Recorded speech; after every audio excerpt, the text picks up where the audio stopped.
हरे कृष्ण माता जी। हरे कृष्ण।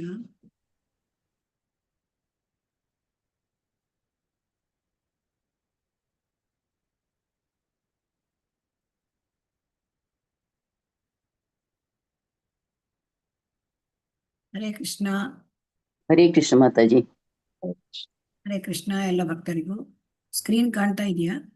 ಕಾಣ್ತಾ ಇದೆ ಕಾಣಿಸ್ತಿದೆ ಮಾತಾಜಿ. ಮಾತಾಜಿ. ಲೈವ್ ಆಗಿದೆ, ರೆಕಾರ್ಡು ಇದೆ. ಸ್ಕ್ರೀನ್ ಕಾಣ್ತಾ ಇದೆಯಾ? ಹರೇ ಕೃಷ್ಣ. ಸ್ಕ್ರೀನು ಕಾಣ್ತಾ ಇದೆ, ರೆಕಾರ್ಡಿಗೂ ಆಗಿದೆ. ಓಕೆ. ಹರೇ ಕೃಷ್ಣ.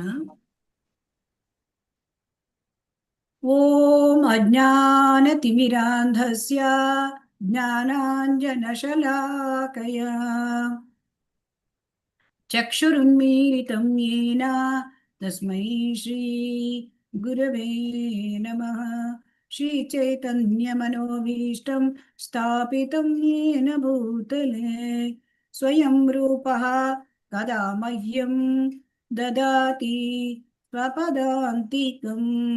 ವಂದೇಹಂ ಶ್ರೀಗುರೋಃ ಶ್ರೀಯುತಪದಕಮಲಂ ಶ್ರೀಗುರೂನ್ ವೈಷ್ಣವಾಂಶ್ಚ श्रीरूपं साग्रजातं सागणा रघुनाथान्वितं तं सजीवं साद्वैतं सावधूतं परिजनसहितं कृष्णचैतन्यदेवं श्रीराधाकृष्णपादान् सहगणा ललिता श्रीविशाखान्वितांश्च। हे कृष्णा करुणा सिन्धो दीनबन्धो जगत्पते गोपेशा गोपिका कान्ता राधा कान्ता नमोऽस्तु ते। तप्तकाञ्चन गौराङ्गी राधे वृन्दावनेश्वरी ವೃಷಭಾನುಸುತೆ ದೇವಿ. ಹರೇ ಕೃಷ್ಣ. ಮ್ಯೂಟ್ ಅಲ್ಲಿ ಇದ್ದಿದೆಯಲ್ಲ? ಹರೇ ಕೃಷ್ಣ. ಹರೇ ಕೃಷ್ಣ. ಹರೇ ಕೃಷ್ಣ ಮಾತಾಜಿ. ಹರೇ ಕೃಷ್ಣ ಹೇಳಿ ಮಾತಾಜಿ. ಹರೇ ಕೃಷ್ಣ. ಹರೇ ಕೃಷ್ಣ. ಓಂ ಮ್ಯೂಟ್ ಅಲ್ಲಿ ಇದೆಯಲ್ಲ ಮಾತಾಜಿ? ಹರೇ ಕೃಷ್ಣ. ಇಲ್ಲ ಇಲ್ಲ ಇಲ್ಲ ಮಾತಾಜಿ. ಇಲ್ಲ ಮಾತಾಜಿ, ಕೇಳಿಸ್ತಾ ಇಲ್ಲ. ಕೇಳಿಸ್ತಿದೆ ಮಾತಾಡೋದು. ಕೇಳಿಸ್ತಾ ಇತ್ತಾ? ಹೌದು ಹೌದು. ಕೇಳಿಸ್ತಿದೆ ಮಾತಾಜಿ.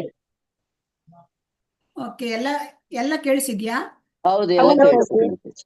ಎಲ್ಲ ಕೇಳಿಸಿದೆ ಮಾತಾಜಿ. ಓಕೆ. ವಾಂಛಾಕಲ್ಪತರುಭ್ಯಶ್ಚ ಕೃಪಾ ಸಿಂಧುಭ್ಯ ಏವ ಚ ಪತಿತಾನಾಂ ಪಾವನೇಭ್ಯೋ ವೈಷ್ಣವೇಭ್ಯೋ ನಮೋ ನಮಃ. ನಮೋ ಓಂ ವಿಷ್ಣುಪಾದಾಯ ಕೃಷ್ಣಪ್ರೇಷ್ಠಾಯ ಭೂತಲೆ ಶ್ರೀಮತೆ ಭಕ್ತಿವೇದಾಂತ ಸ್ವಾಮಿನ್ನಿತಿ ನಾಮಿನೇ. ನಮಸ್ತೆ ಸರಸ್ವತೆ ದೇವೇ ಗೌರವಾಣಿ ಪ್ರಚಾರಿಣಿ ನಿರ್ವಿಶೇಷ ಶೂನ್ಯವಾದಿ ಪಾಶ್ಚಾತ್ಯ ದೇಶತಾರಿಣಿ. ಜಯ ಶ್ರೀ ಕೃಷ್ಣ ಚೈತನ್ಯ ಪ್ರಭು ನಿತ್ಯಾನಂದ ಶ್ರೀ ಅದ್ವೈತ ಗದಾಧರ ಶ್ರೀವಾಸಾದಿ ಗೌರ್ ಭಕ್ತವೃಂದ. ಹರೇ ಕೃಷ್ಣ ಕೃಷ್ಣ ಕೃಷ್ಣ ಹರೇ ಹರೇ ಹರೇ ರಾಮ ರಾಮ ರಾಮ ಹರೇ ಹರೇ. ಹರೇ ಕೃಷ್ಣ ಕೃಷ್ಣ ಕೃಷ್ಣ ಹರೇ ಹರೇ ಹರೇ ರಾಮ ರಾಮ ರಾಮ ಹರೇ ಹರೇ. ಹರೇ ಕೃಷ್ಣ ಕೃಷ್ಣ ಕೃಷ್ಣ ಹರೇ ಹರೇ ಹರೇ ರಾಮ ರಾಮ ರಾಮ ಹರೇ ಹರೇ.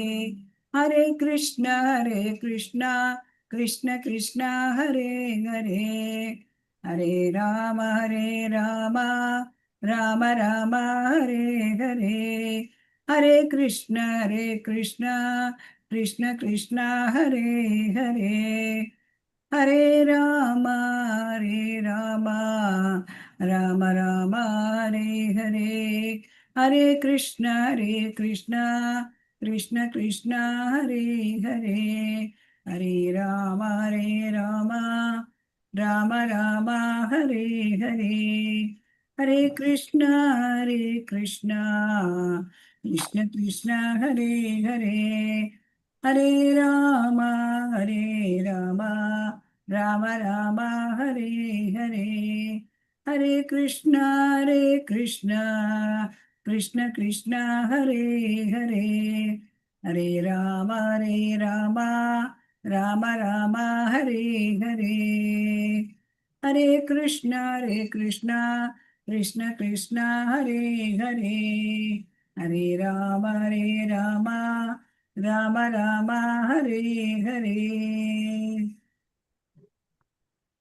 श्री श्री राधा गोविंद की जय, श्री श्री गौरनिताय की जय, शील प्रभुपाद की जय.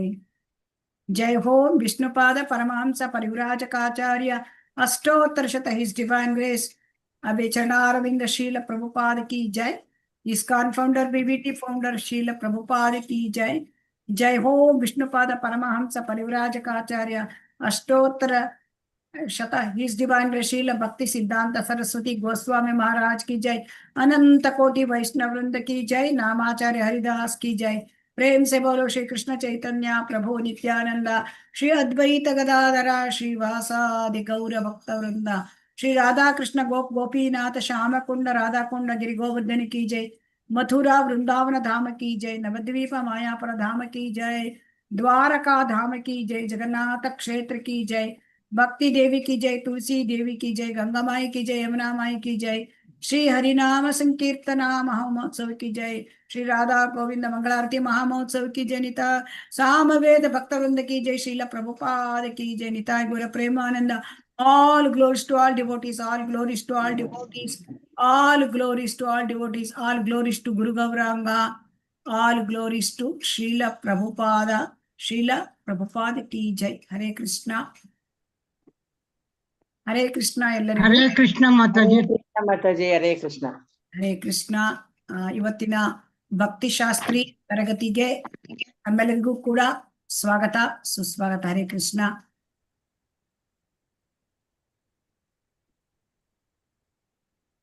ಇವತ್ತು ನಾವು 5 ಪಾಠಗಳನ್ನು ಕೇಳಿದ್ದೇವೆ ಭಕ್ತಿ ರಸಾಮೃತ ಸಿಂಧುವಿನಲ್ಲಿ. ಇಲ್ಲಿ ಹಿಂದಿನ ತರಗತಿಗಳಲ್ಲಿ ನಾವು ಭಕ್ತಿಯನ್ನು ಕುರಿತು ಬೇರೆ ಬೇರೆಯ ವಿಚಾರಗಳನ್ನ ತಿಳಿದುಕೊಂಡು ಬಂದಿದ್ದೇವೆ. ಮೊದಲನೇದಾಗಿ ನಾವು ಶುದ್ಧ ಭಕ್ತಿಯ ವ್ಯಾಖ್ಯಾನವನ್ನ ನೋಡಿದ್ದೇವೆ. ಆಮೇಲೆ ಶುದ್ಧ ಭಕ್ತಿಯ 6 ಲಕ್ಷಣಗಳನ್ನು ತಿಳಿದುಕೊಂಡಿದ್ದೇವೆ.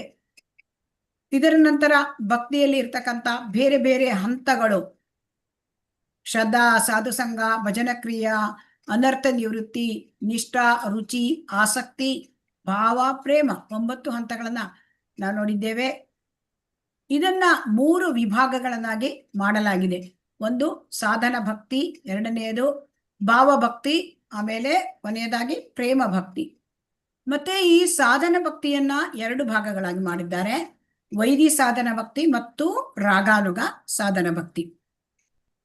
ಆಮೇಲೆ ಶ್ರದ್ಧಾ, ಸಾಧುಸಂಗ, ಭಜನ ಕ್ರಿಯೆ, ಅನರ್ಥ ನಿವೃತ್ತಿ ಇವು ವೈದಿ ಸಾಧನ ಭಕ್ತಿಯಲ್ಲಿ ಬರುತ್ತದೆ. ಮತ್ತೆ ಅದರ ನಂತರ ಬರ್ತಕ್ಕಂಥದ್ದು ನಿಷ್ಠಾ, ರುಚಿ, ಆಸಕ್ತಿ, ಭಾವ ಮತ್ತು ಪ್ರೇಮ. ಇವು ಮುಂದುವರಿದ ಹಂತ. ಇದು ಕಾಣ್ತಕ್ಕಂಥದ್ದು ರಾಗಾನುಗ ಸಾಧನ ಭಕ್ತಿಯಲ್ಲಿ. ಹಾಗಾಗಿ ಆಮೇಲೆ ಬರ್ತಕ್ಕಂಥದ್ದು ಭಾವಭಕ್ತಿ. ಈ ಭಾವಭಕ್ತಿಯಲ್ಲಿ ಬರ್ತಕ್ಕಂಥದ್ದು ಮುಖ್ಯವಾಗಿ ಆಸಕ್ತಿ ಆದ ಮೇಲೆ ಭಾವ, ಮತ್ತೆ ಕೊನೆಯದಾಗಿ ಪ್ರೇಮ ಭಕ್ತಿ. ಸೊ ಈ ರೀತಿ ವಿಭಾಗಗಳನ್ನ ನಾವು ಅರ್ಥ ಮಾಡಿಕೊಂಡಿದ್ದೇವೆ ಅಲ್ವಾ? ಹರೇ ಕೃಷ್ಣ. ಹೌದು ಮಾತಾಜಿ.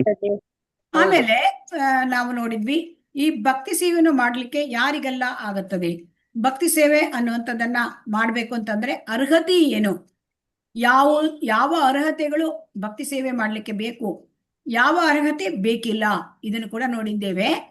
ಉತ್ತಮವಾದ ಜನ್ಮ, ವಿದ್ಯಾಭ್ಯಾಸ ಇವು ಅಗತ್ಯವಾ ಭಕ್ತಿ ಸೇವೆಗೆ? ಹರೇ ಕೃಷ್ಣ. ಇಲ್ಲ ಮಾತಾಜಿ. ಹರೇ ಕೃಷ್ಣ. ಏನ್ ಉತ್ತಮವಾದ ಜನ್ಮ ಮತ್ತೆ ವಿದ್ಯಾಭ್ಯಾಸ ಇವುಗೆಲ್ಲ ಅಗತ್ಯ ಇಲ್ಲ. ಇಲ್ಲ. ಇವುಗಳಿಲ್ಲದಿದ್ರೂ ಕೂಡ ನಾವು ಭಕ್ತಿ ಸೇವೆಯನ್ನ ಮಾಡ್ಲಿಕ್ಕೆ ಸಾಧ್ಯ. ಆಮೇಲೆ ನಾವು ಮುಂದೆ ಏನು ತಿಳ್ಕೊಂಡ್ವಿ, ಭಕ್ತಿ ಹೇಳುದು ಮೋಕ್ಷಕ್ಕಿಂತಲೂ ಶ್ರೇಷ್ಠ. ಭಕ್ತಿ ಹೇಳುದು ಮೋಕ್ಷಕ್ಕಿಂತಲೂ ಶ್ರೇಷ್ಠ. ರೂಪ ಗೋಸ್ವಾಮಿ ಅವರು ಹೇಳಿದ್ರು ಮೋಕ್ಷ ಭಕ್ತಿಗಿಂತ ಶ್ರೇಷ್ಠ. ಸೊ ಮೋಕ್ಷವು ಎಲ್ಲವನ್ನೂ ಭಕ್ತಿ ಸೇವೆ ಮೋಕ್ಷವನ್ನು ಮೀರಿದ್ದು, ಇದಕ್ಕಾಗಿ ಒಂದು ಅಧ್ಯಾಯವನ್ನೇ ಕೊಟ್ಟಿದ್ದಾರೆ. ಸೊ ಅದನ್ನು ಕೂಡ ನಾವು ನೋಡಿದ್ದೇವೆ. ಆಮೇಲೆ ಬೇರೆ ಬೇರೆ ಒಂದು ಭಕ್ತಿ ಹೇಗೆ ಮೋಕ್ಷಕ್ಕಿಂತ ಶ್ರೇಷ್ಠ ಇದನ್ನು ತಿಳಿಸ್ಲಿಕ್ಕೆ ಬೇರೆ ಬೇರೆ ಬೇರೆ ಬೇರೆ ಶಾಸ್ತ್ರಗಳಿಂದ ಪುರಾವೆಗಳನ್ನ ಕೂಡ ಕೊಟ್ಟಿದ್ದಾರೆ. ಆಮೇಲೆ ನಮಗೆ ಗೊತ್ತಾಯ್ತು, ಮುಂದೆ ಮುಂದುವರೆದು ನಾವು ಭಕ್ತಿ ಸೇವೆ ಅನ್ನುವಂಥದ್ದು ಎಲ್ಲಕ್ಕಿಂತ ಸ್ವತಂತ್ರವಾದದ್ದು ಭಕ್ತಿ ಸೇವೆ. ಅದು ಯಾವುದನ್ನು ಕೂಡ ಅವಲಂಬಿಸಿಲ್ಲ. ಅಂದ್ರೆ ಆ ವ್ಯಕ್ತಿ ಯಾವುದೇ ಹಂತದಲ್ಲಿ ಇರಲಿ ಅವನು ಭಕ್ತಿ ಸೇವೆಯನ್ನ ಮಾಡಬಹುದು.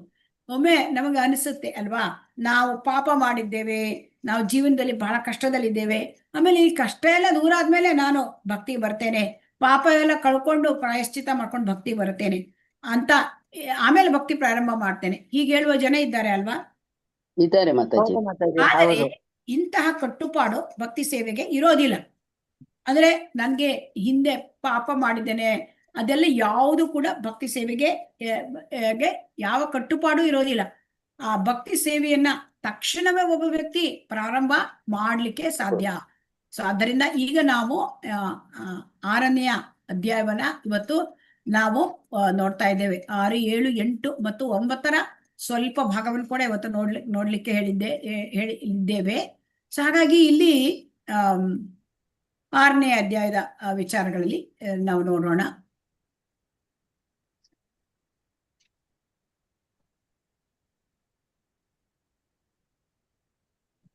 ಆರನೇ ಅಧ್ಯಾಯದಲ್ಲಿ ಭಕ್ತಿ ಸೇವೆಯನ್ನು ಸಲ್ಲಿಸುವ ವಿಧಾನ. ಈಗ ನಾವು ಭಕ್ತಿ ಸೇವೆಯನ್ನ ಮಾಡಬೇಕು ಅಂತ ನಮಗ್ ಗೊತ್ತಾಯ್ತು ಅಲ್ವಾ? ಸೊ ಈಗ ಗೊತ್ತಾದ್ಮೇಲೆ ನಾವು ಹೇಗೆ ಮಾಡೋದು, ಅದನ್ನ ಮಾಡುವ ವಿಧಾನ ಏನು, ಈ ಪ್ರಶ್ನೆ ಬರ್ತದೆಯಲ್ವಾ ನಮಗೆ? ಹೌದು ಮಾತಾಜಿ. ಹಾಗಾಗಿ ಇಲ್ಲಿ ಏನ್ ಮಾಡ್ತಾ ಇದ್ದಾರೆ, 6ನೇ ಅಧ್ಯಾಯದಲ್ಲಿ ಸಾಧನ ಭಕ್ತಿಯ 64 ಅಂಶಗಳನ್ನ ಇಲ್ಲಿ ರೂಪ ಗೋಸ್ವಾಮಿಗಳು ಹೇಳ್ತಾರೆ. ಅದರಲ್ಲಿ ಈ ರೀತಿ ಪಟ್ಟಿ ಮಾಡಿದ್ದಾರೆ, ಒಂದು 64 ಅಂಶಗಳನ್ನ. ಹಾಗಾಗಿ ಒಟ್ಟು 64 ವಿಚಾರಗಳು. ಇದರಲ್ಲಿ ಮೊದಲ ಬರ್ತಕ್ಕಂತ 20 ಅಂಶಗಳು ಬಹಳ ಮುಖ್ಯವಾದದ್ದು. ಸೊ ಯಾಕೆಂದ್ರೆ ನಾವಿಲ್ಲಿ 20 ಮೊದಲು ಅಂಶ ಬರ್ತದೆ, ಅದರಲ್ಲಿ ನಾವು ಏನನ್ನು ಮಾಡಬೇಕು ಮತ್ತೆ ನಾವು ಏನನ್ನು ಮಾಡಬಾರ್ದು, ಸೊ ಅದನ್ನ ತಿಳಿಸ್ತದೆ. ಅದರಲ್ಲಿ ಮೊದಲು 10 ಅಂಶ ನಾವು ಏನನ್ನು ಮಾಡಬೇಕು, ವಿಧಿ ಅಂತ ಹೇಳ್ತಾರೆ. ಆಮೇಲೆ ಬರ್ತಕ್ಕಂಥ 10 ಅಂಶ ನಾವು ಏನನ್ನು ಮಾಡಬಾರ್ದು ಅಂದರೆ ನಿಷೇಧ. ಸೊ ಹಾಗಾಗಿ ಒಟ್ಟು 20 ಅಂಶ ಮೊದಲನೇದು. ಆಮೇಲೆ 44ನೇ ಅಂಶ, ಅದು 44ನೇ ಅಂಶ ಅಂತಂದ್ರೆ ಅದು ಮಥುರೆಯ ಪರಿಧಿಯಲ್ಲಿ ವಾಸ ಮಾಡೋದು. ಮಥುರೆಯ ಪರಿಧಿ, ಮಥುರಾ ಮಂಡಲ. ಸೊ ಮಥುರಾ ಮಂಡಲ ವಾಸ. ಹೀಗೆ 6ನೇ ಅಧ್ಯಾಯದಲ್ಲಿ ಭಕ್ತಿ ಸೇವೆಯನ್ನ ಕುರಿತು 64 ವಿಚಾರಗಳನ್ನ ನಾವು ಕಾಣಬಹುದು ಸಂಕ್ಷಿಪ್ತವಾಗಿ. ಅದನ್ನೆಲ್ಲ ತುಂಬಾ ಬ್ರೀಫ್ ಸಂಕ್ಷಿಪ್ತವಾಗಿ ಪಟ್ಟಿ ಮಾಡಿದ್ದಾರೆ. ನಂತರ ಅದನ್ನ ಮುಂದಿನ ಅಧ್ಯಾಯಗಳಲ್ಲಿ ಅದನ್ನ ತುಂಬಾ ಡೀಟೇಲ್ ಆಗಿ ತಿಳಿಸ್ತಾ ಹೋಗ್ತಾರೆ. ಅಂದ್ರೆ ಎಲ್ಲಿಯವರೆಗೆ ಅಂತಂದ್ರೆ 7ನೇ ಅಧ್ಯಾಯದಿಂದ 13ನೇ ಅಧ್ಯಾಯದವರೆಗೆ ಇದನ್ನ ಭಕ್ತಿಯ 64 ವಿಚಾರಗಳನ್ನ ಹೇಳ್ತಾರೆ. ಹಾಗಾಗಿ ಇಲ್ಲಿ ನಾವು ಪಾಠ 5ರಲ್ಲಿ ನಾವು ಏನ್ ನೋಡಿದ್ವಿ, ವೈದಿ ಸಾಧನ ಭಕ್ತಿಯನ್ನ ಸ್ವೀಕರಿಸಲಿಕ್ಕೆ ಅಭ್ಯಾಸ ಮಾಡಲು ಮತ್ತು ಮುನ್ನಡೆಯಲು ಅರ್ಹತೆ ಏನು ಬೇಕು. ಸೊ ಹಾಗಾಗಿ ಆ ವಿಚಾರವನ್ನ, ಈ ಒಂದು ಅರ್ಹತೆ, ಯಾವ ಒಂದು ಭಕ್ತಿ ಸೇವೆಗೆ ಯಾವ ಅರ್ಹತೆ ಕೂಡ ಬೇಕಾಗ್ಲಿಲ್ಲ ಅಲ್ವಾ, ಕೇವಲ ಶ್ರದ್ಧೆ ಇರ್ಬೇಕು ಅಲ್ವಾ? ಹೌದು ಮಾತಾಜಿ. ಹಾಗೆ ಹೌದು. ಹಾಗಾಗಿ ಇದಕ್ಕೆ ಯಾವ ಅರ್ಹತೆ, ಯಾವ ಹುಟ್ಟು, ಯಾವ ದೇಶ, ಯಾವ ಜನಾಂಗ, ಯಾವ ಜಾತಿ, ಯಾವ ಲಿಂಗ, ಇದ್ಯಾವುದರ ಇದ್ಯಾವುದು ಕೂಡ ಇದ್ರ ಮೇಲೆ ಯಾವುದ್ರ ಮೇಲೂ ಕೂಡ ಭಕ್ತಿ ಹೇಳೋದು ಅದರ ಮೇಲೆ ಅವಲಂಬಿಸಿಲ್ಲ. ಸೊ ಹಾಗಾಗಿ ಈ ತತ್ವವನ್ನ ಇಟ್ಕೊಂಡು ಶ್ರೀಲ ಪ್ರಭುಪಾದರು ಪಾಶ್ಚಿಮಾತ್ಯ ದೇಶದಲ್ಲಿ ಎಲ್ಲ ಜನರನ್ನ, ಅನೇಕ ಜನರನ್ನ ಶಿಷ್ಯರನ್ನಾಗಿ ಸ್ವೀಕರಿಸಿದ್ರು. ಯಾಕಂದ್ರೆ ಭಕ್ತಿ ಸೇವೆ ಹೇಳೋದು ಸಂಪೂರ್ಣವಾಗಿ ಅದು ಸ್ವತಂತ್ರವಾದದ್ದು. ಸೊ ಹಾಗಾಗಿ ಅದು ಯಾರಾದ್ರೂ ಒಬ್ಬನು ಪುಣ್ಯಕರ್ಮ ಮಾಡಿದ್ದಾನೆ ಅಥವಾ ಯಾರಾದ್ರೂ ಒಬ್ಬ ಒಳ್ಳೆ ಜನ್ಮದಲ್ಲಿ ಹುಟ್ಟಿದ್ದಾನೆ, ಅದ್ರ ಮೇಲೆ ಅದು ಅವಲಂಬಿಸ್ಕೊಳ್ಳಿಲ್ಲ. ಸೊ ಹಾಗಾಗಿ ನಾವು ಈ ಶುದ್ಧ ಭಕ್ತಿ ಸೇವೆ ಅಂದ್ರೆ ಏನು ಅದರ ಸ್ವರೂಪವನ್ನು ಕೂಡ ನಾವು ಆಮೇಲೆ ನಾವು ತಿಳ್ಕೊಂಡಿದ್ದೇವೆ. ಅಂದ್ರೆ ಶುದ್ಧ ಭಕ್ತಿಯ ಸೇವೆಯ ಸ್ವತಂತ್ರತೆಯನ್ನು ಕೂಡ ನಾವು ತಿಳ್ಕೊಂಡಿದ್ದೇವೆ.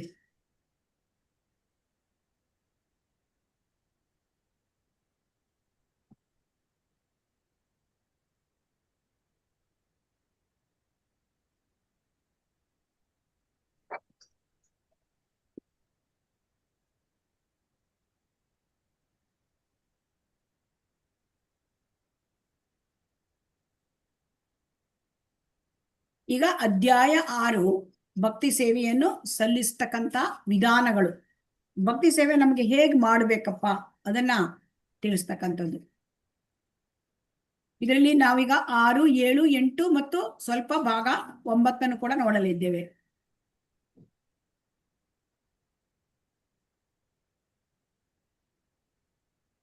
ಇದರಲ್ಲಿ ಭಕ್ತಿ ಸೇವೆ ಅಂಶದಲ್ಲಿ ಸಂಕ್ಷಿಪ್ತವಾಗಿ 64 ಅಂಶಗಳನ್ನ ಕೊಟ್ಟಿದ್ದಾರೆ 6ನೇ ಅಧ್ಯಾಯದಲ್ಲಿ. ಅದರಲ್ಲಿ ಮೊದಲು 6ನೇ ಅಧ್ಯಾಯದಲ್ಲಿ 7ನೇ ಅಧ್ಯಾಯದಲ್ಲಿ ಏನು ಹೇಳಿದ್ದಾರೆ? 7ನೇ ಅಧ್ಯಾಯದಲ್ಲಿ ಭಕ್ತಿ ತತ್ವಗಳಿಗೆ ಸಂಬಂಧಿಸಿದ ಪುರಾವೆಗಳು, ಅದರಲ್ಲಿ ಯಾವ್ಯಾವುದು ಪುರಾವೆಗಳು ಇದೆ ಆ ಭಕ್ತಿ ಸೇವೆಯ ಆ ತತ್ವಕ್ಕೆ ಅಂತ. ಅದರಲ್ಲಿ ವಿಧಿ ಮತ್ತು ನಿಷೇಧ, ಅಂದ್ರೆ ವಿಧಿಗಳನ್ನು ಮಾಡಬೇಕು ಅಂತಂದ್ರೆ ಅದನ್ನ ಮಾಡಲೇಬೇಕು, ಮತ್ತೆ ನಿಷೇಧ ಮಾಡಬಾರ್ದು. ಸೊ ಇಂಥದ್ದು 10 ಅಂಶಗಳು. ಆಮೇಲೆ 19 ಅಲ್ಲಿಗೆ 10 ವಿಧಿ 10 ನಿಷೇಧ, ಅಂದ್ರೆ ಒಟ್ಟು 20 ಅಂಶಗಳು. ಇದರಲ್ಲಿ 8ನೇ ಒಂದು ಅಧ್ಯಾಯದಲ್ಲಿ ಏನಿಟ್ಟಿದ್ದಾರೆ? ತಪ್ಪಿಸಬೇಕಾದ ಅಪರಾಧಗಳು. ಅದಕ್ಕೆ ಒಂದು ಅಧ್ಯಾಯವನ್ನೇ ಮೀಸಲಿಟ್ಟಿದ್ದಾರೆ ಶ್ರೀ ರೂಪ ಗೋಸ್ವಾಮಿಗಳು. ಅಂದ್ರೆ ಆ 19ನೆಯ ವಿಚಾರ ತಪ್ಪಿಸಬೇಕಾದ ಅಪರಾಧಗಳ ವಿಚಾರ. ಆಮೇಲೆ 20 ಅಂಶಗಳ ವಿಚಾರದಿಂದ 20 ಅಂಶಗಳು ಮುಗಿದ ಮೇಲೆ 64ನೇ ಅಂಶ ಅಲ್ಲಿಯವರೆಗೆ ವಿವರಿಸ್ತಾ ಹೋಗ್ತಾರೆ ಮುಂದಿನ ಅಧ್ಯಾಯಗಳಲ್ಲಿ ಒಟ್ಟು. ಆಮೇಲೆ ಕೊನೆಯದಾಗಿ 13ನೇ ಅಧ್ಯಾಯದಲ್ಲಿ 60ರಿಂದ 64 ಒಟ್ಟು 5 ಅಂಶಗಳು. ಇದು 5 ಭಕ್ತಿ ಸೇವೆಯ ಪ್ರಬಲ ಅಂಶಗಳು. ಈಗ ಏನಾಗತ್ತೆ ಅಂತಂದ್ರೆ, ಈಗ ನಾವು 64 ಅಂಶಗಳಿದೆ, ಎಲ್ಲವನ್ನೂ ನೆನ್ಪಿಟ್ಕೊಳ್ಳಿಕ್ ಆಗತ್ತಾ? ಆಗಲ್ಲ ಮಾತಾಜಿ, ಕಷ್ಟ ಆಗುತ್ತೆ. ನೆನ್ಪಿಟ್ಕೊಳ್ಳಿಕ್ಕೆ ಸಾಧ್ಯ ಆಗುದಿಲ್ಲ. ಮತ್ತೆ ಎಲ್ಲವುದನ್ನು ಕೂಡ ಪ್ರತಿನಿತ್ಯ ಪಾಲನೆ ಮಾಡುವ ಸಂದರ್ಭಗಳು ಕೂಡ ಇರೋದಿಲ್ಲ. ಹಾಗಾಗಿ ಮುಖ್ಯವಾಗಿ ನಾವು ಯಾವಾಗಲೂ ಮಾಡಬೇಕಾದದ್ದು 5 ವಿಚಾರಗಳು. ಅದೇ 5 ಪ್ರಬಲ ರೂಪಗಳು, ಭಕ್ತಿ ಸೇವೆಯ 5 ಪ್ರಬಲ ರೂಪಗಳು. ಅದು 60ರಿಂದ 64ನೇ ಅಂಶಗಳು.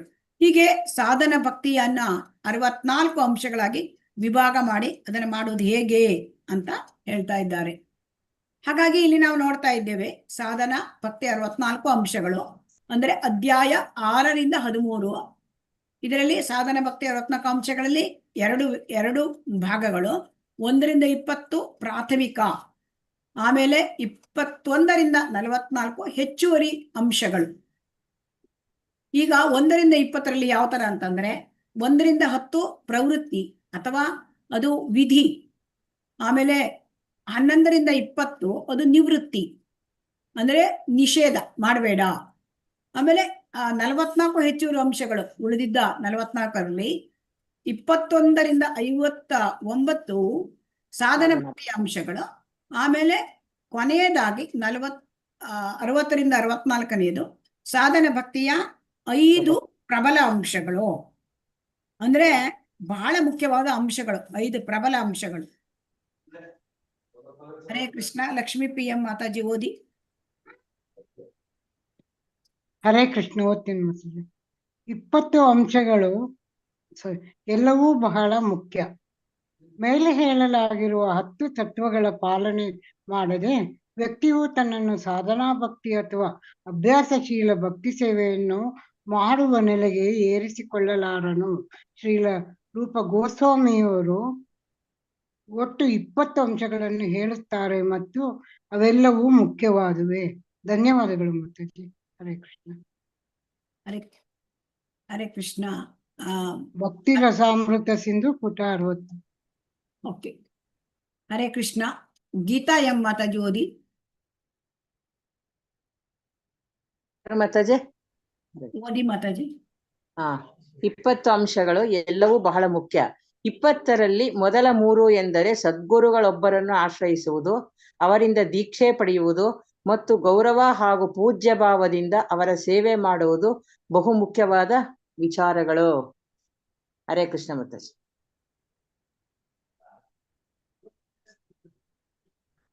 ಹರೇ ಕೃಷ್ಣ.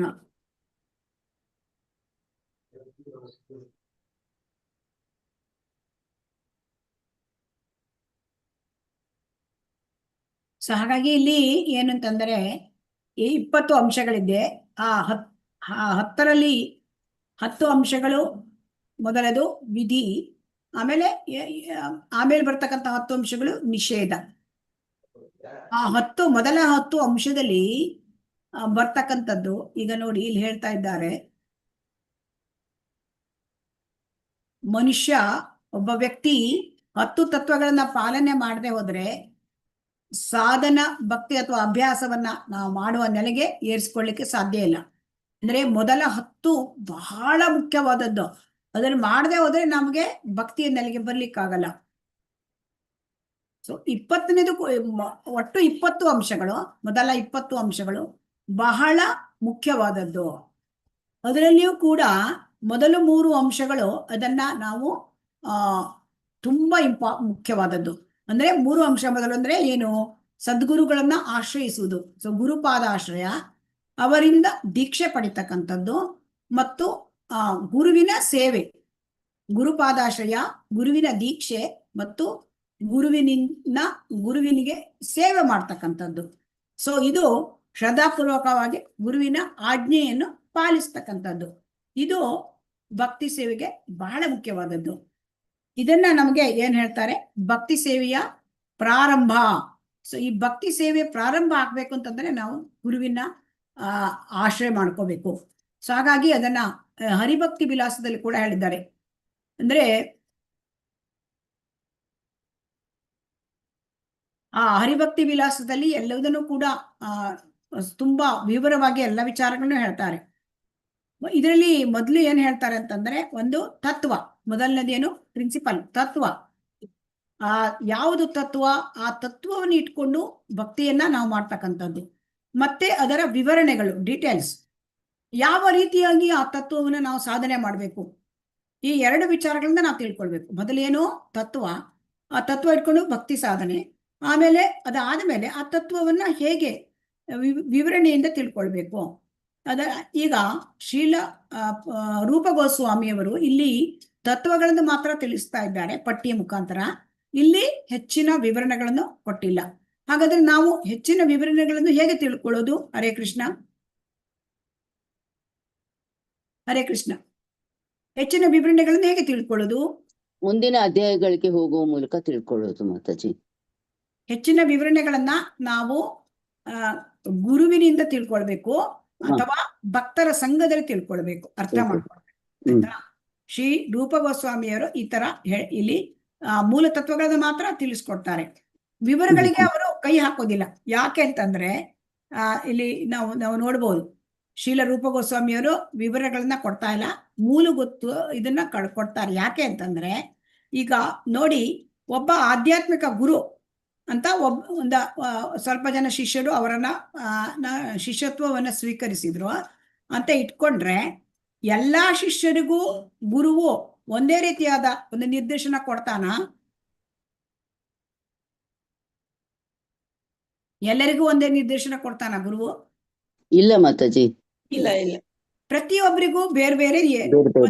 ಒಬ್ಬರಿಗೆ ಏನ್ ಹೇಳ್ತಾರೆ, ಅವರಿಗೆ ಶ್ರೀಲ ಪ್ರಭುಪಾದರು ಗುರುಗಳು ಅವ್ರಿಗೆ ಏನಂದ್ರು, ನೀನು ಪಾಶ್ಚಾತ್ಯ ದೇಶಕ್ಕೆ ಹೋಗು, ಅಲ್ಲಿ ಕೃಷ್ಣ ಪ್ರಜ್ಞೆಯನ್ನ ಪ್ರಚಾರ ಮಾಡು, ಮತ್ತೆ ನೀನು ಪುಸ್ತಕಗಳನ್ನ ಇಂಗ್ಲಿಷ್ ನಲ್ಲಿ ಬರೆ ಅಲ್ವಾ? ಹೀಗೆ ಸ್ಪೆಸಿಫಿಕ್, ಅಂದ್ರೆ ಯಾರಿಗೆ ಯಾವ ಒಂದು ಕೆಪಾಸಿಟಿ ಇದೆ, ಆಯ್ತಾ, ಯಾರಿಗೆ ಯಾವ್ದನ್ನ ಮಾಡ್ಲಿಕ್ಕೆ ಶಕ್ಯತೆ ಇದೆ ಅದು ಗುರುವಿಗೆ ಗೊತ್ತಾಗುತ್ತೆ. ಯಾಕೆಂದ್ರೆ ಗುರುವಿನ ಜೊತೆಗೆ ಶಿಷ್ಯ ತುಂಬಾ ಹತ್ತಿರದ ಸಂಬಂಧ. ಗುರುವಿನ ಸೇವೆ ಮಾಡ್ತಾನೆ, ಗುರುವಿನ ಪಾದಾಶ್ರಯ ತೆಗೆದುಕೊಂಡಿದ್ದಾನೆ, ಗುರುವಿಗೆ ವಿಧೇಯತೆಯಿಂದ ಸೇವೆ ಮಾಡಿದಾಗ, ಮತ್ತೆ ಆ ಗುರುವಿಗೆ ಜೊತೆ ಅವರು ಪ್ರಶ್ನೆಗಳನ್ನ ಕೇಳಿ ಎಲ್ಲ ಪರಿಹಾರ ಮಾಡ್ಕೊಂಡಾಗ ಗುರುವಿಗೆ ಗೊತ್ತಾಗುತ್ತೆ ಅಲ್ವಾ, ಒಬ್ಬ ಶಿಷ್ಯನ ಅವರ ಇಚ್ಛೆ ಏನು, ಅವರ ಸಾಮರ್ಥ್ಯ ಏನು, ಅವ್ರ ಕೈಲಿ ಯಾವ ಸೇವೆ ಮಾಡ್ಲಿಕ್ಕಾಗತ್ತೆ. ಸೊ ಇದನ್ನ ನೋಡ್ಕೊಂಡು ಗುರುವು ವಿವರಣೆಯಾಗಿ ಆದೇಶ ಕೊಡ್ತಾರೆ ಅಲ್ವಾ.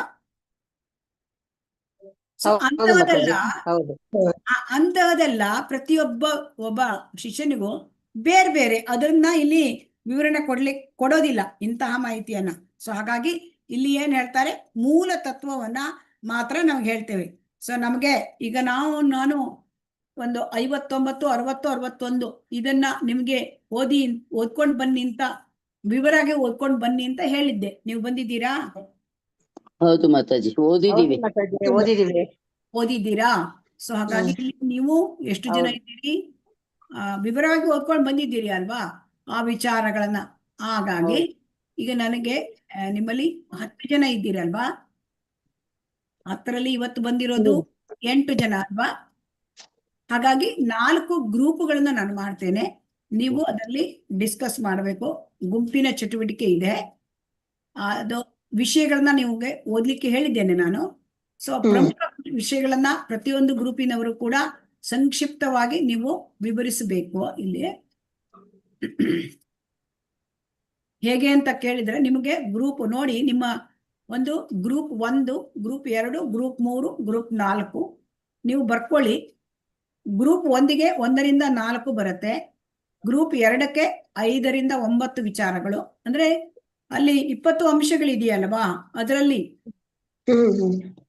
20 ಅಂಶಗಳು ಓದ್ಕೊಂಡು ಬಂದಿದ್ದೀರಲ್ಲ ನೀವು? ಓದಿದೀವಿ ಮಾತಾಜಿ. ಅದಕ್ಕೆ ನೋಡಿ, ಗ್ರೂಪ್ 1 ಅವರು 1ರಿಂದ 4 ಅಂಶಗಳು ಬರ್ಕೊಳ್ಳಿ. ಗ್ರೂಪ್ 2 5ರಿಂದ 9 ಅಂಶಗಳು. ಗ್ರೂಪ್ 3 10ರಿಂದ 14 ಅಂಶಗಳು. ಗ್ರೂಪ್ 4 15ರಿಂದ 15, 16, 17, 18 ಮತ್ತೆ 20. ಇದನ್ನ ನೀವು ಚರ್ಚೆ ಮಾಡಬೇಕು. ಸೊ ಅದರಲ್ಲಿ ಚರ್ಚೆ ಮಾಡಿಕೊಂಡು ನೀವು ಒಬ್ಬರು ಒಂದು 5 ನಿಮಿಷ ನಿಮ್ಗೆ ಅವಕಾಶ ಸಿಕ್ಕತ್ತೆ ಹೇಳಲಿಕ್ಕೆ. 3 ನಿಮಿಷ ಇಲ್ಲಿ ನಿಮಗೆ ಅವಕಾಶ. ಸೊ ಈಗ ಬ್ರೇಕ್ಔಟ್ ರೂಮ್ ನಾ ಮಾಡ್ತೇನೆ. ಬ್ರೇಕ್ಔಟ್ ರೂಮೇ ಇದು. ಬ್ರೇಕ್ಔಟ್ ರೂಮು ಮಾಡ್ತೇನೆ, 1 ನಿಮಿಷ.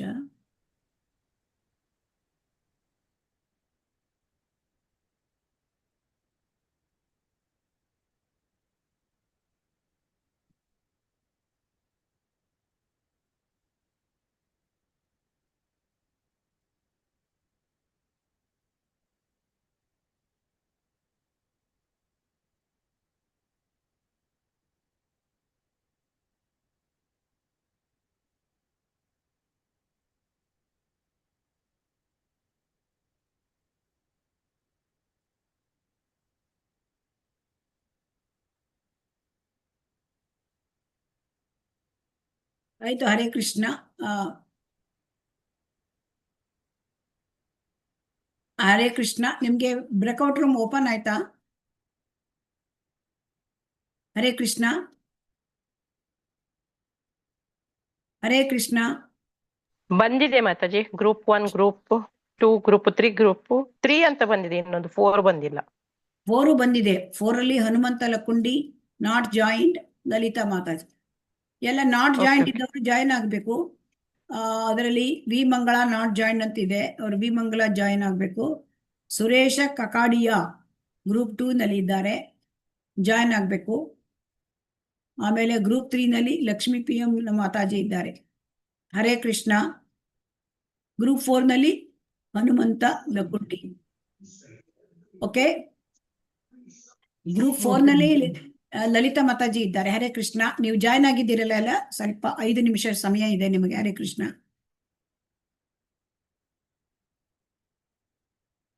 ಎಲ್ಲ ಜಾಯ್ನ್ ಆಗಿದ್ದಾರೆ ಅಲ್ವಾ? ಹರೇ ಕೃಷ್ಣ.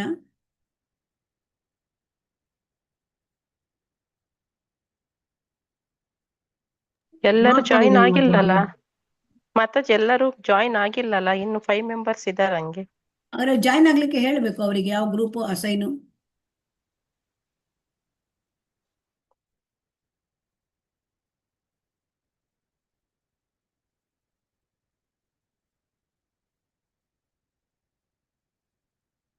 ವಿ ಮಂಗಳ ಮಾತಾಜಿ ಜಾಯಿನ್ ಆಗ್ರಿ ಮಾತಾಜಿ.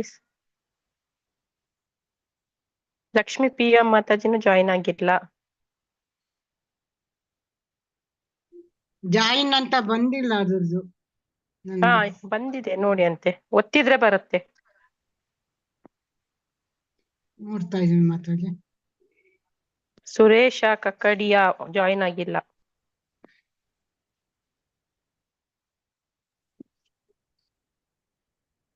ಬರ್ತಾ ಇಲ್ಲ ಮಾತಾಡಿ ನನ್ಗೆ.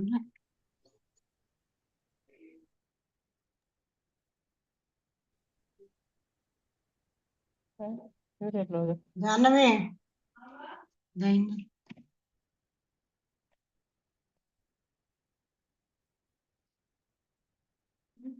ఇట్లా జాయిన్ కండి అంటూ ఉంటారు. లేదు తండ్రి.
ಹರೇ ಕೃಷ್ಣ. ಮಾತಾಜಿ ಕೋ ಹೋಸ್ಟ್ ಮಾಡಿ ಮಾತಾಜಿ ನನಗೆ.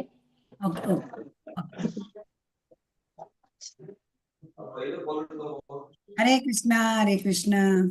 ಹರೇ ಕೃಷ್ಣ ಮಾತಾಜಿ. ಹರೇ ಕೃಷ್ಣ. ನೀವು ಪ್ರೆಸೆಂಟ್ ಮಾಡಬೇಕು, ಒಬ್ಬೊಬ್ರು ಒಂದೊಂದು ಗ್ರೂಪ್ ಇಂದ ಸೊ ಮೊದಲ ಗ್ರೂಪು 1ರಿಂದ 4 ಒಬ್ರು ಹೇಳಿ. ಹರೇ ಕೃಷ್ಣ. 1ರಿಂದ 4 ಯಾರಿಗೆ ಬಂದಿದೆ? ಹರೇ ಕೃಷ್ಣ. ನನ್ಗೆ ಬಂದಿದೆ ಮಾತಾಜಿ. ಹರಿಣಿ ಕಕ್ಕೇರಿಗೆ ಬಂದಿದೆ. ಮಾತಾಜಿ ಟೈಮ್ ಆಮೇಲೆ ನಮ್ಗೆ ತುಂಬಾ ಶಾರ್ಟೇಜ್ ಇರುತ್ತೆ. ಹೇಳಿ ಹರೇ ಕೃಷ್ಣ. ಓಕೆ ಮಾತಾಜಿ. 4 ನಿಮಿಷ ಸಮಯ ಇದೆ. ಹರೇ ಕೃಷ್ಣ. ಶ್ರೀಲಾ ರೂಪ ಗೋಸ್ವಾಮಿಯವರು ಒಟ್ಟು 20 ಅಂಶಗಳನ್ನ ಕೊಟ್ಟಿದ್ದಾರೆ ಮಾತಾಜಿ. ನೀವು ಎಲ್ಲರೂ ಕೂಡ ನಿಮ್ಮದು ವಿಡಿಯೋ ಆನ್ ಮಾಡ್ಕೊಳ್ಳಿ. ಹರೇ ಕೃಷ್ಣ. ಸಾರಿ. ಶ್ರೀಲಾ ರೂಪ ಗೋಸ್ವಾಮಿಯವರು ಒಟ್ಟು 20 ತತ್ವ ಅಂಶಗಳನ್ನು ಕೊಟ್ಟಿದ್ದಾರೆ ಮಾತಾಜಿ.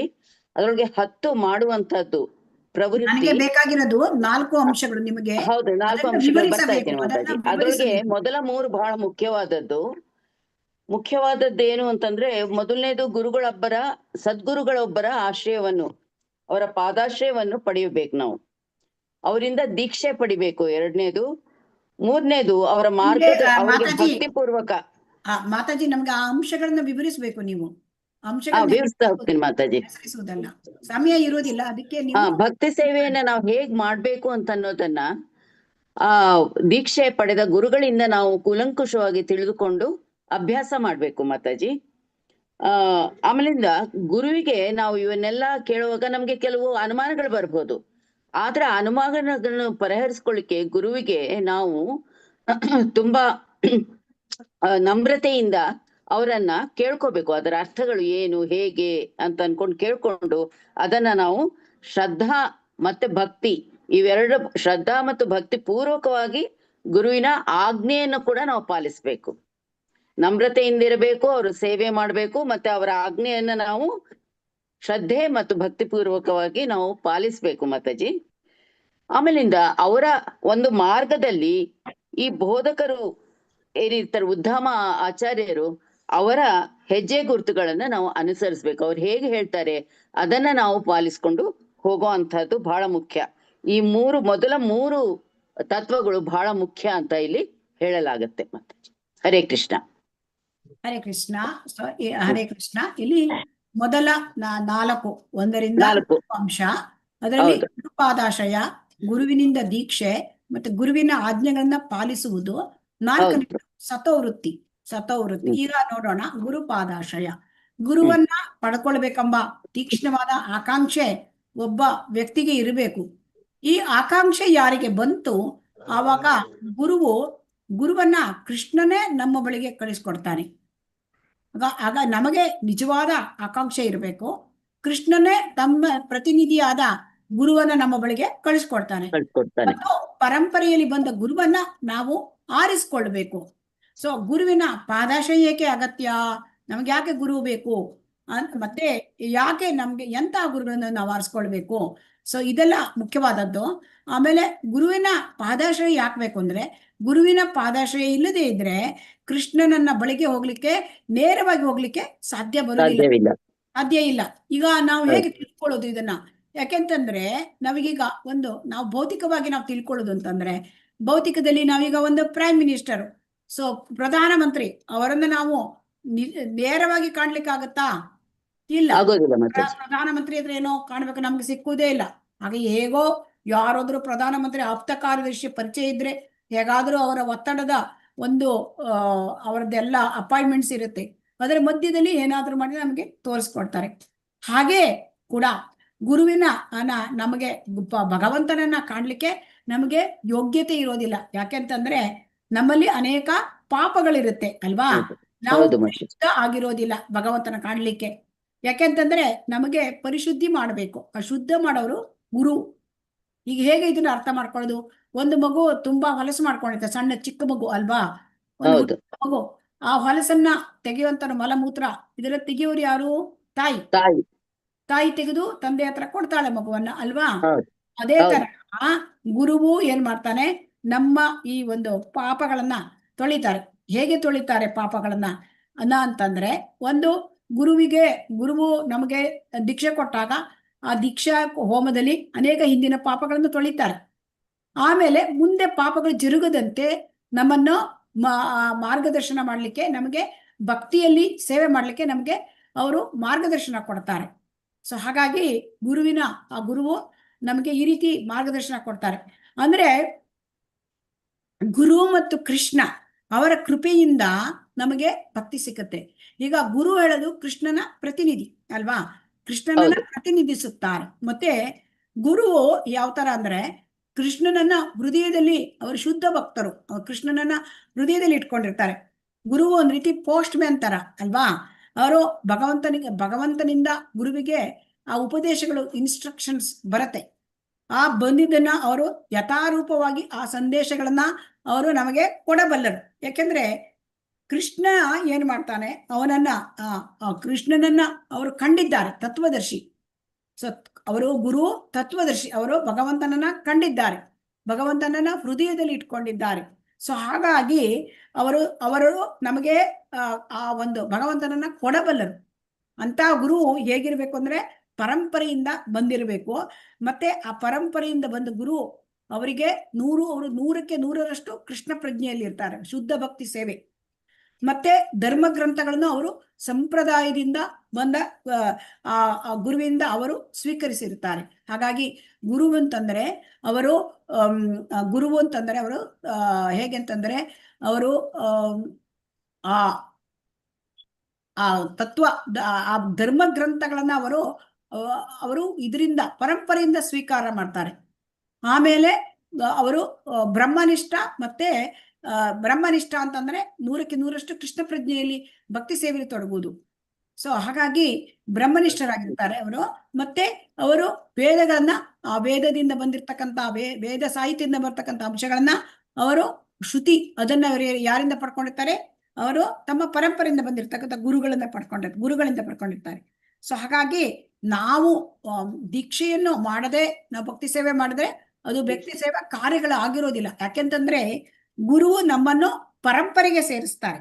ಸೊ ಹಾಗಾಗಿ ನಾವು ದೀಕ್ಷೆಗೆ ತೆಗೆದುಕೊಂಡಾಗ ನಾವು ಪರಂಪರೆಗೆ ನಾವು ಸೇರ್ಕೊಳ್ತೇವೆ, ಗುರು ಪರಂಪರೆಗೆ. ಆಮೇಲೆ ಪರಂಪರೆಗೆ ಸೇರ್ಕೊಂಡಾಗ ನಮಗೆ ಪರಂಪರೆಯಿಂದ ಅನುಗ್ರಹ ಇರುತ್ತೆ. ಸೊ ಹಾಗಾಗಿ ತದ್ವಿಧಿ ಪ್ರಣಿಪಾತೇನ ಪರಿಪ್ರಶ್ನೇನ ಸೇವೆಯ ಉಪದೇಕ್ಷಂತಿ ಜ್ಞಾನಿನಃ ತತ್ವದರ್ಶನ. ಇದನ್ನ ಭಗವದ್ಗೀತೆಯಲ್ಲಿ ಭಗವಂತ ಹೇಳಿದ್ದಾನೆ. ಯಾಕೆಂದ್ರೆ ನಾವು ಗುರುವನ್ನ ಮೊದಲು ಶರಣಾಗತಿ ಆಗ್ಬೇಕು, ಗುರುವಿನ ಪಾದಾಶ್ರಯವನ್ನ ತೆಗೆದುಕೊಳ್ಬೇಕು. ಆಮೇಲೆ ನಮ್ರತೆಯಿಂದ ಅವರ ಸೇವೆ ಮಾಡ್ಬೇಕು. ನಮ್ರತೆ ಬಹಳ ಮುಖ್ಯ.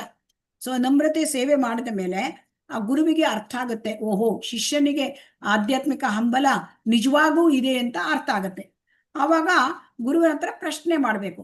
ಈಗ ಮಾಡ್ತಕ್ಕಂಥ ಪ್ರಶ್ನೆ ಹೇಗಿರ್ಬೇಕು ಅಂದ್ರೆ ಆಧ್ಯಾತ್ಮ ಸಂಬಂಧವಾದ ಪ್ರಶ್ನೆ ಇರಬೇಕು.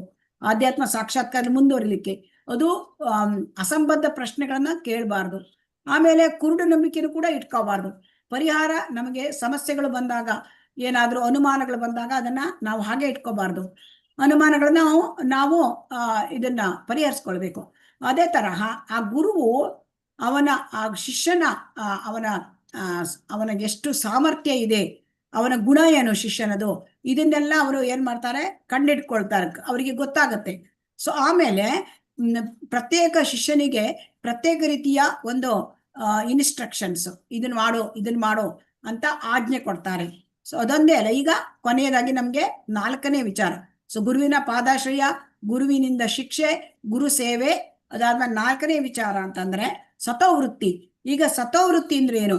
ಹಿಂದಿನ ಆಚಾರ್ಯರುಗಳು,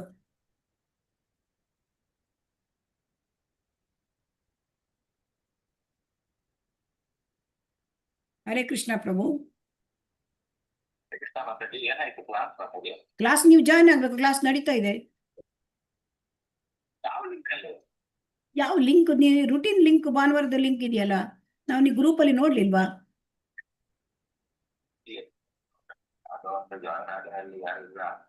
ಅರೆ ನೀವು ಯಾವ್ದ್ರಲ್ಲಿ, ನಿಮಗೆ ಮತ್ತೆ ಕಳಿಸ್ಲಾ ಗ್ರೂಪ್ ಅಲ್ಲಿ? ಗ್ರೂಪ್ ರುಟೀನ್ ಯಾವಾಗ ಸಂಡೇ ಕ್ಲಾಸಿಗೆ ಬರ್ತೀರಲ್ವಾ, ಅದೇ ಗ್ರೂಪ್, ಅದೇ ಲಿಂಕ್. ಎಲ್ಲರೂ ಇದೆಯಲ್ಲ, ಕ್ಲಾಸ್ ನಡೀತಾ ಇದೆಯಲ್ಲ. ನೀವು ಯಾವ ಗ್ರೂಪ್, ಯಾವ ಲಿಂಕ್ ಯಾವ್ದೋ ತಪ್ಪಾಗಿ ಓದ್ತಿದ್ದೀರಿ ಪ್ರಭು? ನೀವು ಒಮ್ಮೆ ಒತ್ತಿ, ನೀವು ಸರಿಯಾದ ಲಿಂಕಿಗೆ ಒತ್ತಿ ಬರ್ತೀರಿ ನೀವು, ಆಯ್ತಾ? ಹರೇ ಕೃಷ್ಣ. ತೊಂದರೆ ಇದ್ರೆ ಹೇಳಿ, ಮತ್ತೆ ಲಿಂಕ್ ಹಾಕ್ತೇನೆ. ಓಕೆ, ಹರೇ ಕೃಷ್ಣ. ಸೊ ಈಗ ಸತೋವೃತ್ತಿ ಅಂದ್ರೆ ನಾವು ನೋಡ್ತಾ ಇದ್ದೇವೆ ಹಿಂದಿನ ಆಚಾರ್ಯರುಗಳು. ಹಿಂದಿನ ಆಚಾರ್ಯರುಗಳು ಹೇಗೆ ನಡ್ಕೊಂಡ್ ಬಂದಿದ್ದಾರೆ, ಅವರು ಯಾವ ರೀತಿ ನಡ್ಕೊಂಡ್ ಬಂದಿದ್ದಾರೆ. ಸೊ ಅವರ ಹೆಜ್ಜೆ ಜಾಡಲ್ಲಿ ನಡಿಬೇಕು. ಗುರುವಾಗ್ಲಿ ಹಿಂದಿನ ಆಚಾರ್ಯರಾಗ್ಲಿ ಅವರಿಗೆ ಹಿಂದಿನ ಆಚಾರ್ಯರು ಕೃಷ್ಣನಿಗೂ ವ್ಯತ್ಯಾಸ ಇರುವುದಿಲ್ಲ. ಸೊ ಅದೇ ಸಂಪ್ರದಾಯ. ಯಾಕಂದ್ರೆ ಕೃಷ್ಣ ಏನ್ ಹೇಳಿದ್ದಾನೆ ಅದನ್ನೇ ಹಿಂದಿನ ಆಚಾರ್ಯರು ಹೇಳಿದ್ದಾರೆ. ಹಿಂದಿನ ಆಚಾರ್ಯರು ಹೇಳಿದ್ದಾರೆ ಏನ್ ಹೇಳಿದ್ದಾರೆ ಅದನ್ನೇ ಗುರು ಹೇಳ್ತಾರೆ. ಸೊ ಹಾಗಾಗಿ ಗುರು ಸಾಧು ಶಾಸ್ತ್ರ ತಿನ್ನೊಂಕಿ ಏಕಿ ಬಾತ್ ಅಲ್ವಾ. ಹಿಂದಿನ ಆಚಾರ್ಯರುಗಳು ನಾವು ಅವ್ರ ಹೆಜ್ಜೆ ಜಾಡಲ್ಲಿ ನಡಿಬೇಕು ಅಂದ್ರೆ ಏನ್ ಅರ್ಥ, ಹೆಜ್ಜೆ ಜಾಡಲ್ಲಿ ನಡಿಬೇಕಂದ್ರೆ ಅವ್ರು ಯಾವ ತರ ನಡ್ಕೊಂಡಿದ್ದಾರೆ ಆ ತರನೇ ನಾವು ನಡಿಬೇಕು. ಕೃಷ್ಣ. ಶಂಕರ್ ಪ್ರಭು ಬಂದ್ರ? ಹರೇ ಕೃಷ್ಣ ಮಾತಾಜಿ. ಹರೇ ಕೃಷ್ಣ ಪ್ರಭು. ನಾನು ಅದು ಬೇರೆ ಮಾರ್ನಿಂಗ್ ಅವರು ಪ್ರಭುಜಿ ಅವ್ರ ಲಿಂಕ್ ಹೊಸ್ಬಿಟ್ಟಿದ್ದೆ. ಹರೇ ಕೃಷ್ಣ. ಅದು ನಿಮ್ಗೆ ಅವ್ರದೊಂದು ಹಾಕಿದ್ರಲ್ಲ ಅದನ್ನ ಹಾಕ್ಬಿಟ್ಟಿದ್ದೀರಿ ಕಾಣುತ್ತೆ. ಹರೇ ಕೃಷ್ಣ. ಓಕೆ. ಸೊ ಹಾಗಾಗಿ ಗುರುವನ್ನ ಅಂದ್ರೆ ಇಲ್ಲಿ ಸತೋವೃತ್ತಿ ಅಂತ 4ನೇ ಅಂಶವನ್ನ ನಾವು ಅಭ್ಯಾಸ ಮಾಡ್ತೇವೆ. ಸೊ ಹಾಗಾಗಿ ಇಲ್ಲಿ ಗುರುವಿನ ಆದೇಶ, ಆ ಗುರುಗಳ ಮೂಲಕ ಅವರ ಕೃಷ್ಣನ ಆದೇಶ ಆಚಾರ್ಯಗಳಿಗೆ ಬರುತ್ತೆ, ಅಲ್ಲಿಂದ ಸಂಪ್ರದಾಯದ ಮೂಲಕ ಗುರುವಿಗೆ ಬರುತ್ತೆ. ಹೀಗೆ ಗುರುವಿನ ಪಾದಾಶ್ರಯ ಪಡ್ಕೋಬೇಕು ನಾವು. ಆನಂತರ ನಾವು ಗುರುವಿನಲ್ಲಿ ದೀಕ್ಷೆ ತಗೋಬೇಕು, ಗುರುವಿನ ಸೇವೆ ಮಾಡ್ಕೋಬೇಕು, ಗುರುವಿನ ಆ ಮಾರ್ಗದರ್ಶನ ಅದಲ್ಲಿ ನಾವು ಭಕ್ತಿ ಕಾರ್ಯ ಮಾಡಬೇಕು. ಅದೊಂದೇ ಅಲ್ಲದೆ ನಮಗೆ ನಾವು ಹಿಂದಿನ ಆಚಾರ್ಯರುಗಳ ಸತವೃತ್ತಿ. ಹರೇ ಕೃಷ್ಣ. ಈಗ 2ನೇ ಗ್ರೂಪ್ 5ರಿಂದ 9 ಯಾರಾದ್ರೂ ನೀವು ಪ್ರೆಸೆಂಟ್ ಮಾಡ್ತೀರಿ? ಯಾರು? ಹರೇ ಕೃಷ್ಣ. ಹರೇ ಕೃಷ್ಣ ಮಾತಾಜಿ. ಹೇಳ ಮಾತಾಜಿ.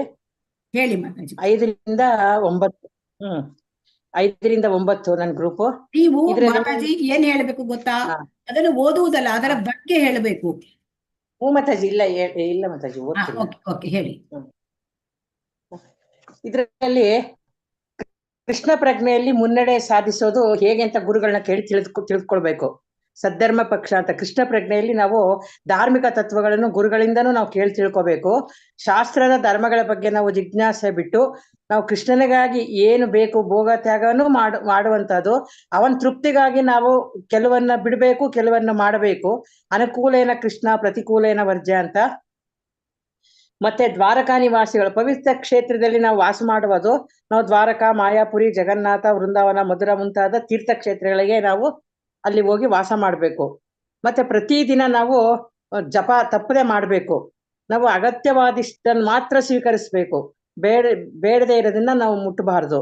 ಏಕಾದಶಿ ದಿನ ಉಪವಾಸ ಮಾಡಬೇಕು. ಅದು ಏಕಾದಶಿ ದಿನ ಏಕೆ ಉಪವಾಸ ಅಂದ್ರೆ ನಾವು ಕೃಷ್ಣನಿಗೆ ತುಂಬಾ ಹತ್ರ ಆಗ್ಬೇಕು ಅಂತ ಅನ್ಬಿಟ್ಟು ಸದಾ ಅವರು ಕೃಷ್ಣನ ಜಪ ತಪದಲ್ಲೇ ಸಂಕೀರ್ತನೆಯಲ್ಲಿ ಇದ್ದು ನಾವು ಅಗತ್ಯವಾದಷ್ಟನ್ನು ಮಾತ್ರ ನಾವು ಸ್ವೀಕರಿಸಿ ನಾವು ಇರ್ಬೇಕು ಮಾತಾಜಿ.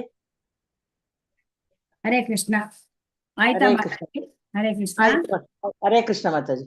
ಯಾರು ಪ್ರೆಸೆಂಟ್ ಮಾಡ್ತೀರಿ ಅವರು ನೀವು ವಿಡಿಯೋ ಆನ್ ಮಾಡಿರ್ಬೇಕು. ಹರೇ ಕೃಷ್ಣ. ಆಯ್ತಾ? ವಿಡಿಯೋ ಆನ್ ಮಾಡಿದ್ರೆ ನನಗೆ ಹೇಗೆ ಗೊತ್ತಾಗುತ್ತೆ? ಸೊ ಹಾಗಾಗಿ ಇಲ್ಲಿ ಕೃಷ್ಣ ಪ್ರಜ್ಞೆಯಲ್ಲಿ ಮುನ್ನಡೆ ಸಾಗಿಸುವುದು ಹೇಗೆ ಅಂತ ನಾವು ಗುರುಗಳಿಂದ ತಿಳ್ಕೊಳ್ಬೇಕು. ಯಾಕೆಂತಂದ್ರೆ ಗುರುವು ನಮಗೆ ಮಾರ್ಗದರ್ಶನ ಮಾಡ್ತಾನೆ. ಯಾಕೆಂದ್ರೆ ಗುರುವು ಆ ಭಕ್ತಿ ಸಾಧನೆಯಲ್ಲಿ ಅವರು 100ಕ್ಕೆ 100ರಷ್ಟು ಕೃಷ್ಣ ಪ್ರಜ್ಞೆಯಲ್ಲಿದ್ದಾರೆ. ಸೊ ಹಾಗಾಗಿ ಅವರು ಕೃಷ್ಣನನ್ನು ಕಂಡಿದ್ದಾರೆ, ಕೃಷ್ಣನನ್ನು ಹೃದಯದಲ್ಲಿ ಇಟ್ಕೊಂಡಿದ್ದಾರೆ.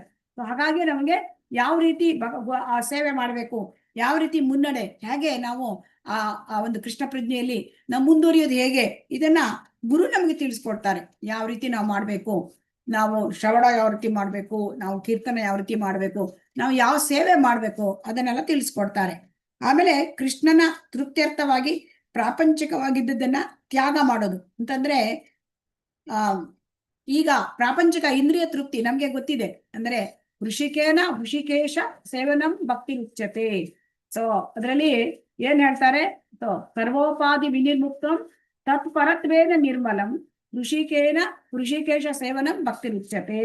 ಅಂದ್ರೆ ಸರ್ವ ಉಪಾಧಿ, ನಾನು ಇದು ನನ್ನ ದೇಹ, ಇದು ನನ್ನ ಊರು, ನನ್ನ ಕುಟುಂಬ, ಇದೆಲ್ಲ ಭಾವನೆಗಳನ್ನ ಬಿಟ್ಟು ಇದು ಯಾಕೆ ಇಟ್ಕೊಂಡ್ರೆ ನಮ್ಗೆ ಇಂದ್ರಿಯ ತೃಪ್ತಿಗಾಗಿ ಕೆಲಸ ಅಲ್ವಾ, ಅದನ್ನ ಬಿಟ್ಟು ನಾವು ಕೃಷ್ಣನ ತೃಪ್ತಿಗಾಗಿ ಲೌಕಿಕವಾದದ್ದನ್ನೆಲ್ಲ ತ್ಯಾಗ. ಇದರಲ್ಲಿ ನಿಜವಾದ ತ್ಯಾಗ ಯಾವುದು? ನಿಜವಾದ ತ್ಯಾಗ ಅಂತಂದ್ರೆ ಯುಕ್ತ ವೈರಾಗ್ಯ. ಯಾವುದು ಈಗ ತ್ಯಾಗದಲ್ಲಿ 2 ರೀತಿ ನಮ್ಗೆ ಗೊತ್ತಿದೆ.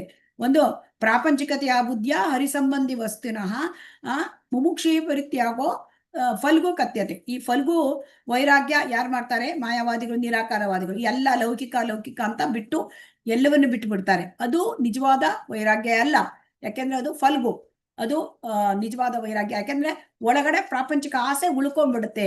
ಈಗ ಆ ಫಲ್ಗು ನದಿ ಮೇಲೆ ಏನಿರುತ್ತೆ, ಮರಳಿರುತ್ತೆ. ಸೊ ಮೇಲೆ ನೋಡ್ಲಿಕ್ಕೆ ಅವರಲ್ಲಿ ತ್ಯಾಗ ಭಾವನೆ ಇದೆ ಅಂತ ಕಾಣುತ್ತೆ ಸನ್ಯಾಸಿಗಳ ತರ, ಆದ್ರೆ ಒಳಗೆ ಐಕ ಬೈಕೆ ಇರುತ್ತೆ. ಸೊ ಅದಕ್ಕೆ ಯುಕ್ತ ವೈರಾಗ್ಯ ಮಾಡ್ಬೇಕು. ಯುಕ್ತ ವೈರಾಗ್ಯ ಏನು? ಪ್ರಾಪಂಚಿಕತೆಯ ಅದು ಅನಾಸಕ್ತಸ್ಯ ವಿಷಯಾನ್ ಯಥಾರ್ಹಂ ಉಪಯುಂಜತೆ ನಿರ್ಬಂಧೆ ಕೃಷ್ಣ ಸಂಬಂಧೆ ಯುಕ್ತ ವೈರಾಗ್ಯ ಉಚ್ಯತೆ. ಯುಕ್ತ ವೈರಾಗ್ಯ ಅಂದ್ರೆ ಎಲ್ಲವೂ ಈಶಾವಾಸ್ಯ ಪ್ರಿನ್ಸಿಪಲ್ ಏನಂದ್ರೆ ಇದು ಈಶಾವಾಸ್ಯಂ ಇದಂ ಸರ್ವಂ ಯತ್ಕಿಂಚ ಜಗತ್ಯಾಂ ಜಗತ್. ಅದು ಈ ಜಗತ್ತಿನಲ್ಲಿ ಇರ್ತಕ್ಕಂಥ ಚರಾಚರ ಜಗತ್ತಲ್ಲಿ ಇರುವುದೆಲ್ಲ ಕೃಷ್ಣನ್ಗೆ ಸೇರಿದ್ದು, ಅವನೇ ಒಡೆಯ. ಸೊ ಹಾಗಿದ್ರಿಂದ ಎಲ್ಲವೂ ಕೃಷ್ಣನ ಬಳಕೆಯಲ್ಲಿ ನಾವು ಅದನ್ನ ಬಳಸಬೇಕು. ಈಗ ಕೃಷ್ಣನ ಬಳಕೆಯಲ್ಲಿ ಬಳಸುವುದು ಅಂತಂದ್ರೆ ಎಲ್ಲವುದನ್ನು ಕೃಷ್ಣನ ಸೇವೆಯಲ್ಲಿ ಉಪಯೋಗಿಸೋದು ಅಂದ್ರೆ ಆಕ್ಚುಲಿ ನಿಜವಾಗ್ಲೂ ತ್ಯಾಗ ಅಂದ್ರೆ ಏನು?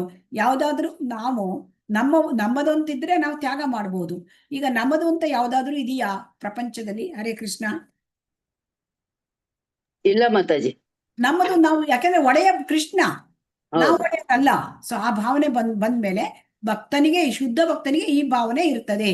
ಅಂದ್ರೆ ಈ ಸರ್ವಲೋಕ ಮಹೇಶ್ವರ ಭಕ್ತಾರಂ ಮೆಜ್ಜಿ ತಪಸಾಂ ಸರ್ವಲೋಕ ಮಹೇಶ್ವರ. ಸೊ 5.29 ನೋಡಿದ್ದೇವೆ. ಸರ್ವಲೋಕ ಮಹೇಶ್ವರ, ಅವನ್ ಜಗತ್ತಿಗೆ ಒಡೆಯ, ಅವನು ಅಂದ್ಮೇಲೆ ನಾವು ಸೇವಕರು. ಸೊ ಏಕಲೇಶ್ವರ ಕೃಷ್ಣ ಆರಸಭ ಭೃತ್ಯ, ನಾವು ಸೇವಕರಾದಾಗ ಭಗವಂತನ ಸೇವೆಗೆ ಅದನ್ನ ಬಳಸೋದು. ಸೊ ಲೌಕಿಕವಾದದ್ದು ಎಲ್ಲವನ್ನೂ ನಾವು ಭಗವಂತನ ಸೇವೆಗೆ ಬಳಸೋದು, ಅದು ನಿಜವಾದ ತ್ಯಾಗ.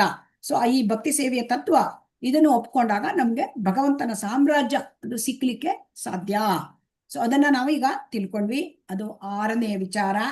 ಇನ್ನು 7ನೇ ವಿಚಾರ, ಅದು ವೃಂದಾವನ, ದ್ವಾರಕಾ ನಗರಿ ಮುಂತಾದ ಪವಿತ್ರ ಕ್ಷೇತ್ರಗಳಲ್ಲಿ ವಾಸ. ಇಲ್ಲಿ ಪವಿತ್ರ ಕ್ಷೇತ್ರಗಳಲ್ಲಿ ವಾಸ ಅಂತ ಹೇಳಿದ್ದಾರೆ. ಸೊ ಪವಿತ್ರ ಕ್ಷೇತ್ರಗಳಲ್ಲಿ ಯಾಕೆ ವಾಸ? ಅಲ್ಲಿ ಭಗವಂತನ ಲೀಲೆಗಳು ನಡೆದ ಸ್ಥಳ, ಲೀಲಾ ಸ್ಥಳದಲ್ಲಿ ಅಲ್ಲಿ ಮಹಿಮೆ, ಭಗವಂತನ ಆ ಒಂದು ಕರುಣೆ, ಅವ್ಯಾಜ್ಯ ಕರುಣೆ ಇರುತ್ತೆ. ಸೊ ಆ ಕ್ಷೇತ್ರದಲ್ಲಿ ವಾಸ ಮಾಡಬೇಕು. ಈಗ ಭಗವಂತನ ಲೀಲಾ ಕ್ಷೇತ್ರದಲ್ಲಿ ವಾಸ ಮಾಡ್ಲಿಕ್ಕೆ ಎಲ್ಲ ಭಕ್ತರಿಗೂ ಕೂಡ ಸಾಧ್ಯ ಆಗುದಿಲ್ಲ ಅಲ್ವಾ? ಕೆಲವರಿಗೆ ಸಾಧ್ಯ ಆಗ್ಬಹುದು. ಸಾಧ್ಯ ಇದ್ರೆ ವಾಸ ಮಾಡಿದ್ರೆ ಆ ಧಾಮದಲ್ಲಿ ಭಕ್ತಿ ಸಾಧನೆ ಏನಾಗುತ್ತೆ, ಭಕ್ತಿಯಲ್ಲಿ ನಾವು ಸ್ವಲ್ಪವನ್ನೇ ಮಾಡಿದ್ರು ಅದಕ್ಕೆ ಅತ್ಯಂತ ಹೆಚ್ಚಿನ ಒಂದು ಫಲ ಸಿಕ್ಕುತ್ತೆ.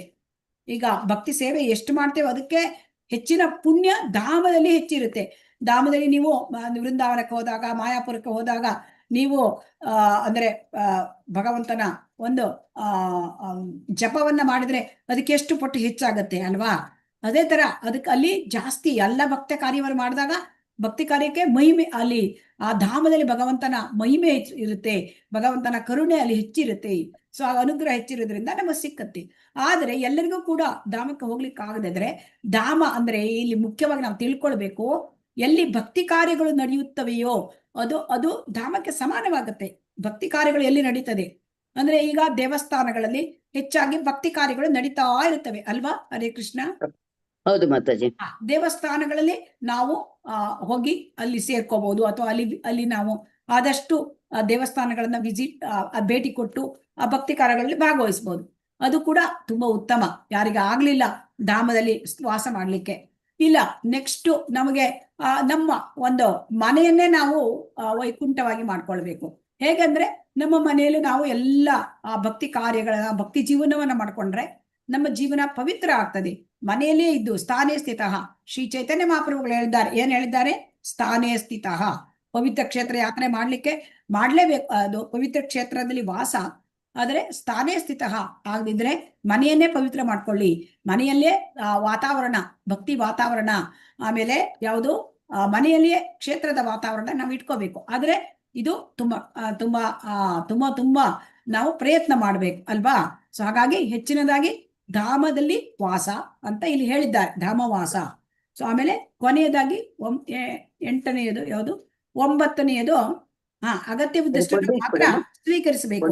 ಅಗತ್ಯವಿದ್ದಷ್ಟು ಅಂತಂದ್ರೆ ಇಲ್ಲಿ ಏನಾಗುತ್ತೆ, ಭಕ್ತಿ ಸೇವೆಯಲ್ಲಿ ಜಾಸ್ತಿ ಒಮ್ಮೊಮ್ಮೆ ಕೆಲವೊಮ್ಮೆ ಏನಾಗುತ್ತೆ, ಭಕ್ತಿ ಸೇವೆ ಮಾಡುವಾಗ ತುಂಬಾ ಕಾರ್ಯಚಟುವಟಿಕೆಗಳು ಬರುತ್ತೆ, ಒತ್ತಡ.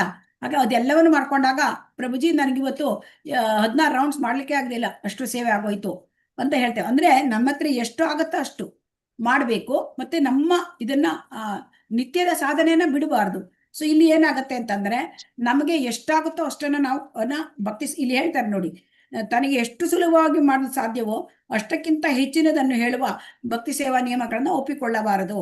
ಸೊ ಹಾಗಾಗಿ ಕೆಲವರು ತುಂಬಾ ಸರಿ ಏನ್ ಹೇಳ್ತಾರೆ, ನನ್ನ ಹತ್ರ ಇಷ್ಟು ಜಪ ಮಾಡ್ಲಿಕ್ಕಾಗುತ್ತೆ, 16 ಸಲ, ಕಡಿಮೆ ಅಂದ್ರೆ 16 ಸಲ ಮಾಡ್ಬೇಕು ಅಂತ ಶ್ರೀಲ ಪ್ರಭುಪಾದರು ಹೇಳಿದ್ದಾರೆ. ಆದ್ರೆ ಕೆಲವರಿಗೆ ಏನಾಗುತ್ತೆ, ನಾನು 24 ಮಾಡ್ಬೇಕು, ಆದ್ರೆ ಮಾಡ್ಲಿಕ್ಕೆ ಆಗದೆ ಹೋದ್ರೆ, ಹಾಗಾಗಿ ಎಷ್ಟು ಸಲ ಜಪಿಲಿಕ್ಕೆ ಆಗುತ್ತೋ ಅಷ್ಟು ಸಲ ನಾವು ಜಪಿಸ್ಬೇಕು. ಆ ನಿಯಮವನ್ನು ನಾವು ತಪ್ಪಿಸಬಾರ್ದು. ಕೆಲವರಿಗೆ 16 ಸಲ ಆಗೋದಿಲ್ಲ, ಬಿಗಿನಿಂಗ್ ಅಲ್ಲಿ, ಆರಂಭದಲ್ಲಿ ಒಮ್ಮೆ 4 ಸಾರಿ, ಆಮೇಲೆ 8 ಸಾರಿ, ಆಮೇಲೆ 16 ಸಾರಿ ಜಾಸ್ತಿ ಮಾಡ್ಕೋತಾ ಬರಬಹುದು. ಆದ್ರೆ ಯಾವ್ದನ್ನ ನಾವು ಮಾಡ್ಬೇಕು ಅಂತ ನಿಯಮ ಇಟ್ಟಿದ್ದೇವೋ ಅದನ್ನ ನಾವು ತಪ್ಪಿಸಬಾರದು.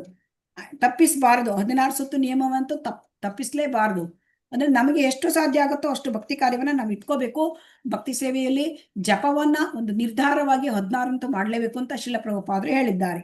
ಸೊ ಹಾಗಾಗಿ ಏನಾಗತ್ತೆ ಅಂತಂದ್ರೆ, ನಮ್ಗೆ ಅತಿಯಾದ ಸೇವೆಯನ್ನು ನಾವು ಇಟ್ಕೊಂಡು ಎಲ್ಲವುದನ್ನು ಮಾಡ್ತೇವೆ ಅಂದ್ರೆ ಆಗಲ್ಲ. ನಮ್ಮ ಹತ್ರ ಎಷ್ಟಾಗತ್ತೆ ಅಷ್ಟನ್ನು ನಾವು ಇಟ್ಕೊಳ್ಳೇಬೇಕು. ತನ್ನ ಸಾಮರ್ಥ್ಯಕ್ಕೆ ಅನುಗುಣವಾಗಿ ಒಂದು ನಿಯಂತ್ರಣವನ್ನು ಹಾಕೊಂಡು ಆ ನಿಯಮವನ್ನು ಮುರಿಯೋದೇ ನಡಿಬೇಕು. ನಮಗೆ ಎಷ್ಟು ಸಾಮರ್ಥ್ಯ ಇದೆ ಅಷ್ಟಕ್ಕೆ ನಾವು ನಿಯಂತ್ರಣ ಹಾಕೊಂಡು ಆ ನಿಯಮವನ್ನ ನಾವು ಮುರಿಬಾರ್ದು. ನಾ 16 ಸೂತ್ರವನ್ನು ಮಾಡೇ ಮಾಡ್ತೇನೆ, ಮುರಿಬಾರ್ದು. ಆಗಲ್ಲ ನನಗೆ 12 ಸುತ್ತ ಆಗುತ್ತೆ, 12 ಸುತ್ತ ಮುರಿಬಾರ್ದು. ಆಮೇಲೆ ನಿಧಾನವಾಗಿ ಜಾಸ್ತಿ ಮಾಡ್ಕೋಬೇಕು ಅಂತ ಇಲ್ಲಿ ಹೇಳ್ತಾ ಇದ್ದಾರೆ. ಹರೇ ಕೃಷ್ಣ. ಏಕಾದಶಿ ಎಲ್ಲರಿಗೂ ಕೂಡ ಗೊತ್ತಿದೆ ಏಕಾದಶಿ ವಿಚಾರ. ಏಕಾದಶಿ ಅಂದ್ರೆ ಹರಿವಾಸರ, ಅಲ್ಲಿ ಭಗವಂತನ ಉಪವಾಸ ಅಂದ್ರೆ ಹತ್ತಿರದಲ್ಲಿ ಇರ್ತಕ್ಕಂಥದ್ದು ಭಗವಂತನ. ಅಂದ್ರೆ ಹತ್ತಿರದಲ್ಲಿ ಹೇಗೆ ಭಗವಂತನ ಭಕ್ತಿ ಕಾರ್ಯ ಅಂದ್ರೆ ಹೆಚ್ಚು ಹೆಚ್ಚು ಭಗವಂತನ ಒಂದು ಜಪದಲ್ಲಿ, ಆಮೇಲೆ ಹರಿನಾಮ ಸಂಕೀರ್ತನೆಯಲ್ಲಿ, ಭಗವದ್ಗೀತೆಯ ಶ್ಲೋಕ ಪಠನೆ, ಭಗವದ್ಗೀತೆಯ ಪಾರಾಯಣ, ಭಾಗವತ ಪಾರಾಯಣ, ಭಗವಂತನ ಸೇವೆ, ಈ ಕಾರ್ಯ ಭಗವಂತನ ವೈಷ್ಣವ ಸೇವೆ, ಇದರಲ್ಲಿ ನಾವು ನಮ್ಮನ್ನ ನಾವು ತೊಡಗಿಸ್ಕೊಳ್ಬೇಕು. ಇದು ಮುಖ್ಯವಾದ ವಿಚಾರ. ಸೊ ಏಕಾದಶಿ ವರ್ಷದಲ್ಲಿ 24 ಏಕಾದಶಿಗಳು ಬರುತ್ತೆ. ಸೊ ಏಕಾದಶಿ ದಿನ ನಾವು ಉಪವಾಸ ಇದ್ದು ಭಗವಂತನ ಭಕ್ತಿ ಕೈಂಕರ್ಯದಲ್ಲಿ ನಮಗೆ ತೊಡ್ಕೊಂಡ್ರೆ ನಮಗೆ ಹೆಚ್ಚಿನ ಒಂದು ಅನುಗ್ರಹ ಕೂಡ ಸಿಕ್ಕುತ್ತೆ, ನಮ್ಮ ಪಾಪಗಳು ಕೂಡ ನಾಶವಾಗುತ್ತೆ. ಸೊ ಅದಕ್ಕಾಗಿ ಏಕಾದಶಿ ವ್ರತವನ್ನ ನಾವು ಮಾಡಬೇಕು. ಹರೇ ಕೃಷ್ಣ. 10 ರಿಂದ 14 ಯಾರೋ ಹೇಳ್ತೀರಿ? ಹರೇ ಕೃಷ್ಣ. 10 ರಿಂದ 14 ನೀವು ವಿಡಿಯೋ ಆನ್ ಮಾಡ್ಕೊಳ್ಬೇಕು. ಯಾರು ಹೇಳ್ತೀರಿ? ಹರೇ ಕೃಷ್ಣ. ನಾನು ಹೇಳ್ಬೇಕ ಮಾತಾಜಿ? ಯಾರು ನಿಮ್ಮ ಗ್ರೂಪಿಗೆ ಯಾರಿದ್ದಾರೆ ಅಲ್ಲಿ ಹೇಳಬೇಕು. ಹರೇ ಕೃಷ್ಣ. ಗೊತ್ತಿಲ್ಲ ಮಾತಾಜಿ, ನನ್ಗೆ ಬಂದಿತ್ತಲ್ಲ ಹೇಳೋಣ ಅನ್ಕೊಂಡೆ. ನಿವೃತ್ತಿ ಮಾರ್ಗದಲ್ಲಿ 4 ಹೇಳ್ಬೇಕು ಅಲ್ವಾ ಮಾತಾಜಿ? ಇವಾಗ 10 ರಿಂದ 14 ಅಂದ್ರೆ 14 ಮಾತಾಜಿ ಈ ವಿಡಿಯೋ ಆನ್ ಮಾಡ್ಕೊಳ್ಳಿ. ಹರೇ ಕೃಷ್ಣ.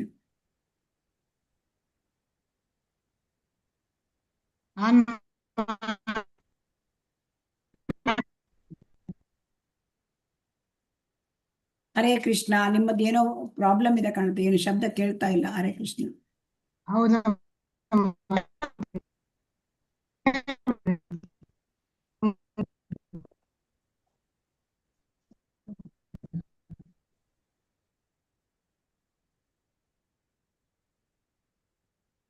ಹರೇ ಕೃಷ್ಣ. ಬೇರೆ ಯಾರಾದ್ರೂ ಹೇಳ್ತೀರಾ? ಅಲ್ಲಿ ಅವ್ರದ್ದು ಏನೋ ವಿಡಿಯೋ ಸರಿ ಇಲ್ಲ, ಅವ್ರದ್ದು ಇದಿತ್ತು ಸರಿ ಇಲ್ಲ ಕಾಣುತ್ತೆ, ರೇಂಜ್ ಇಲ್ಲ ಕಾಣುತ್ತೆ. ಹರೇ ಕೃಷ್ಣ.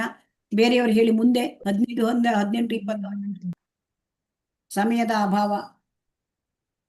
ಹರೇ ಕೃಷ್ಣ. ಹರೇ ಕೃಷ್ಣ. ಹರೇ ಕೃಷ್ಣ. ಹರೇ ಕೃಷ್ಣ. 15, 16, 17, 18 ಮತ್ತು 10, 20. ಹರೇ ಕೃಷ್ಣ. ಯಾರು ಹೇಳ್ತೀರಿ?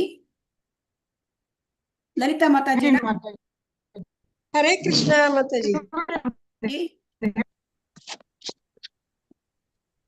ಹರೇ ಕೃಷ್ಣ. ನಮ್ಗೆ ಅಲ್ಲಿ 3 ಅಂತಲೇ ಇತ್ತು, 4 ಮಾಡ್ತಾ ಇದಾರ ನೋಡಿ ಮಾತಾಜಿ, ನೀವು ಯಾವ್ದು ಮಾಡ್ತೀರಿ ಮಾಡಿ ಮಾತಾಜಿ. ಅದೇ ನಾವು 4ನೇ ತಗೊಂಡು 15 ರಿಂದ 18 ಮತ್ತೆ 20 ಹೇಳಿ ಮಾತಾಜಿ. 15ರಲ್ಲಿ ಏನ್ ಹೇಳ್ತಾರೆ, ದೈನಂದಿನ ವ್ಯವಹಾರಗಳನ್ನು ನಿರ್ಲಕ್ಷ್ಯದಿಂದ ಇರಬಾರ್ದು ಅಂತ. ಅಂದ್ರೆ ನಾವು ದೇವರ ಸೇವೆಗೆ ಬಂದ್ಬಿಟ್ಟಿದ್ವಿ, ಭಕ್ತಿ ಸೇವೆಗೆ ಬಂದಿದೀವಿ ಅಂತೇಳಿ ನಮ್ಮ ರೊಟೀನ್ ವರ್ಕ್ಗಳನ್ನ ಯಾವ್ದನ್ನು ಬಿಡಬಾರ್ದು. ನಮ್ಮ ಕರ್ಮ ಅನುಸಾರ ನಾವು ಏನ್ ಮಾಡ್ಬೇಕು ಅದನ್ನ ಮಾಡ್ಬೇಕಾಗತ್ತೆ. ಏನನ್ನ ತಪ್ಪಾಗ್ಬಿಡುತ್ತೆ ಅನ್ನೋ ಹೆದರ್ಕೊಂಡು ಕೂಡ ನಾವು ಅದನ್ನ ಬಿಡಬಾರ್ದು ಅಂತ ಹೇಳಿದ್ದಾರೆ. ಆಮೇಲೆ ದೇವತೆಗಳಿಗೆ ಅಗೌರವತ್ತು, ಕಳೆದುಕೊಂಡಿದ್ದಕ್ಕೆ ಶೋಕ ಪಡಬಾರ್ದು, ಭಾಗ್ಯ ಬಂದಿದ್ದಕ್ಕೂ ಇಗ್ಬಾರ್ದು. ಏನೋ ನಾವು ಒಂದು ಸಂಪತ್ ಕಳ್ಕೊತೀವಿ ಅಥವಾ ಏನೋ ಮಕ್ಳನ್ನ ಕಳ್ಕೊತೀವಿ. ನೀವು ವಿಡಿಯೋ ಆನ್ ಮಾಡ್ಕೊಳ್ಳಿ. ಸಾರಿ ಮಕ್ಕಳನ್ನ ಕಳ್ಕೊತೀವಿ, ಅಥವಾ ಏನೋ ಸಂಸಾರದಲ್ಲಿ ಸಾವಿರಾರು ದುಃಖ ಸುಖ ಎಲ್ಲ ಬರುತ್ತೆ. ಹಾಗೆ ದುಃಖ ಬಂದಾಗ ನಾವು ಶೋಕಿಸ್ಬಾರ್ದು, ಅಥವಾ ಸುಖ ಬಂದಾಗ ಹಿಗ್ಬಿಡ್ಬಾರ್ದು ಅಂತ ಹೇಳ್ತಾ ಇದ್ದಾರೆ. ಆಮೇಲೆ ದೇವತೆಗಳಿಗೆ ಅಗೋರ ತೋರಿಸ್ಬಾರ್ದು. ಅಂದ್ರೆ ಕೃಷ್ಣನೇ ನಾವು ಪೂಜಿಸ್ಬೇಕು ಅಂತ ನಮ್ಗೆ ಭಕ್ತಿ ಸೇವೆಗೆ ಬಂದಾಗ ತಿಳಿದಿರುತ್ತೆ. ಹಾಗಂತ ದೇವತೆಗಳು ಕಡಿಮೆ ಅಂತ ನಾವು ಎಣಿಸ್ಬಾರ್ದು. ದೇವತೆಗಳೆಲ್ಲ ಮಹಾಭಕ್ತರು, ಕೃಷ್ಣನ್ ಭಕ್ತರೇ ಅವರು. ಆಮೇಲೆ ಮಹಾ ವೈಷ್ಣವರು ಅವರೆಲ್ಲ, ಅವ್ರಿಗೆ ಗೌರವ ತೋರಿಸ್ಬೇಕು ಅಂತ ಹೇಳ್ತಾ ಇದ್ದಾರೆ. ಯಾವುದೇ ಜೀವಿನ ವಿನಾಕಾರಣ ಹಿಂಸಿಸಬಾರ್ದು. ಎಲ್ಲಾ ಜೀವಿಗಳಲ್ಲೂ ಪರಮಾತ್ಮ ಇರ್ತಾನೆ, ಎಲ್ಲರಲ್ಲೂ ಆತ್ಮ ಇರ್ತಾನೆ. ಆದ್ರಿಂದ ನಾವು ಯಾರನ್ನು ಒಂದು ಸಣ್ಣ ಇರುವೆಯಿಂದ ಹಿಡಿದು ದೊಡ್ಡ ಆನೆಯಿಂದ ಅಥವಾ ಮನುಷ್ಯ ಆಗ್ಲಿ ಯಾರಿಗೂ ನಾವು ನೋವು ಕೂಡ ಮಾಡಬಾರ್ದು, ಹಿಂಸೆ ಕೂಡ ಮಾಡಬಾರ್ದು ಅಂತ ಹೇಳ್ತಾರೆ. ಆಮೇಲೆ 20ನೇದರಲ್ಲಿ ಇದು ಕೃಷ್ಣ ಅವನ ಭಕ್ತರನ್ನ ತೆಗಳುವ ಜನರ ವಿಷಯದಲ್ಲಿ ಸಹಿಷ್ಣುತನಾಗಿರಬಾರದು. ಇದರಲ್ಲಿ ನಾವು ಸ್ವಯಂ ಚೈತನ್ಯ ಮಹಾಪ್ರಭುದೇ ತಗೋಬಹುದು. ಜಗಾಯ್ ಮದಾಯಿಯವ್ರಿಗೆ ಅವರು ನಿತ್ಯಾನಂದರನಿಗೆ ನಿಂದಿಸಿದ್ರಿಂದ ಜಗಾಯ್ ಮದಾಯಿಯರಿಗೆ ಚೈತನ್ಯ ಪ್ರಭು ಹೊಡೆಯಕ್ಕೆ ಹೊರಟೋಗಿದ್ರು, ಅಷ್ಟು ಕೋಪ ಬಂದ್ಬಿಟ್ಟಿತ್ತು. ಅದರಿಂದ ಭಕ್ತರನ್ನು ಅಥವಾ ಕೃಷ್ಣನನ್ನು ನಿಂದಿಸಿ ತೆಗಳ್ತಾರಲ್ಲ ಅಂತವ್ರ ಬಗ್ಗೆ ನಾವು ಸಹಿಷ್ಣುತೆ ತೋರಿಸ್ಲೇಬಾರ್ದು. ಅವ್ರ ಮೇಲೆ ಕೋಪ ಮಾಡ್ಕೊಂಡು ಅಥವಾ ಆ ಜಾಗದಿಂದ ಎದ್ದೋಗ್ಬಿಡ್ಬೇಕು. ನಮ್ಗೆ ಅಲ್ಲಿ ಏನು ಮಾತಾಡ್ಲಿಕ್ಕೆ ವಾದ ಮಾಡ್ಲಿಕ್ಕೆ ಬರ್ಲಿಲ್ಲ ಅಂದ್ರೆ ನಾವು ಆ ಜಾಗನ ಬಿಟ್ಟು ಹೋಗ್ಬಿಡ್ಬೇಕಾಗತ್ತೆ. ಅಷ್ಟು ತಿಳ್ಕೊಂಡೆ ಮಾತಾಜಿ. ಹರೇ ಕೃಷ್ಣ. ದೈನಂದಿನ ವ್ಯವಹಾರಗಳಲ್ಲಿ ನಿರ್ಲಕ್ಷ್ಯದಿಂದ ಇರಬಾರ್ದು. ದೈನಂದಿನ ವ್ಯವಹಾರ ಅಂದ್ರೆ ನಾವು ಭಕ್ತಿ ಸೇವಾ ಕಾರ್ಯ ದೈನಂದಿನ, ಅದನ್ನ ನಾವು ನಿರ್ಲಕ್ಷ್ಯ ಮಾಡಬಾರ್ದು.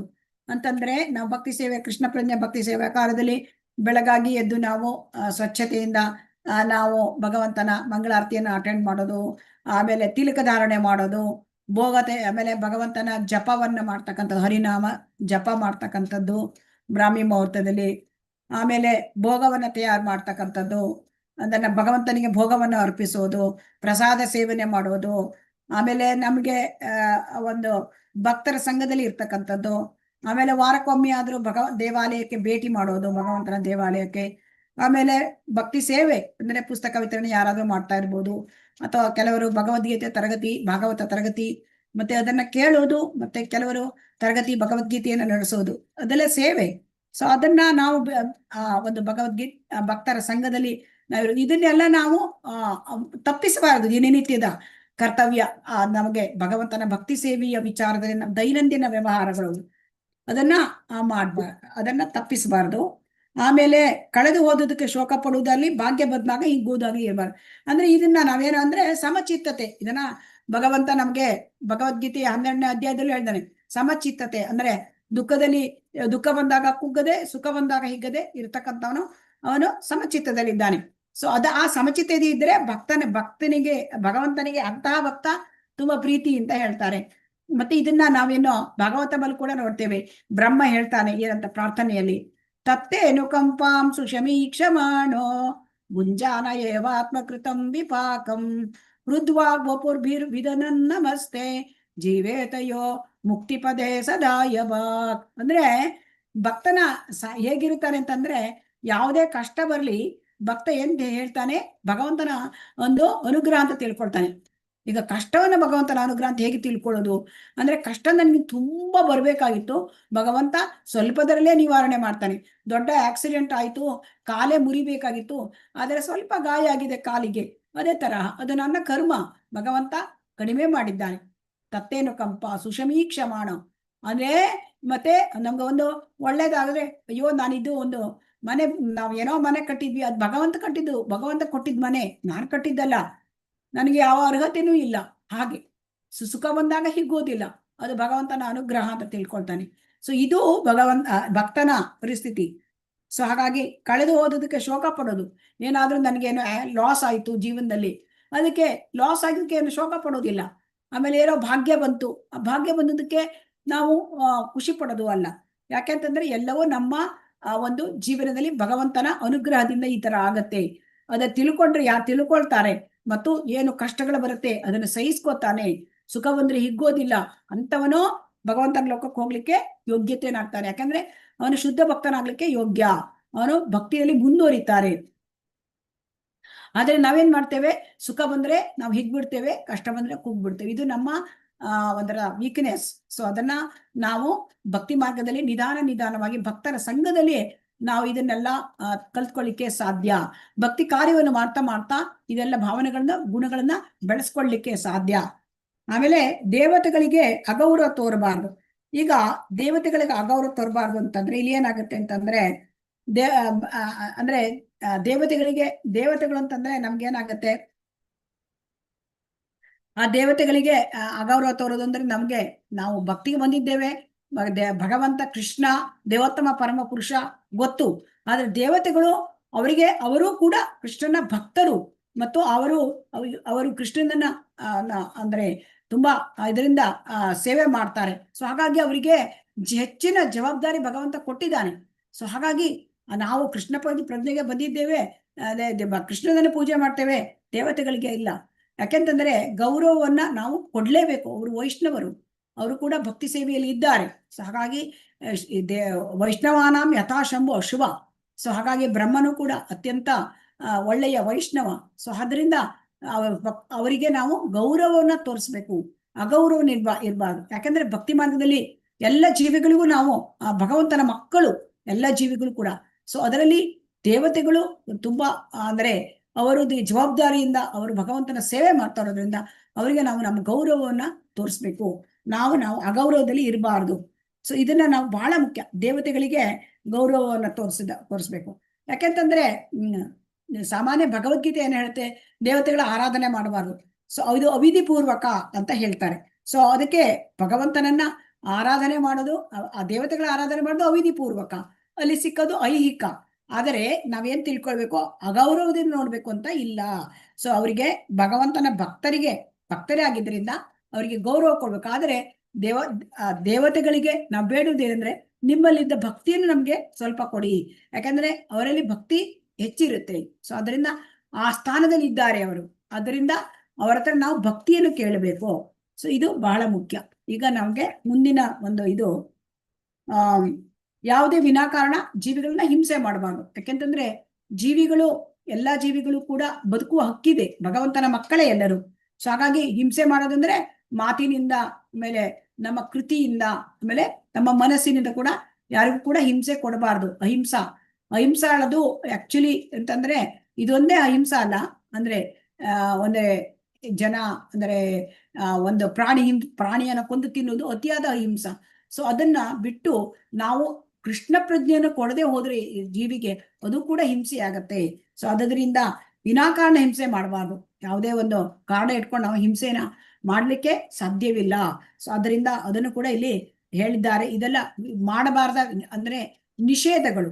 ಆಮೇಲೆ ದೇಗುಲದಲ್ಲಿ ವಿಗ್ರಹಾರಾಧನೆ ಮಾಡುವಾಗ ಅಪರಾಧಗಳು, ಈ ಅಪರಾಧಗಳ ಬಗ್ಗೆ ನಾವು ಮುಂದಿನ ಒಂದು 7ನೇ ಅಧ್ಯಾಯದಲ್ಲಿ ಸಂಪೂರ್ಣ ಒಂದು ಅಧ್ಯಾಯವನ್ನೇ ಕೊಟ್ಟಿದ್ದಾರೆ. ಸೊ ಆಮೇಲೆ ವೈಷ್ಣವ ನಿಂದನೆಯನ್ನ ಮಾಡಬಾರ್ದು. ಯಾಕಂತಂದ್ರೆ ವೈಷ್ಣವ ನಿಂದನೆ ಆಗ್ತಾ ಇದೆ ಅಂತಂದ್ರೆ ಅದನ್ನ ನಾವು ಸಹಿಸ್ಕೊಳ್ಬಾರ್ದು. ಭಕ್ತರ ಅಂದ್ರೆ ವೈಷ್ಣವ ನಿಂದನೆ ಅಂದ್ರೆ ಇಲ್ಲಿ ಏನ್ ತಿಳ್ಕೊಳ್ಬೇಕು ಅಂದ್ರೆ ಭಗವಂತನ ನಿಂದನೆ, ಭಗವಂತನ ಭಕ್ತರ ನಿಂದನೆ, ಗುರು ನಿಂದನೆ, ಆಮೇಲೆ ದೇವತೆಗಳನ್ನ ನಿಂದನೆ ಮಾಡುದು.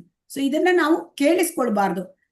ಆ ಸ್ಥಳದಲ್ಲಿ ಎಲ್ಲಿ ನಿಂದನೆ ಆಗ್ತಾ ಇದೆ ಆ ಸ್ಥಳದಲ್ಲಿ ನಾವು ಎದ್ದು ಹೋಗ್ಬೇಕು, ಅಲ್ಲಿ ಇರಬಾರ್ದು. ಸೊ ಹಾಗಾಗಿ ನಾವು ಮಾತಾಜಿ ಇವಾಗ ಕೇಳಿಸ್ತಾ ಇದೆಯಾ ಮಾತಾಜಿ? ನನ್ನ ಮಾತು ಕೇಳ್ತಾ ಇದೆ ಮಾತಾಜಿ. ಮಾತ್ರ ಒಂದ್ ನಿಮಿಷ ಓದ್ಲಾ 3ನೇದು ನಾನು 10ರಿಂದ 14. ಹರೇ ಕೃಷ್ಣ ಮಾತಾಜಿ, ನಾನು ಹೇಳ್ತೇನೆ. ಸೊ ಇಲ್ಲಿ ನಾ ಹೇಳೋವರೆಗೂ ನೀವು ಕಾಯ್ಬೇಕು. ಸೊ ಹಾಗಾಗಿ ನಾವು ಅಂದ್ರೆ ಆ ಒಂದು ನಿಂದನೆ ಅದನ್ನ ನಾವು ಕೇಳಿಸ್ಕೋಬಾರ್ದು. ಭಕ್ತರ ನಿಂದನೆ, ಒಮ್ಮೆ ಭಕ್ತರ ನಿಂದನೆ ಆಯ್ತು, ಆದ್ರೆ ನಮಗೆ ಏನ್ ಮಾಡ್ಬೇಕು, ನಿಂದನೆ ಆದ್ರೂ ಕೂಡ ನಾವು ಅಲ್ಲಿಂದ ಎದ್ದು ಹೋಗ್ಬೇಕು, ಇಲ್ಲ ನಾವು ಅವ್ರ ಜೊತೆ ವಾದ ಮಾಡಿ ಅವ್ರನ್ನ ಸೋಲಿಸ್ಬೇಕು. ಆಮೇಲೆ ಈಗ ನೋಡಿ, ಶಿವನ ನಿಂದನೆಯನ್ನ ಕೇಳಿ ಸತಿ ಅವರು ಆ ಒಂದು ಯಜ್ಞಕುಂಡದಲ್ಲೇ ಅವರು ತಮ್ಮ ಜೀವವನ್ನ ಅರ್ಪಿತ ಮಾಡಿದ್ರು. ಆದ್ರೆ ಅದರಲ್ಲಿ ಅದು ಎಲ್ಲರಿಗೂ ಹೇಳಿದ್ದಲ್ಲ, ಶಿವ ನಿಂದನೆಯನ್ನ ಕೇಳಿ ಅವಳು ಮಾಡಿದ್ದು, ಅದನ್ನ ಎಲ್ಲರಿಗೂ ಹೇಳಿದ್ದಲ್ಲ. ಹಾಗಾಗಿ ಸತಿ ಅದನ್ನ ಮಾಡ್ತಾ ಶರೀರವನ್ನೇ ಯೋಗ ಶಕ್ತಿಯಿಂದ ಅಲ್ಲಿ ತ್ಯಾಗ ಮಾಡಿಬಿಡ್ತಾಳೆ. ಇದು ಏನಾಗತ್ತೆ, ಯಾಕಾಗ ಮಾಡಿದ್ಲು? ಸತಿಯಿಂದ ಆ ಶಿವ ಅಳಿಯಲಾಗಿದ್ದ ದಕ್ಷನಿಗೆ. ಸೊ ಹಾಗಾಗಿ ಅಲ್ಲಿ ನನ್ನಿಂದನೇ ಆ ತರ ಎಲ್ಲ ಆಗಿದೆ ಅಂತ ಹೇಳಿ ಅವಳು ಶರೀರ ತ್ಯಾಗ ಮಾಡ್ತಾಳೆ. ಇದು ಒಂದು ರೀತಿಯ ಪ್ರತಿಭಟನೆ. ಅಂದ್ರೆ ವೈಷ್ಣವ ನಿಂದನೆಯನ್ನ ಸಹಿಸ್ಕೊಳ್ಳದೆ ಇರ್ತಕ್ಕಂಥದ್ದು. ಆದ್ರೆ ಇದನ್ನ ಎಲ್ಲರಿಗೂ ಹೇಳಿಲ್ಲ. ಸಾಮಾನ್ಯವಾಗಿ ನಾವು ಸ್ಥಳ ಬಿಟ್ಟು ಹೋಗ್ಬೇಕು. ಅದಿಲ್ಲ ಅಂದ್ರೆ ಅಲ್ಲಿ ನಾವು ವಾದದಲ್ಲಿ ಅವ್ರನ್ನ ಸೋಲಿಸ್ಬೇಕು. ಇದು ಹೇಗೆ ಅಂತಂದ್ರೆ, ಉದಾಹರಣೆ ಅಂತಂದ್ರೆ, ಒಮ್ಮೆ ರೂಪ ಗೋಸ್ವಾಮಿ ಏನಾಗಿತ್ತು, ರೂಪ ಗೋಸ್ವಾಮಿ ಸನಾತನ ಗೋಸ್ವಾಮಿ ಹತ್ರ ಒಬ್ಬನು ಬರ್ತಾನೆ. ಅವನೇನ್ ಹೇಳ್ತಾನೆ, ನಿಮ್ ಜೊತೆ ನಾನು ವಾದ ಮಾಡ್ಲಿಕ್ಕೆ ಬಂದಿದ್ದೇನೆ, ನನಗೆ ನಿಮ್ಮನ್ನು ಸೋಲಿಸ್ಬೇಕು. ಆಗ ರೂಪ ಗೋಸ್ವಾಮಿ ಹೇಳ್ತಾರೆ, ನಾನು ನಿನಗೆ ಬರೆದು ಕೊಟ್ಬಿಡ್ತೇನೆ, ನೀನೇ ಗೆದ್ದಿದ್ದೀಯಾ ಅಂತ. ಯಾಕಂದ್ರೆ ನಿಮ್ ಜೊತೆ ನನಗೆ ವಾದ ಮಾಡ್ಲಿಕ್ಕೆ ಸಮಯ ಇಲ್ಲ ಅಂತ ಹಳೆ ಅವರು ಬರ್ಕೊಟ್ಬಿಟ್ರು. ಆಮೇಲೆ ಏನಾಯ್ತು, ಜೀವ ಗೋಸ್ವಾಮಿ ಅವರು ಅವರನ್ನ ಕರೆದು ಅವ್ರ ಜೊತೆ ವಾದ ಮಾಡ್ತಾರೆ. ವಾದದಲ್ಲಿ ಅವರು ಸೋಲಿಸ್ತಾರೆ. ಹೀಗೆ ರೂಪ ಗೋಸ್ವಾಮಿ ಮತ್ತು ಸನಾತನ ಗೋಸ್ವಾಮಿ ಅವರು ಜೀವ ಗೋಸ್ವಾಮಿ ಅವರಿಗೆ ಗುರುವಿನ ಸ್ಥಾನದಲ್ಲಿ ಇದ್ರು. ಸೊ ಹಾಗಾಗಿ ಅವರು ಗುರುವಿನ ಸ್ಥಾನದಲ್ಲಿ ಇದ್ದಿದ್ರಿಂದ ರೂಪ ಗೋಸ್ವಾಮಿಯವರು ಸನಾತನ ಗೋಸ್ವಾಮಿಯವರು ಜೀವ ಗೋಸ್ವಾಮಿಗಿಂತ ದೊಡ್ಡವರು. ಅವರ ಪರವಾಗಿ ಜೀವ ಗೋಸ್ವಾಮಿಯವರೇ ವಾದ ಮಾಡಿ ಸೋಲಿಸ್ತಾರೆ.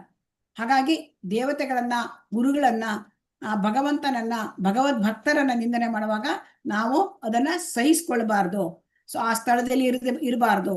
ಅದು ಬಹಳ ಮುಖ್ಯ. ಹರೇ ಕೃಷ್ಣ. ಮತ್ತೆ ನಮಗೆ ಸಾಧ್ಯ ಆದರೆ ಅದನ್ನ ನಾವು ಆ ನಿಂದನೆಗೆ ನಾವು ಅದನ್ನ ವಾದ ಮಾಡಿ ಅವರನ್ನ ಸೋಲಿಸ್ಬೇಕಾಗತ್ತೆ.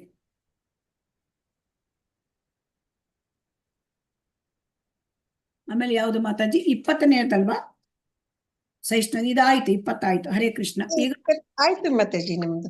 10ರಿಂದ 14 ಈಗ ಎಲ್ಲ ಕವರ್ ಆಗಿದೆಯಲ್ಲ? 15, 10ರಿಂದ 14 ಒಂದು ಆಗ್ಬೇಕು. ಅಲ್ಲ, 15, 16, 17, 18, 19 ಮತ್ತೆ 20 ಆಯ್ತು. 19 ಇಲ್ಲ, 15ರಿಂದ 18 and 20 ಅಂತಿದೆ. ಆಯ್ತಲ್ವಾ? ಈಗ 10ರಿಂದ 14 ಲಕ್ಷ್ಮಿ PM ಮಾತಾಜಿ. ಈಗ ಹೇಳ್ತೀನಿ ಮಾತಾಜಿ. ನಾವು ಯಾವಾಗ್ಲೂ ಭಕ್ತರಲ್ದವ್ರ ಸಂಘನ ನಾವು ಮಾಡ್ಲೂಬಾರ್ದು, ಅವ್ರ ಜೊತೆ ಸೇರ್ಬಾರ್ದು. ನಾವು ಯಾವಾಗ್ಲೂ ಭಗವದ್ ಭಕ್ತರ ಜೊತೆನೆ ಇರ್ಬೇಕು. ಆವಾಗ ನಮ್ಗೆ ಭಕ್ತಿ ಸೇವೆಯಲ್ಲಿ ಮುನ್ನಡೆಯಕ್ಕೂ ದಾರಿ ತೋರಿಸ್ಕೊಡ್ತಾನೆ ಭಗವಂತ. ಆಮೇಲೆ ಎರಡನೇದು, ಭಕ್ತಿ ಸೇವೆಯನ್ನು ಕೈಗೊಳ್ಳಕ್ಕೆ ಅಪೇಕ್ಷೆ ಇಲ್ದ ಅಂತವ್ರಿಗೆ, ಇವಾಗ ಆ ಭಕ್ತಿ ಸೇವೆ ಮಾಡಲ್ಲ ಅಂತ ನಾವನ್ನ ಬಲವಂತವಾಗಿ ಅವ್ರಿಗೆ ಉಪದೇಶ ಮಾಡಬಾರ್ದು.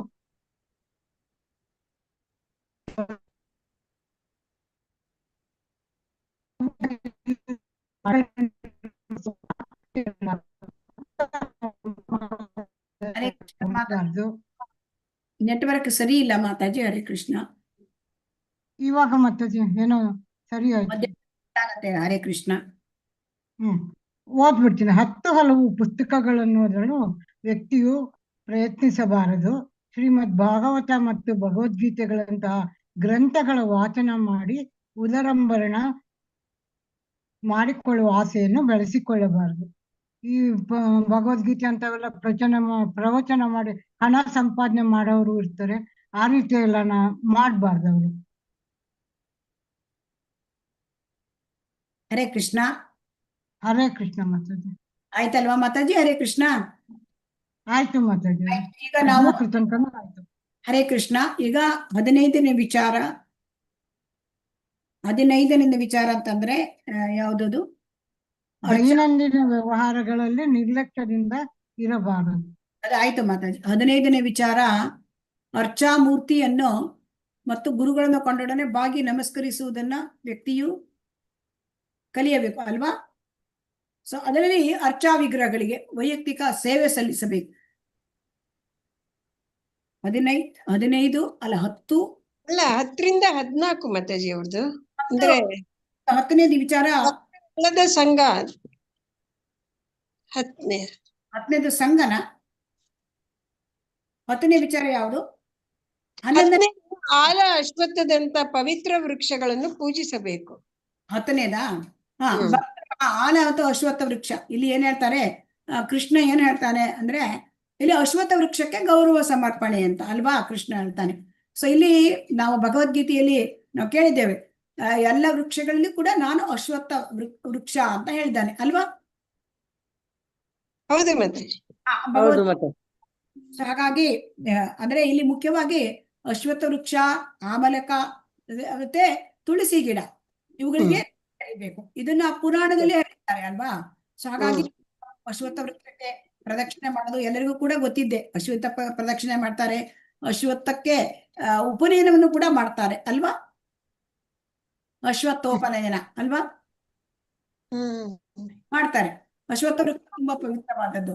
ಸೊ ಅದಕ್ಕೆ ಸಾಮಾನ್ಯವಾಗಿ ಕೆಲವೊಂದು ದೇವಸ್ಥಾನಗಳ ಅಶ್ವತ್ಥ ವೃಕ್ಷ ಇರುತ್ತೆ. ಸೊ ಬ್ರಾಹ್ಮಣ ಮಾಡೋದು, ಪೂಜೆ ಮಾಡೋದು ಎಲ್ಲ ಮಾಡ್ತಾರೆ. ಅಶ್ವತ್ಥೋಪನಯನವನ್ನು ಮಾಡ್ತಾರೆ. ಆಮೇಲೆ ನಮ್ಗೆ ತುಳಸಿ ಬಗ್ಗೆ ಕೂಡ ಗೊತ್ತಿದೆ. ತುಳಸಿ ಗಿಡ ಅಂದ್ರೆ ಎಷ್ಟು ಪವಿತ್ರವಾದದ್ದು. ಆ ತುಳಸಿ ಮಹಾರಾಣಿ, ಆ ತುಳಸಿ ಮಹಾರಾಣಿಯಿಂದ ನಮ್ಗೆ ಭಕ್ತಿಗೆ ಹೋಗ್ಲಿಕ್ಕೆ ತುಳಸಿ ಮಹಾರಾಣಿಯ ಆಶೀರ್ವಾದ ಬೇಕೇ ಬೇಕು ಭಕ್ತಿ ಸೇವೆ ಮಾಡ್ಲಿಕ್ಕೆ. ಸೊ ನಮ್ಮ ಭಕ್ತಿಯಲ್ಲಿ ಬರ್ಲಿಕ್ಕೆ ಆ ತುಳಸಿ ಮಹಾರಾಣಿ ಬಹಳ ಮುಖ್ಯ. ಅದನ್ನ ತುಳಸಿಗೆ ನಾವು ಪ್ರತಿನಿತ್ಯ ಆರತಿ ಮಾಡ್ತೇವೆ ಅಲ್ವಾ?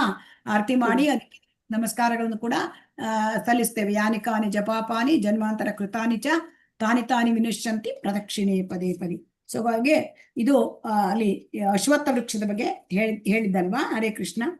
ಆ ಒಂದು ಪಾಯಿಂಟ್ ಓದಿ ಅಲ್ಲಿ ಮುಂದಿನ ಪಾಯಿಂಟ್ ಯಾವುದು? ಭಕ್ತರಲ್ಲದವರ ಸಂಘವನ್ನು ದೃಢ ಮನಸ್ಸಿನಿಂದ ಬಿಡಬೇಕು. ಇದು 11ನೆಯ ಕಾಣುತ್ತೆ ಅಲ್ವಾ?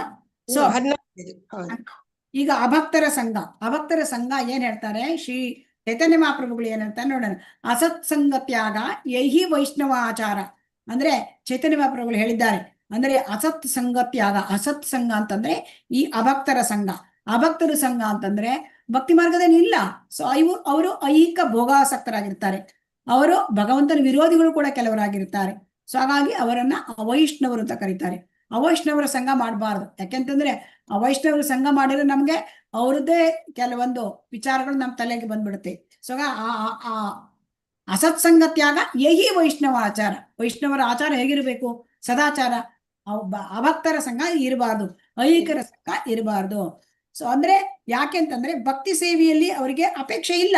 ಸೊ ಅವರಿಗೆ ಭಕ್ತಿ ಸೇವೆಯಲ್ಲಿ ಅವರಿಗೆ ಅಪೇಕ್ಷೆ ಇಲ್ಲ. ಭಕ್ತಿ ಅಂದ್ರೆ ಭಗವಂತನಲ್ಲಿ ಅವರಿಗೆ ಅಪೇಕ್ಷೆ ಇಲ್ಲ ಅಲ್ವಾ? ಹೌದು. ಸೊ ಅದಕ್ಕೆ ಏನ್ ಹೇಳ್ತಾರೆ? ಯೋಷಿತ್ ಸಂಘ ಅಂತ ಹೇಳ್ತಾರೆ.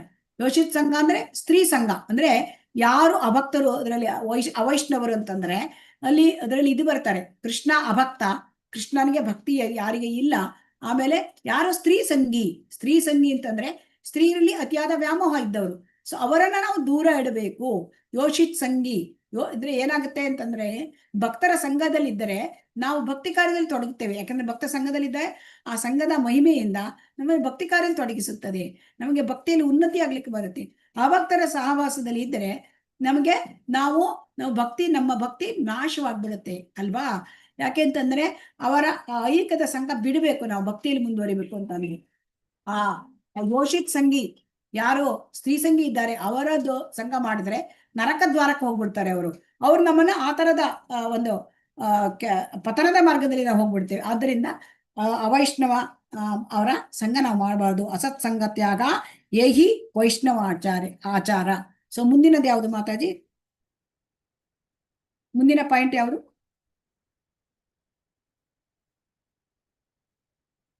ಮುಂದಿನ ಪಾಯಿಂಟ್ ಯಾವುದು? ಅರ್ಚಾ ವಿಗ್ರಹನ. ದೇಗುಲಗಳನ್ನು ಇಲ್ಲವೇ ಮಠಗಳನ್ನು ನಿರ್ಮಿಸುವ ಉತ್ಸಾಹ ವ್ಯಕ್ತಿಯಲ್ಲಿರಬಾರದು. ದೇವಸ್ಥಾನ ಮತ್ತ ಆ ಮಠಗಳನ್ನ ದೇಗುಲ ನಿರ್ಮಾಣ ವಿಚಾರ. ಆ ದೇಗುಲ ನಿರ್ಮಾಣ ವಿಚಾರ ಹೇಳೋದಾದ್ರೆ ಅದು ನಮ್ಮ ಮೂಲ ಗುರಿ ಆಗಿರಬಾರ್ದು ಹೇಳ್ತಾರೆ.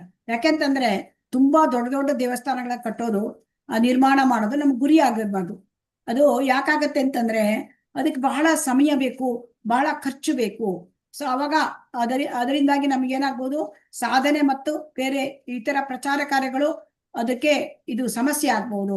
ಸೊ ಅದಕ್ಕಾಗಿ ಯಾರು ಕೂಡ ಅಷ್ಟು ದೊಡ್ಡ ದೊಡ್ಡ ಸಂಕಲ್ಪನ ಇಟ್ಕೋಬಾರ್ದು ಅಂತ ಹೇಳ್ತಾರೆ. ಆಮೇಲೆ ಶ್ರೀಲ ಪ್ರಭುಪಾದರಿಗೂ ಕೂಡ ಏನು ಒಂದು ದೊಡ್ಡ ದೇವಸ್ಥಾನಗಳ ನಿರ್ಮಾಣ ಮಾಡ್ಬೇಕು ಅಂತ ಮೊದಲು ಇರ್ಲಿಲ್ಲ. ಆ ಯೋಚನೆ ಕೂಡ ಮೊದಲು ಇರ್ಲಿಲ್ಲ. ಅವ್ರು ಮೊದಲು ಯೋಚನೆ ಮಾಡ್ತಾರೆ. ಏನ್ ವಿಚಾರ ಇತ್ತು ಅವರಿಗೆ? ಪುಸ್ತಕಗಳನ್ನ ಮುದ್ರಣೆ ಮಾಡ್ಬೇಕು, ಅದನ್ನ ಹಂಚಬೇಕು, ಪುಸ್ತಕ ವಿತರಣೆ ಮಾಡ್ಬೇಕು. ಅದನ್ನ ಶ್ರೀಲ ಪ್ರಭುಪಾದ ಗುರುಗಳು ಅವ್ರಿಗೆ ಹೇಳಿದ್ರು. ಶ್ರೀಲ ಭಕ್ತಿ ಸಿದ್ಧಾಂತ ಠಾಕೂರರು ಅವ್ರು ಏನ್ ಹೇಳಿದ್ರು? ನೀನು ಪ್ರಚಾರ ಮಾಡು ಅಂತ ಹೇಳಿದ್ರು.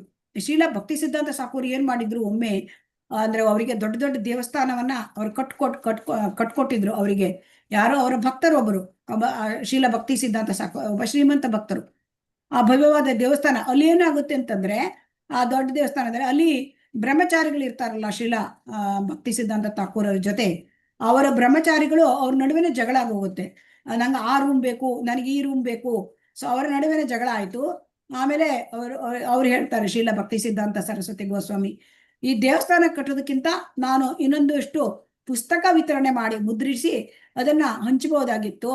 ಸೊ ಹಾಗೆ ಯಾಕಂತಂದ್ರೆ ಈ ದೇವಸ್ಥಾನ ನಿರ್ಮಾಣ ಮಾಡೋದ್ರಿಂದ ಪ್ರಚಾರ ಕಾರ್ಯದಲ್ಲಿ ತೊಂದರೆ, ಮತ್ತೆ ಜನರಲ್ಲಿ ಈ ತರ ಭಾವನೆಗಳು ಬರುತ್ತೆ, ಬ್ರಹ್ಮಚಾರಿಗಳಿಗೂ ಕೂಡ ಈ ತರ ಭಾವನೆ ಬಂದಿತ್ತು. ಸೊ ಅದಕ್ಕಾಗಿ ಇಲ್ಲಿ ಭಗವಂತನ ಸೇವೆಯಲ್ಲಿ ಕುಂಠಿತ ಆಗೋ ಸಂದರ್ಭ ಬರಬಹುದು. ಹಾಗಾಗಿ ಅದನ್ನ ಮಾಡಬಾರ್ದು ಅಂತ ಇಲ್ಲಿ ರೂಪ ಗೋಸ್ವಾಮಿಯರು ಹೇಳ್ತಾರೆ. ಸೊ ಅದಕ್ಕಾಗಿ ಈ ಶ್ರೀಲ ಪ್ರಭುಪಾದರಿಗೆ ಏನಾಯ್ತು, ಅವರು ಪುಸ್ತಕವನ್ನ ವಿತರಣೆ ಮಾಡುವಾಗ, ಪುಸ್ತಕವನ್ನ ಮುದ್ರಿಸಿ ವಿತರಣೆ ಮಾಡಿದಾಗ ತುಂಬಾ ಅವರಿಗೆ ಪುಸ್ತಕ ವಿತರಣೆಯಿಂದ ತುಂಬಾ ಚೆನ್ನಾಗಾಯ್ತು. ಆವಾಗ ಹೆಚ್ಚಿನ ಹಣ ಬಂತು. ಆಗ ಹೆಚ್ಚಿನ ಹಣ ಬಂದಾಗ ಅವ್ರು ಏನ್ ಮಾಡಿದ್ರು, ಅವರು ಶ್ರೀಲ ಪ್ರಭುಪಾದ ಒಂದೊಂದೇ ದೇವಸ್ಥಾನಗಳನ್ನ ಕಟ್ಟಿದ್ರು. ಆಮೇಲೆ ಅದರಲ್ಲಿ ಕೂಡ ಅವ್ರು ಏನ್ ಮಾಡ್ತಾ ಇದ್ರು, ಹೆಚ್ಚಿನದಾಗಿ ಅವರು ಕಟ್ಟಡ ಆಲ್ರೆಡಿ ಕಟ್ಟಿದ ಕಟ್ಟಡವನ್ನೇ ಅವರು ಖರೀದಿಸಿ ಅದನ್ನ ದೇವಸ್ಥಾನದಂತೆ ಅದನ್ನ ಅವರು ಪರಿವರ್ತನೆ ಮಾಡ್ತಾ ಇದ್ರು. ಸೊ ಇದ್ದ ಕಟ್ಟಡಗಳನ್ನೇ ಹಾಗೆ ಅವರು 108 ದೇವಸ್ಥಾನಗಳನ್ನ ಮಾಡಿದ್ರು. ಸೊ ಹಾಗಾಗಿ ಇಲ್ಲಿ ಏನಾಗುತ್ತೆ ಕೂಡ ಅಂತಂದ್ರೆ, ಮಾಯಾಪುರದಲ್ಲೂ ಕೂಡ ದೊಡ್ಡ ದೇವಸ್ಥಾನ ಕಟ್ತಾರೆ.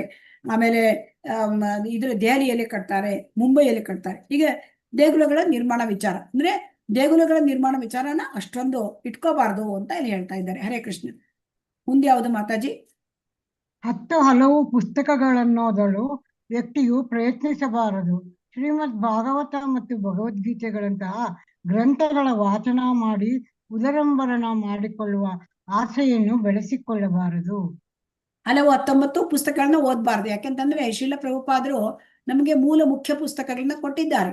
ಶ್ರೀಮದ್ ಭಗವದ್ಗೀತೆ ಯಥಾರೂಪ, ಆಮೇಲೆ ಶ್ರೀಮದ್ ಭಾಗವತಂ ಅದರನ್ನ, ಮತ್ತೆ ಚೈತನ್ಯ ಚರಿತಾಮೃತ, ಆಮೇಲೆ ನಮಗೆ ಈ ಒಂದು ಭಕ್ತಿರಸಾಮೃತ ಸಿಂಧು, ಆಮೇಲೆ ಈಶೋಪನಿಷತ್ತು, ಇದು ಮುಖ್ಯವಾದ ಪುಸ್ತಕಗಳು ಕೊಟ್ಟಿದ್ದಾರೆ. ಇದಲ್ಲದೆ ಅವರು 70 ಪುಸ್ತಕಗಳನ್ನ ಬರೆದಿದ್ದಾರೆ. ಈ ಎಲ್ಲ ಪುಸ್ತಕಗಳು ಅವರು ಎಲ್ಲ ವೇದ ಶಾಸ್ತ್ರ ಇದನ್ನೆಲ್ಲ ಮತ್ತೆ ಆಚಾರ್ಯರುಗಳು ಬರೆದಿದ್ದ ಎಲ್ಲವನ್ನು ಕೂಡ ಅವರು ತುಂಬಾ ಅಭ್ಯಾಸ ಮಾಡಿ ಅದನ್ನ ಇವರು ಬರೆದಿದ್ದಾರೆ, ತಾತ್ಪರ್ಯವನ್ನ ನಮಗೆ ಕೊಟ್ಟಿದ್ದಾರೆ. ಅಷ್ಟನ್ನ ನಾವು ಓದ್ಕೊಂಡ್ರೆ ನಮಗೆ ಸಾಕು. ಯಾಕೆಂತಂದ್ರೆ ಬೇರೆ ಎಲ್ಲ 19 ಪುಸ್ತಕ ಓದ್ತೇನೆ ಅದು ಇಲ್ಲ, ಇದು ಬೇಕಾಗಿಲ್ಲ. ಯಾಕಂತಂದ್ರೆ ನಮ್ಗೆ ಇರ್ತಕ್ಕಂಥ ಸಮಯದಲ್ಲಿ ಇದಷ್ಟನ್ನ ನಾವು ಚೆನ್ನಾಗಿ ಅರ್ಥ ಮಾಡ್ಕೊಂಡು ಅದರ ನಾವು ಅಳವಡಿಸ್ಕೊಂಡ್ರೆ ಸಾಕು. ಬೇರೆ 19 ಗ್ರಂಥ ಮಾಡ್ತಾನೆ ಇದು ಬೇಡ ಅಂತ ಶ್ರೀಲ ಪ್ರಭುಪಾದರು ಹೇಳ್ತಾರೆ. ಇಷ್ಟನ್ನೇ ನೀವು ಓದಿ, ಭಗವದ್ಗೀತೆ, ಭಾಗವತಂ, ಮತ್ತೆ ಈ ಒಂದು ಈಶೋಪನಿಷತ್ತು, ಮತ್ತೆ ಈ ಭಕ್ತಿರಸಾಮೃತ ಸಿಂಧು, ಈ ಕೃತಿಗಳನ್ನ ಚೆನ್ನಾಗಿ ನೀವು ಓದ್ಕೊಳ್ಳಿ. ಆಮೇಲೆ ಭಕ್ತಿ ಇದು ಚೈತನ್ಯ ಚರಿತಾಮೃತ ಹೇಳ್ತಾರೆ. ಸೊ ಹಾಗಾಗಿ ಇಲ್ಲಿ ಏನಾಗುತ್ತೆ ಅಂದ್ರೆ ಉದರಂಭರಣ ಮಾಡ್ಕೊಳ್ಳೋದು ಅಂದ್ರೆ ಈ ಭಾಗವತ ಸಪ್ತಾಹ ಮಾಡ್ತಾರೆ ಸಹಜೀಯರು, ಅವರದ್ರಿಂದ ಅವರ ಹೊಟ್ಟೆಪಾಡಿಗಾಗಿ, ಈ ತರ ಹೊಟ್ಟೆಪಾಡಿಗಾಗಿ ನಾವು ಭಕ್ತಿ ಪುಸ್ತಕಗಳನ್ನ, ಭಗವಂತನ ಈ ವೈದಿಕ ಸಾಹಿತ್ಯಗಳನ್ನ ನಾವು ಅದನ್ನ ಬಳಸಿ ಅದನ್ನ ಭಕ್ತಿಗಾಗಿ ಮಾಡ್ತಕ್ಕಂಥದ್ದು ಹೊರತು ನಮ್ಮ ಹೊಟ್ಟೆ ಹೊರಿಲಿಕ್ಕಲ್ಲ. ಸಹಜೀಯರು ಮಾಡ್ತಾರೆ. ಸೊ ನಮ್ಮ ಹೊಟ್ಟೆ ಹೊರಿಲಿಕ್ಕೆ ನಾವು ಮಾಡಿದ್ರೆ ಅದು ಬಿಸಿನೆಸ್ ಆಗ್ಬಿಡುತ್ತೆ ಅಲ್ವಾ. ಸೊ ಅದು ಭಕ್ತಿಯನ್ನ ನಾವು ಮಾಡ್ದಂಗ ಆಗೋದಿಲ್ಲ. ಅದರಿಂದ ನಾವು ಭಕ್ತಿಯಲ್ಲಿ ಮುಂದುವರಿಲಿಕ್ಕೆ ಸಾಧ್ಯ ಇಲ್ಲ. ಹರೇ ಕೃಷ್ಣ. ಮುಂದೆ ಯಾವುದು ಮಾತಾಜಿ? ಆಯ್ತು ಮಾತಾಜಿ. ಮಾತಾಜಿ ಎಲ್ಲ ಆಯ್ತು. ಮುಂದೆ 15ನೇದು ಇರೋದು ದೈನಂದಿನ ಹೇಳಿದ್ರಲ್ಲ ಮಾತಾಜಿ, ಹೇಳಿದ್ರಿ ನೀವು. ತಿಲಕಧಾರಣೆ ಮಾಡಬೇಕು ಅಂದ್ರೆ ಇಲ್ಲಿ ಮುಖ್ಯವಾಗಿದ್ದು ತಿಲಕಧಾರಣೆ, ಕಂಠಿಮಾಲ ಅಂದ್ರೆ ತಿಲಕಧಾರಣೆ ಅಂದ್ರೆ, ಮತ್ತೆ ತಿಲಕಧಾರಣೆ ಯಾರು ಹಾಕಬೇಕು? ತಿಲಕಧಾರಣೆಯನ್ನು ಎಲ್ಲರೂ ಹಾಕ್ಬಹುದು, ತಿಲಕ ಎಲ್ಲರೂ ಕೂಡ ಹಾಕೊಳ್ಬಹುದು. ಯಾಕಂದ್ರೆ ಆ ತಿಲಕವನ್ನು ಹಾಕಿಕೊಂಡಾಗ ಏನ್ ಅನ್ಸುತ್ತೆ, ಭಗವಂತನ ನೆನಪಾಗುತ್ತೆ. ನಾವು ಏನ್ ಹೇಳ್ತಾರೆ, ಅಲ್ಲಿ ಏನಾಗುತ್ತೆ, ಭಗವಂತನ ಭಕ್ತರು ತಿಲಕ ಇಟ್ಕೊಂಡಾಗ ಅವ್ರು ಎಲ್ಲೆಲ್ಲಿ ಹೋಗ್ತಾರೆ, ಓ ಹರೇ ಕೃಷ್ಣದವರು ಬಂದರು, ಅವ್ರ ಬಾಯಲ್ಲಿ ಕೃಷ್ಣ ಅಂತ ಬರುತ್ತೆ ಅಲ್ವಾ, ಅವರಿಗೆ ಭಗವಂತನ ನೆನಪಾಗುತ್ತೆ. ಸೊ ಹಾಗಾಗಿ ಚೈತನ್ಯ ಮಹಾಪ್ರಭುಗಳು ಏನ್ ಹೇಳ್ತಾರೆ, ಯಾರು ಭಗವಂತನ ನೆನಪನ್ನು ಮಾಡ್ಕೊಡ್ತಾರೆ ಅವರೇ ಭಕ್ತರು. ಸೊ ಆ ಭಕ್ತರು ಹೇಳೋದಕ್ಕೆ ಒಂದು ವ್ಯಾಖ್ಯಾನ ಅದು, ಯಾರು ಭಗವಂತನ ನೆನಪು ಮಾಡ್ಕೊಡ್ತಾರೆ ಅವರೇ ಭಕ್ತರು. ಸೊ ಹಾಗಾಗಿ ನಮಗೆ ಯಾರನ್ನು ಕಂಡಾಗ ನಮಗೆ ಭಗವಂತನ ನೆನಪಾಗ್ತದೆ, ಅವರೆಲ್ಲರೂ ಕೂಡ ಭಕ್ತರು ಅಂತ. ಸೊ ಹಾಗಾಗಿ ಇಲ್ಲಿ ಏನಾಗುತ್ತೆ, ತಿಲಕ ಹಾಕಿಕೊಳ್ಳೋದ್ರಿಂದ ಭಗವಂತನ ನೆನಪು ನಮಗೂ ಆಗುತ್ತೆ, ಭಗವಂತನ ನೆನಪು ನಮ್ಮನ್ನು ನೋಡಿದವರಿಗೂ ಆಗುತ್ತೆ. ಹಾಗಾಗಿ ಈ ರೀತಿಯಾಗಿ ಭಗವಂತನ ನೆನಪನ್ನ ನಾವು ಮಾಡ್ಕೊಳ್ಬೇಕು. ಆಮೇಲೆ ನಮ್ಗೆ ತಿಲಕಧಾರಣೆ ಆದ್ಮೇಲೆ ಕಂಠಿಮಾಲ. ಈ ಕಂಠಿಮಾಲ ಅಂತಂದ್ರೆ ಇಲ್ಲಿ ನಮಗೆ ಕಂಠಿಮಾಲ ಎಲ್ಲರೂ ಕೂಡ ಹಾಕೊಳ್ಳಿಕ್ಕೆ ಅದರಲ್ಲಿ ಸ್ವಲ್ಪ ಇದು ಉಂಟು. ಅಂದ್ರೆ ನಾವು ಕಂಠದಿಂದ ಕೆಳಗೆ ಏನು ಅಂತಂದ್ರೆ ಹೆಚ್ಚಾಗಿ ಈರುಳ್ಳಿ, ಬೆಳ್ಳುಳ್ಳಿ, ಆಮೇಲೆ ಕಾಫಿ, ಟೀ ಇದು ಸೇವನೆ ಮಾಡಬಾರ್ದು. ಸೊ ಕಂಠಿಮಾಲ ಪವಿತ್ರವಾದದ್ದು, ತುಳಸಿ ಮಾಲ. ಸೊ ಅದನ್ನ ಧರಿಸುವುದು ಅಂದ್ರೆ ಕಂಠಿಮಾಲ ಹೇಗೆ ಅಂತಂದ್ರೆ ಆ ಕಂಠಿಮಾಲವು ಕೂಡ ಭಗವಂತನನ್ನ ನೆನಪಿಸಿಕೊಡುತ್ತದೆ. ಸೊ ಕಂಠಿಮಾಲ. ಸೊ ಹಾಗಾಗಿ ಕಂಠಿಮಾಲ ಧಾರಣೆ ಮತ್ತೆ ಆ ಭಗವಂತನ ಅದರಲ್ಲಿ ಭಗವಂತನಿಗೆ ಅರ್ಪಿಸಿದ ಹೂವುಗಳನ್ನ, ಹಾರಗಳನ್ನ ಸ್ವೀಕರಿಸಿ ಅದನ್ನು ತನ್ನ ದೇಹದಲ್ಲಿ ಧಾರಣೆ ಮಾಡುವುದು. ಅಂದ್ರೆ ಭಗವಂತನಿಗೆ ಹಾಕಿದ ಆ ಒಂದು ಎಲ್ಲ ಹೂಗಳು, ಅದನ್ನ ಅಂದ್ರೆ ಭಗವಂತನ ಪ್ರಸಾದದ ಹೂಗಳು ಅದನ್ನ ಹಾಕೊಳ್ಳೋದು. ಆಮೇಲೆ ಇನ್ನೊಂದು ಅರ್ಚಾ ವಿಗ್ರಹಗಳಿಗೆ ವೈಯಕ್ತಿಕ ಸೇವೆ ಸಲ್ಲಿಸಬೇಕು. ಸೊ ಅರ್ಚಾ ವಿಗ್ರಹಗಳಿಗೆ ವೈಯಕ್ತಿಕ ಸೇವೆ ಅಂತಂದ್ರೆ, ಅರ್ಚಾ ವಿಗ್ರಹ ಅಂತಂದ್ರೆ ಅದು ಬೇರೆ ಅಲ್ಲ, ಕೃಷ್ಣ ಬೇರೆ ಅಲ್ಲ, ಅರ್ಚಾ ಅವತಾರ ಅಂತ ಕರೀತಾರೆ. ಯಾಕೆ ಈಗ ಕಲಿಯುಗದಲ್ಲಿ ಈಗ ನಮಗೇನು ಭಗವಂತ ನೇರವಾಗಿ ನೋಡ್ಲಿಕ್ಕೆ ಸಿಗ್ತಾನ? ಹರೇ ಕೃಷ್ಣ. ಈಗ ನಮಗೆ ದ್ವಾಪರ ಕೃಷ್ಣ ನೇರವಾಗಿ ಈ ಕಲಿಯುಗದಲ್ಲಿ ಸಿಗ್ತಾನ ನೇರವಾಗಿ ನೋಡ್ಲಿಕ್ಕೆ? ಇಲ್ಲ, ಇಲ್ಲ, ಆಗಲ್ಲ. ಈ ಅರ್ಚಾ ವಿಗ್ರಹ ಭಗವಂತನ ಅರ್ಚಾ ಅವತಾರ. ಅಂದ್ರೆ ಅರ್ಚಾ ವಿಗ್ರಹ ಅಂತ ನಾವು ವಿಗ್ರಹ, ಮೂರ್ತಿ ಅಥವಾ ಇದೊಂದು ಪ್ರತಿಮೆ ಅಂತ ತಿಳ್ಕೊಬಾರ್ದು. ಕೆಲವರಿಗೆ ಅನ್ಸುತ್ತೆ ಓ ಇದು ಪ್ರತಿಮೆ. ಆತರ ಪ್ರತಿಮೆ ಅಲ್ಲ. ಅರ್ಚಾ ವಿಗ್ರಹ ಅಂದ್ರೆ ಅರ್ಚಾ ಮೂರ್ತಿ. ಅರ್ಚಾ ಮೂರ್ತಿ ಅಂದ್ರೆ ಅಲ್ಲಿಗೂ ಮತ್ತೆ ಭಗವಂತನಿಗೂ ಬೇರೆ ವ್ಯತ್ಯಾಸ ಇಲ್ಲ. ಈಗ ಭಗವಂತನ ನಾಮಕ್ಕೂ ಭಗವಂತನಿಗೂ ವ್ಯತ್ಯಾಸ ಇಲ್ಲ. ಅಭಿನ್ನತ್ವಂ ನಾಮ ನಾಮಿನಃ ಅಂತ ತಿಳ್ಕೊಂಡಿದ್ದೀವಿ ಅಲ್ವಾ? ಭಗವಂತನ ಗ್ರಂಥ ಭಾಗವತಂ, ಅದಕ್ಕೂ ಭಗವಂತನಿಗೂ ವ್ಯತ್ಯಾಸ ಇಲ್ಲ. ಅದೇ ರೀತಿ ಭಗವಂತನ ರೂಪಕ್ಕೂ ಭಗವಂತನಿಗೂ ವ್ಯತ್ಯಾಸ ಇಲ್ಲ. ಈಗ ಭಗವಂತನ ವಿಗ್ರಹ ಭಗವಂತನ ರೂಪ ಅದು. ಸೊ ಅದಕ್ಕೆ ಮತ್ತೆ ಭಗವಂತನಿಗೆ ವ್ಯತ್ಯಾಸ ಇಲ್ಲ.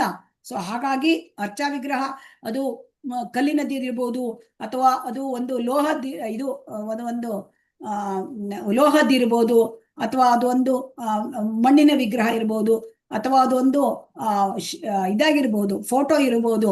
ಆದ್ರೆ ಅಲ್ಲಿ ಭಗವಂತ ಇದ್ದಾನೆ, ಇಲ್ಲಿ ಭಗವಂತ ಇದ್ದಾನೆ, ಇದು ಇದ್ದಾನೆ ಅಂತ ತಿಳ್ಕೊಂಡು ಅಂದ್ರೆ ಇದ್ದಾನೆ ಅಲ್ಲಿ. ಯಾಕಂದ್ರೆ ಮೂರ್ತಿ ಸ್ಥಾಪನೆ ಆಗಿದೆ ಅಲ್ಲಿ ಜೀವ ಅದನ್ನ.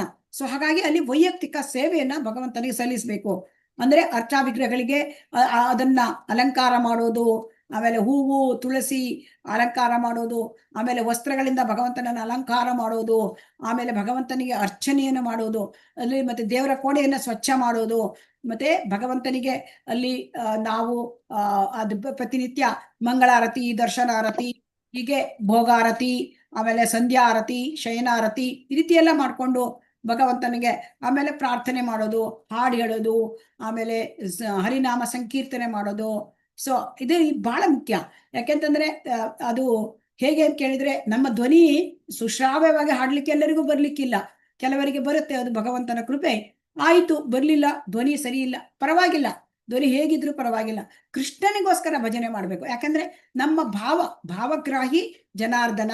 ಸೊ ಹಾಗಾಗಿ ಕೃಷ್ಣನಿಗೋಸ್ಕರ ಕೃಷ್ಣನ ಪ್ರೀತಿಗೋಸ್ಕರ ನಾವು ಭಜನೆ ಮಾಡ್ಬೇಕು. ಕೃಷ್ಣನ ಪ್ರೀತಿಗೋಸ್ಕರ ನಾವು ಆ ಒಂದು ಕೃಷ್ಣನಿಗೆ ಸಂತೋಷಪಡಿಸ್ಬೇಕು ಅಂತ ನಾವು ಸಂಕೀರ್ತನೆ ಮಾಡೋದು ಬೇರೆ ಆಡಿಯನ್ಸಿಗೆ ಅಥವಾ ಅಲ್ಲಿರ್ತಕ್ಕಂಥ ಜನರಿಗೆ ಅವರಿಗೆ ಏನೋ ಪ್ರೀತಿ, ಅವರಿಗೆ ತೃಪ್ತಿ ಮಾಡಿಸ್ಲಿಕ್ಕಲ್ಲ.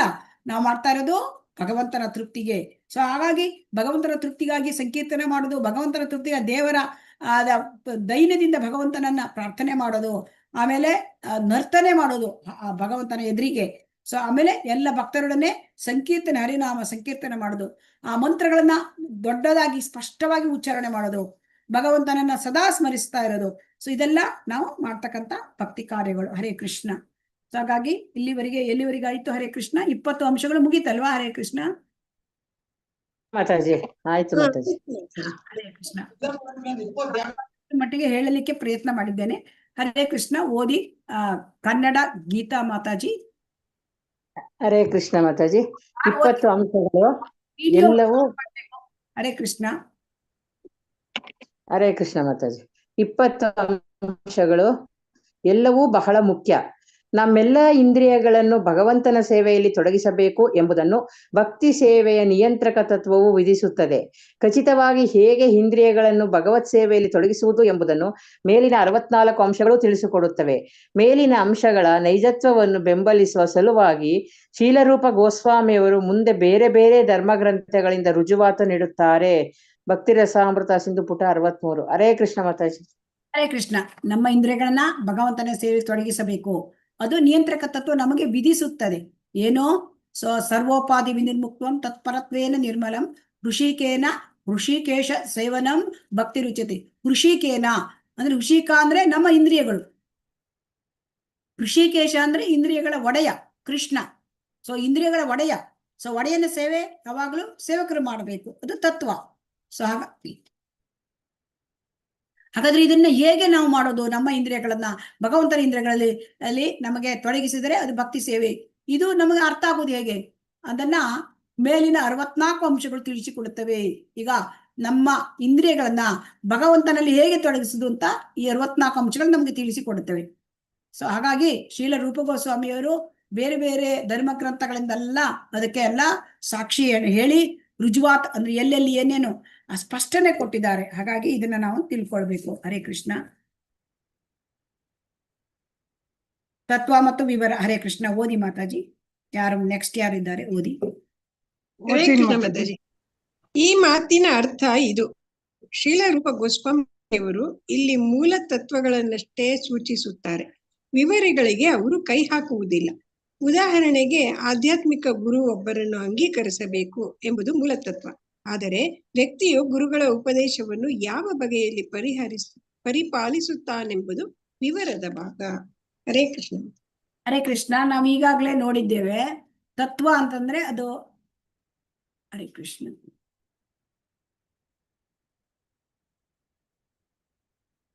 ತುಂಬಾ ಚಿಕ್ಕದಾಯ್ತಲ್ಲ ಮಾತಾಜಿ ಸ್ಕ್ರೀನ್, ಯಾಕೆ? ಹರೇ ಕೃಷ್ಣ. ನಮಗ್ ದೊಡ್ಡದಿದೆ ಮಾತಾಜಿ. ಮಾಡ್ಕೋಬಹುದು ಮಾತಾಜಿ, ದೊಡ್ಡದಾಗತ್ತೆ.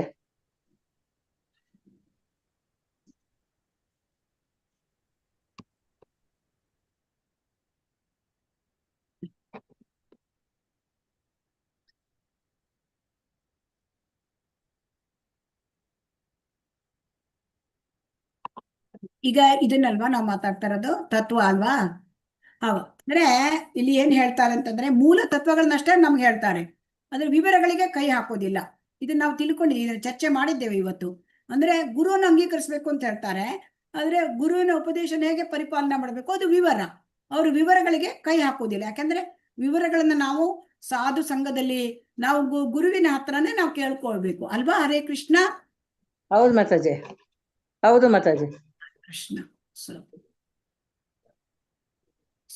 ಇದನ್ನ ನಾವು ತಿಳ್ಕೊಂಡ್ವಿ. ಹರೇ ಕೃಷ್ಣ. ಈಗ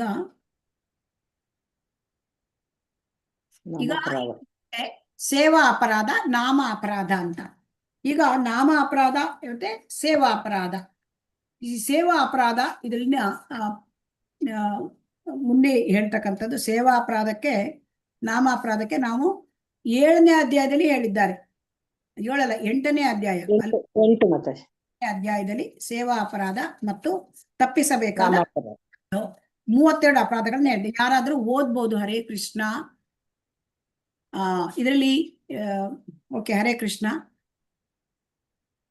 7ನೇ ಅಧ್ಯಾಯ ಮಾಡ್ಬೇಕಲ್ವ ಮಾತಾಜಿ? ಈಗ 6 ಆಯ್ತು ಅಷ್ಟೇ. ಅಲ್ಲಿ ಆಯ್ತು, ಅದರಲ್ಲಿ ವಿವರಗಳನ್ನ ಹೇಳಿ ಆಯ್ತು ನಾವು ಆಲ್ರೆಡಿ. ಹೌದಾ? ಅದರಲ್ಲಿ ವಿವರಗಳಿದೆ, ಅದನ್ನ ನಾವು ಅದರಲ್ಲಿ ಹೇಳಿದ್ದೇವೆ. ಹೇಳಿದ್ದೇವೆ. ಈಗ 8ನೇ ಅಧ್ಯಾಯ ತಪ್ಪಿಸಬೇಕಾದ ಅಪರಾಧಗಳು, ಅದು ಓದಿ ಮಾತಾಜಿ. 7ನೇ ಅಧ್ಯಾಯ ಆಲ್ರೆಡಿ ಈಗ ಇದರಲ್ಲೇ ಕವರ್ ಆಗಿದೆ ಮಾತಾಜಿ, ಡೀಟೇಲ್ಸ್ ಅಲ್ಲಿ ಕವರ್ ಆಗಿದೆ. ಹೌದು. ಸರಿ ಸರಿ, ಓಕೆ ಮಾತಾಜಿ.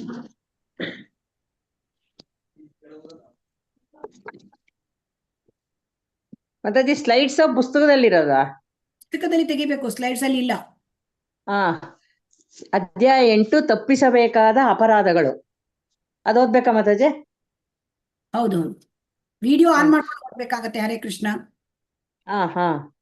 ಹರೇ ಕೃಷ್ಣ ಮಾತಾಜಿ.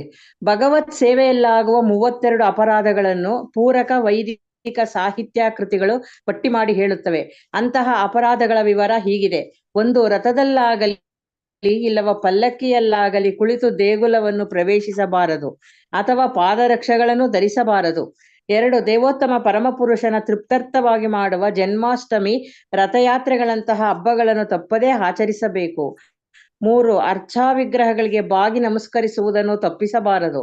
4 ಆಹಾರ ತಿಂದ ಮೇಲೆ ಕೈಕಾಲುಗಳನ್ನು ತೊಳೆಯದೆ ದೇವರನ್ನು ಪೂಜಿಸಲು ಮಂದಿರ ಪ್ರವೇಶಿಸಬಾರದು. 5 ಮೈಲಿಗೆಯಲ್ಲಿರುವಾಗ ದೇಗುಲವನ್ನು ಪ್ರವೇಶಿಸಬಾರದು. ವೇದಶಾಸ್ತ್ರಗಳ ಪ್ರಕಾರ ಮನೆಯಲ್ಲಿ ಯಾರಾದರೂ ಮೃತಪಟ್ಟಾಗ ಮನೆಯ ಎಲ್ಲ ಮಂದಿಗೂ ಕೆಲಕಾಲ ಮೈಲಿಗೆ ತಟ್ಟಿರುತ್ತದೆ. ಮೈಲಿಗೆಯ ಅವಧಿ ಆ ಕುಟುಂಬದವರು ಯಾವ ವರ್ಣಕ್ಕೆ ಸೇರಿದವರು ಎಂಬುದನ್ನು ಅನುಸರಿಸುತ್ತದೆ. ಉದಾಹರಣೆಗೆ, ಮೃತ ವ್ಯಕ್ತಿಯ ಕುಟುಂಬವು ಬ್ರಾಹ್ಮಣ ವರ್ಗಕ್ಕೆ ಸೇರಿದಲ್ಲಿ ಮೈಲಿಗೆಯ ಅವಧಿ 12 ದಿನಗಳು, ಕ್ಷತ್ರಿಯ ಇಲ್ಲವೇ ವೈಶ್ಯರ ವರ್ಗಕ್ಕೆ ಸೇರಿದಲ್ಲಿ ಮೈಲಿಗೆ 15 ದಿನಗಳು, ಶೂದ್ರರ ವರ್ಗಕ್ಕೆ 30 ದಿನಗಳು. 6 ಒಂದು ಕೈಯನ್ನು ಬಳಸಿ ಬಾಗಿ ನಮಸ್ಕರಿಸಬಾರದು. 7 ಶ್ರೀಕೃಷ್ಣನ ಎದುರು ಪ್ರದಕ್ಷಿಣೆ ಮಾಡಬಾರದು. ವಿಗ್ರಹದ ಬಲಭಾಗದಿಂದ ಪ್ರದಕ್ಷಿಣೆಯನ್ನು ಆರಂಭಿಸಬೇಕು. ಇಂತಹ ಪ್ರದಕ್ಷಿಣೆಯನ್ನು ದಿನಕ್ಕೆ ಕನಿಷ್ಠ 3 ಸಲವಾದರೂ ಮಾಡಬೇಕು ಮತ್ತು ಈ ಕ್ರಿಯೆ ದೇವಸ್ಥಾನದ ಕಟ್ಟಡದ ಹೊರಗಡೆ ನಡೆಯಬೇಕು. 8 ದೇವರ ಎದುರಿನಲ್ಲಿ ಕೈಕಾಲುಗಳನ್ನು ಚಾಚಬಾರದು. 9 ಪಾದದ ಕೀಲುಗಳನ್ನು ಮೊಳಕೈಗಳು ಅಥವಾ ಮೊಳಕಾಲುಗಳನ್ನು ಹಿಡಿದುಕೊಂಡು ದೇವರ ಮುಂದೆ ಕುಳಿತುಕೊಳ್ಳಬಾರದು. 10 ಕೃಷ್ಣನ ಮೂರ್ತಿ ಎದುರು ಮಲಗಿಕೊಳ್ಳಬಾರದು. 11 ಮುಂದೆ ಲಲಿತಾ ಮಾತಾಜಿ ಓದಿ. ಹರೇ ಕೃಷ್ಣ. ಹರೇ ಕೃಷ್ಣ. ಲಲಿತಾ ಮಾತಾಜಿ ಓದಿ. ಹರೇ ಕೃಷ್ಣ. ನಾನು ಓದ್ಲಾ ಮಾತಾಜಿ? ಲಕ್ಷ್ಮೀ ಪ್ರಿಯಮ್ಮ ವಿಡಿಯೋ ಆನ್ ಮಾಡ್ಕೋಬೇಕು. ಅದು ಆನ್ ಮಾತಾಜಿ ಸ್ವಲ್ಪ ಇದು ನಿಮ್ದು ಪ್ರಾಬ್ಲಮ್ ಇದೆ. ನೆಟ್ವರ್ಕ್ ಇದೆ ಪ್ರಾಬ್ಲಮ್ ಇದೆ. ಓದೋದು ಮಾತಾಜಿ ನಿಮ್ಮ ನೆಟ್ವರ್ಕ್ ಪ್ರಾಬ್ಲಮ್ ಇದೆ. ಹನುಮಂತ ಲಕ್ಕುಂಡಿ ಓದಿ ಪ್ರಭು. ಓದಿ ಪ್ರಭು. ಓದ್ತೀನಿ ಮಾತಾಜಿ. ಓದಿ. ಮಾತಾಜಿ 10ನೇಯಿಂದ ಓದ್ಲಲ್ಲ. ಕೃಷ್ಣನ ಮೂರ್ತಿಯವರು ಮಲಗಿಕೊಳ್ಳಬಾರದು. ವಿಡಿಯೋ 11 ಶ್ರೀ ವಿಡಿಯೋ ಆನ್ ಮಾಡ್ಬೇಕು. ಹೌದಾ ಮಾತಾಜಿ? ಓದಿ ಪ್ರಭು. ಮಾತಾಜಿ ಶ್ರೀ ವಿಗ್ರಹದೆದುರು ಪ್ರಸಾದವನ್ನು ಸ್ವೀಕರಿಸಬಾರದು. 12 ವಿಗ್ರಹದ ಎದುರು ಎಂದು ಸುಳ್ಳಾಡಬಾರದು. 13 ದೇವರ ಎದುರಿನಲ್ಲಿ ತುಂಬು ಗಟ್ಟಿಯಾಗಿ ಮಾತನಾಡಬಾರದು. 14 ದೇವರೆದುರಿನಲ್ಲಿ ಇತರರೊಂದಿಗೆ ಸಂಭಾಷಣೆ ನಡೆಸಕೂಡದು. 15 ದೇವರೆದುರಿನಲ್ಲಿ ಅಳುವುದಾಗಲಿ ಕಿಂಚಿಕೊಳ್ಳುವುದಾಗಲಿ ಕೂಡದು. 16 ದೇವರೆದುರಿನಲ್ಲಿ ಜಗಳವಾಡುವುದಾಗಲಿ ಬಡದಾಡುವುದಾಗಲಿ ಕೂಡದು. 17 ದೇವರೆದುರಿನಲ್ಲಿ ಯಾರನ್ನು ದಂಡಿಸಬಾರದು. 18 ದೇವರ ಎದುರಿನಲ್ಲಿ ತಿರುಕರಿಗೆ ದಾನ ಕೊಡುವುದು ನಿಷಿದ್ಧ. 19 ದೇವತಾ ವಿಗ್ರಹದೆದುರು ಇತರರಿಗೆ ಬೀರುನುಡಿಗಳನ್ನಾಡಬಾರದು. 20 ದೇವರೆದುರಿನಲ್ಲಿ ತುಪ್ಪಳ ಹೊಂದಿಕೆಯನ್ನು ಹೊಂದಿರಬಾರದು. 21 ಭಗವದ್ಗ್ರಹದೆದುರು ಬೇರೆ ಯಾರನ್ನು ಚಿಂತಿಸಬಾರದು ಇಲ್ಲವೇ ಪ್ರಶಂಸಿಸಬಾರದು. 22 ದೇವರ ವಿಗ್ರಹದೆದುರು ದುರ್ವಚನಗಳನ್ನಾಡಬಾರದು. 23 ದೇವರದೆದುರು ಅಪಾನವಾಯು ಸಡಲಿಸಬಾರದು. 24 ತನಗಿರುವಷ್ಟರಲ್ಲಿ ದೈವ ಪೂಜೆ ಮಾಡುವುದನ್ನು ತಪ್ಪಿಸಬಾರದು. ಒಂದು ಪತ್ರೆಯನ್ನು ಇಲ್ಲವೇ ಒಂದು ನೀರನ್ನು ಅರ್ಪಿಸಿದರೆ ಅವನು ತೃಪ್ತನಾಗುತ್ತಾರೆಂದು ಭಗವದ್ಗೀತೆಯಲ್ಲಿ ಭಗವಂತನೇ ಹೇಳಿದ್ದಾನೆ. ಭಗವಂತನೇ ಸೂಚಿಸಿರುವ ಈ ನಡಾವಳಿಯ ಕಡು ಬಡವನಲ್ಲಿ ಸೇರಿಸಿಕೊಂಡಂತೆ ಇಡೀ ಜಗತ್ತಿಗೆ ಅನ್ವಯಿಸುತ್ತದೆ. ಭಗವತ್ ಪೂಜೆಯನ್ನು ಅದ್ದೂರಿಯಾಗಿ ಮಾಡಲು ಸಾಕಷ್ಟು ಉಪಪತಿ ಇರುವವರು ಕೂಡ ಒಂದು ಪತ್ರವನ್ನು ಒಂದಿಷ್ಟು ನೀರನ್ನು ಅರ್ಪಿಸಿಬಿಟ್ಟರೆ ಸಾಕೆಂಬುದು ಭಗವದ್ವಾಕ್ಯದ ಅರ್ಥವಲ್ಲ. ವ್ಯಕ್ತಿಯು ಸಾಕಷ್ಟು ಅನುಕೂಲವಂತನಾಗಿದ್ದಲ್ಲಿ ದೇವರನ್ನು ಚೆನ್ನಾಗಿ ಅಲಂಕರಿಸಬಹುದು, ಹೂಗಳನ್ನು ಏರಿಸಬಹುದು ಮತ್ತು ನೈವೇದ್ಯಕ್ಕೆ ಸಂದುಳ್ಳ ಖಾದ್ಯ ಪದಾರ್ಥಗಳನ್ನು ಅರ್ಪಿಸಬಹುದು. ಎಲ್ಲಾ ಶಾಸ್ತ್ರ ವಿಧಿಗಳನ್ನು ಪಾಲಿಸಬಹುದು. ಪರಮ ಪ್ರಭುವಿಗೆ ಒಂದು ಪತ್ರೆಯನ್ನು ಒಂದಿಷ್ಟು ನೀರನ್ನು ಅರ್ಪಿಸಿ ಸ್ವಂತದ ಇಂದ್ರಿಯ ತೃಪ್ತಿಗೆ ತನ್ನೆಲ್ಲ ಹಣವನ್ನು ವಹಿಸುವುದು ಚೆಂದಲ್ಲ. 25 ಕೃಷ್ಣನಿಗೆ ಮೊದಲು ಅರ್ಪಿತವಾಗಿಲ್ಲದ ಯಾವುದನ್ನು ತಿನ್ನಬಾರದು. 26 ಆಯಾ ಕಾಲದಲ್ಲಿ ಬರುವ ಹಣ್ಣುಗಳನ್ನು ಹಾಗೂ ಧಾನ್ಯಗಳನ್ನು ಕೃಷ್ಣನಿಗೆ ಅರ್ಪಿಸುವುದನ್ನು ತಪ್ಪಿಸಬಾರದು. 27 ಅಡಿಗೆ ಸಿದ್ಧವಾದ ಬಳಿಕ ಅದನ್ನು ಮೊದಲು ಕೃಷ್ಣನಿಗೆ ನೈವೇದ್ಯ ತೋರಿಸಿದಲ್ಲದೆ ಇತರರಿಗೆ ಉಣಬಡಿಸಬಾರದು. 28 ದೇವರತ್ತ ಬೆನ್ನು ಮಾಡಿ ಕೂರಬಾರದು. ಹರೇ ಕೃಷ್ಣ. 29 ಗುರು. ಹರೇ ಕೃಷ್ಣ. ಬೇರೆ ಮುಂದಿನವರು ಓದಿ. ಹರೇ ಕೃಷ್ಣ. ಹರೇ ಕೃಷ್ಣ ಮಾತಾಜಿ. ಓದಿ ಮಾತಾಜಿ. ಗುರುವಿಗೆ ಮೌನದ ನಮಸ್ಕಾರ ಕೂಡದು.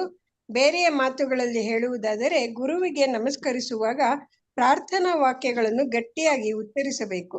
30 ಗುರುವನ್ನು ಕುರಿತಂತೆ ಪ್ರಶಂಸಾ ವಾಕ್ಯಗಳನ್ನಾಡುವುದನ್ನು ತಪ್ಪಿಸಬಾರದು. 31 ಗುರುವಿನ ಎದುರಿನಲ್ಲಿ ಪ್ರಶಂಸೆ ಮಾಡಿಕೊಳ್ಳಕೂಡದು. 32 ದೇವರ ಎದುರಿನಲ್ಲಿ ದೇವತೆಗಳನ್ನು ತೆಗಳಬಾರದು. 32 ಬಗೆಯ ಅಪಚಾರಗಳ ಪಟ್ಟಿಕೆಯನ್ನು ನೀಡಿದ್ದಾಯಿತು. ಇವಿಷ್ಟೇ ಅಲ್ಲದೆ ಇನ್ನೂ ಕೆಲವು ಅಪರಾಧಗಳನ್ನು ವರಾಹ ಪುರಾಣವು ಪಟ್ಟಿ ಮಾಡುತ್ತದೆ. ಆಯ್ತು ಮಾತಾಡಿ. ಅವುಗಳು ಯಾವುವೆಂದರೆ 1 ಕತ್ತಲಿನಲ್ಲಿ. ಹರೇ ಕೃಷ್ಣ, ಹರೇ ಕೃಷ್ಣ. ಹರೇ ಕೃಷ್ಣ. ಆಯ್ತು, ಈಗ ನಾವು ಇದರಲ್ಲಿ ಒಟ್ಟು ಇದು 32 ಇದನ್ನ ನಾವು ನೋಡಿದ್ದೇವೆ. ಈಗ ನಾವು ಮುಖ್ಯವಾಗಿ ಈಗ ನಾಮ ಅಪರಾಧಗಳನ್ನ ನೋಡೋಣ. ಹರೇ ಕೃಷ್ಣ. 78ನೆಯ ಇದರಲ್ಲಿ ನಾವು ನಾಮ ಅಪರಾಧ ನೋಡೋಣ. 78ನೆಯ ಪುಟದಲ್ಲಿ ನೀವು 10 ನಾಮಾಪರಾಧಗಳು ಬರುವ ದೋಷಗಳು ಬೇರೆ ಯಾರಾದ್ರೂ ಓದ್ಬೋದು. ಹರೇ ಕೃಷ್ಣ. ಹರೇ ಕೃಷ್ಣ. ಮತ್ತೆ ಯಾರು? ಗೀತಾ ಮಾತಾಜಿ ಓದ್ತೀರಾ? ನಾವು ಓದ್ಲಾ ಮಾತಾಜಿ? ಮಾತಾಜಿ ಹರಿಣಿ ಮಾತಾಜಿ ಓದಿ. ಓದ್ತೀನಿ ಮಾತಾಜಿ. 78ನೇ ಪುಟದಲ್ಲಿ ಓದ್ಬೇಕಾ ಮಾತಾಜಿ? ಅಲ್ಲಿ 10 ನಾಮ ಅಪರಾಧ ಓದಿ ಮಾತಾಜಿ. ಹಾ.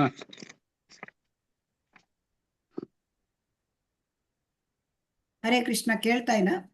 ಹರೇ ಕೃಷ್ಣ ಓದ್ತೀನಿ ಮಾತಾಜಿ. ಪವಿತ್ರನಾಮ ಸಂಕೀರ್ತನೆಯಲ್ಲಿ ಕಂಡುಬರುವ ದೋಷಗಳು ಹೀಗಿವೆ. ಪ್ರಭುವಿನ ಪವಿತ್ರನಾಮ ಸಂಕೀರ್ತನೆಗೆಂದೇ ಬದುಕನ್ನು ಮುಡುಪಾಗಿಟ್ಟ ಭಕ್ತರನ್ನು ನಿಂದಿಸುವುದು. 2 ಶಿವ ಅಥವಾ ಬ್ರಹ್ಮನಂತಹ ದೇವತೆಗಳ ನಾಮಗಳು ವಿಷ್ಣುವಿನ ಹೆಸರಿಗೆ ಸಮನಾದವು ಇಲ್ಲವೇ ಸ್ವತಂತ್ರವಾದವು ಎಂದು ಎಣಿಸುವುದು.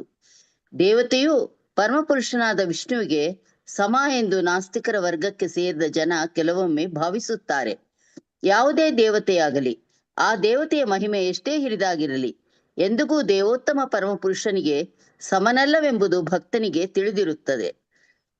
ಆದ್ದರಿಂದ ನಾನು ಕಾಳಿ ಕಾಳಿ ಎಂದೋ ದುರ್ಗಾ ದುರ್ಗಾ ಎಂದು ಜಪಿಸಿದರೆ ಆ ಜಪವು ಹರೇ ಕೃಷ್ಣ ನಾಮ ಸಂಕೀರ್ತನೆಗೆ ಸಮಾನವೆಂದೆನಿಸಿದರೆ ಅದು ಅತ್ಯಂತ ಗುರುತಮವಾದ ಅಪರಾಧ. 3 ಗುರುವಿನ ಆಜ್ಞೆಗೆ ಅವಿಧೇಯತೆ ತೋರುವುದು. 4 ವೈದಿಕ ಸಾಹಿತ್ಯವನ್ನು ನಿಂದಿಸುವುದು ಅಥವಾ ವೈದಿಕ ಸಾಹಿತ್ಯದ ಪಥದಲ್ಲಿ ನಡೆಯುವ ಸಾಹಿತ್ಯವನ್ನು ನಿಂದಿಸುವುದು.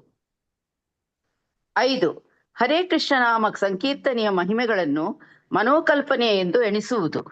6 ಭಗವಂತನ ಹೆಸರಿಗೆ ಕಲ್ಪಿತ ಅರ್ಥಗಳನ್ನು ಕಲ್ಪಿಸುವುದು. 7 ಪ್ರಭುವಿನ ಪವಿತ್ರ ನಾಮದ ಬಲದ ಮೇಲೆ ಪಾಪ ಕಾರ್ಯಗಳಲ್ಲಿ ತೊಡಗುವುದು. ಹರೇ ಕೃಷ್ಣ ಮಹಾಮಂತ್ರ ಜಪ ಮಾಡುವುದರಿಂದ ಎಲ್ಲ ಪಾಪ ಪ್ರಕ್ರಿಯೆಗಳಿಂದ ಮುಕ್ತನಾಗಬಹುದು. ಆದರೆ ಪಾಪ ಕಾರ್ಯಗಳನ್ನೇ ಮುಂದುವರಿಸುತ್ತಾ ಹರೇ ಕೃಷ್ಣ ಮಂತ್ರದಿಂದ ಆ ಪಾಪ ಕಾರ್ಯಗಳನ್ನು ನಾಶ ಮಾಡಬಹುದೆಂದು ಬಗೆಯಬಾರದು. ಹಾಗೆ ಕಲ್ಪಿಸುವುದು ಅಪಾಯಕಾರಿ ಮನೋಭಾವ ಹಾಗೂ ಅಪರಾಧ ಭರಿತವಾದುದು. ಇಂತಹ ಮನೋಭಾವದಿಂದ ದೂರವಿರಬೇಕು. 8 ಹರೇ ಕೃಷ್ಣ ನಾಮ ಸಂಕೀರ್ತನೆಯನ್ನು ವೇದಗಳು ನೀಡುವ ಮಂಗಳಕಾರಕ ಕಾರ್ಯಗಳೆಂದು ಕರ್ಮಕಾಂಡವೆಂದು ಎಣಿಸುವುದು. 9 ಶ್ರದ್ಧೆ ಇಲ್ಲದ ವ್ಯಕ್ತಿಗೆ ಪ್ರಭುವಿನ ಪವಿತ್ರ ನಾಮದ ಮಹಾನ್ ಮಹಿಮೆಗಳನ್ನು ವರ್ಣಿಸುವುದು. ಪ್ರಭುವಿನ ಪವಿತ್ರನಾಮ ಸಂಕೀರ್ತನೆಯನ್ನು ಯಾರು ಬೇಕಾದರೂ ಮಾಡಬಹುದು. ಆದರೆ ಪ್ರಾರಂಭದಲ್ಲಿ ಪ್ರಭುವಿನ ಲೋಕೋತ್ತರ ಶಕ್ತಿಯ ಬಗೆಗೆ ಅವರಿಗೆ ತಿಳುವಳಿಕೆ ನೀಡಬಾರದು. ಪಾಪ ಕಾರ್ಯಗಳಲ್ಲಿ ಮುಳುಗಿ ಹೋದ ಜನ ಪ್ರಭುವಿನ ಅಲೌಕಿಕ ಮಾತಿಶಯಗಳನ್ನು ಮೆಚ್ಚಿಕೊಳ್ಳಲಾರರು. ಆದ್ದರಿಂದ ಅಂತಹವರಿಗೆ ಈ ವಿಚಾರದಲ್ಲಿ ಉಪದೇಶ ನೀಡದಿರುವುದೇ ಮೇಲು. 10 ಪವಿತ್ರನಾಮ ಸಂಕೀರ್ತನೆಯ ವಿಚಾರದಲ್ಲಿ ಪೂರ್ಣ ಶ್ರದ್ಧೆ ಇಲ್ಲದಿರುವುದು ಹಾಗೂ ಸಂಕೀರ್ತನೆಯನ್ನು ಕುರಿತಂತೆ ಎಷ್ಟೋ ಸಲ ಉಪದೇಶ ಕೇಳಿಯೂ ಪ್ರಾಪಂಚಿಕ ಒಲವನ್ನು ಉಳಿಸಿಕೊಳ್ಳುವುದು. ಅಪೇಕ್ಷಿತ ಫಲವನ್ನು ಶೀಘ್ರಗತಿಯಲ್ಲಿ ಈಡೇರಿಸಿಕೊಳ್ಳಲು ತಾನು ವೈಷ್ಣವನೆಂದು ಹೇಳಿಕೊಳ್ಳುವ ಪ್ರತಿಯೊಬ್ಬ ಭಕ್ತನು ಮೇಲೆ ಹೇಳಲಾದ ಅಪರಾಧಗಳು ಘಟಿಸದಂತೆ ಎಚ್ಚರದಿಂದಿರಬೇಕು. ಹರೇ ಕೃಷ್ಣ ಮಾತಾಜಿ, ಧನ್ಯವಾದಗಳು. ಹರೇ ಕೃಷ್ಣ. ಈಗ ನಾವು ನೋಡಿದ್ದೇವೆ ಸೇವಾ ಅಪರಾಧಗಳನ್ನು ನೋಡಿದ್ದೇವೆ, 32 ಅಪರಾಧಗಳನ್ನ. ಸೇವಾ ಅಪರಾಧ. ಈಗ ಸೇವಾ ಅಪರಾಧ ಮಾಡಿದ್ರೆ ಭಗವಂತನ ಅಪರಾಧವನ್ನು ಸೇವೆಯಲ್ಲಿ ಅಪರಾಧ ಆದರೆ ನಮ್ಮಲ್ಲಿ ಅಪರಾಧ ಆಗತ್ತೆ ಸೇವೆಯಲ್ಲಿ. ಯಾಕಂದ್ರೆ ಒಮ್ಮೆ ಸೇವಾ ಭಗವಂತನ ಭಕ್ತಿ ಸೇವೆ ಅರ್ಚನೆ ಮಾಡುವಾಗ ವಿಗ್ರಹ ಅರ್ಚನೆ ಮಾಡುವ ಏನಾದ್ರೂ ಅಪಚಾರ ಆದ್ರೆ ಅಲ್ಲಿ ಅಪರಾಧ ಆದರೆ ಭಗವಂತನ ನಾಮಸ್ಮರಣೆ ಆ ಭಗವಂತ ಹರಿನಾಮ ಜಪ ಮಾಡಿ ಅದನ್ನ ಕಳ್ಕೋಬೋದಂತೆ. ಆದರೆ ನಾಮಕ್ಕೆ ಅಪರಾಧ ಮಾಡಿದ್ರೆ ಅದಕ್ಕೆ ಇದಿಲ್ಲ, ಪರಿಹಾರ ಇಲ್ಲ. ಆದರೆ ಪರಿಹಾರ ಉಂಟು. ನಾವು ಆ ನಾಮವನ್ನೇ ಮತ್ತೆ ಮತ್ತೆ ಹೇಳ್ಕೊಂಡು ಹೋಗ್ಬೇಕು. ಆದರೆ ತುಂಬಾ ಗುರುತರವಾದದ್ದು ಅಲ್ಲ ನಾಮಾಪರಾಧ. ಅದರಿಂದ ನಾಮಾಪರಾಧದ ಬಗ್ಗೆ ನಾವು ತಿಳ್ಕೊಳ್ಬೇಕು. ಈಗ ಪ್ರತಿ ದಿವಸ ನಾಮ ಅಪರಾಧವನ್ನ ನಾವು ಬೆಳಿಗ್ಗೆ ಮಂಗಳಾರತಿ ಆದ್ಮೇಲೆ ನಾವು ಹೇಳ್ತೇವೆ. ಸೊ ಹಾಗಾಗಿ ಈ 10 ಅಪರಾಧಗಳನ್ನ ಪ್ರತಿಯೊಬ್ಬರು ಕೂಡ ಅದರ ಸಂಖ್ಯೆ ಸಮೇತ ಯಾವ ಅಪರಾಧ ಯಾವ ಎಷ್ಟನೆಯದು ಇದನ್ನ ನೆನಪಿಟ್ಕೊಳ್ಬೇಕು. ಸೊ ಯಾಕೆಂತಂದ್ರೆ ಆ ಸಂಖ್ಯೆಗಳ ಸಮೇತ ಮಂಗಳಾರತಿ ಅದು ಈ ಅಪರಾಧಗಳನ್ನ ಹೇಳುವುದು ಅದನ್ನ ತಪ್ಪಿಸ್ಕೊಳ್ಬೇಕು ನಾವು ಅಂತ ಅಪರಾಧಗಳ ಪಟ್ಟಿಯನ್ನು ಓದುವುದು ಹೇಳುವುದು ಅದು ಮಂಗಳಾರತಿಯ ಭಾಗವೇ ಆಗಿದೆ. ಸೊ ಅದನ್ನ ಹಾಗಾಗಿ ಇದನ್ನ ನಾವು ತಿಳ್ಕೊಳ್ಬೇಕು. ಇದರಲ್ಲಿ ಮುಖ್ಯವಾಗಿ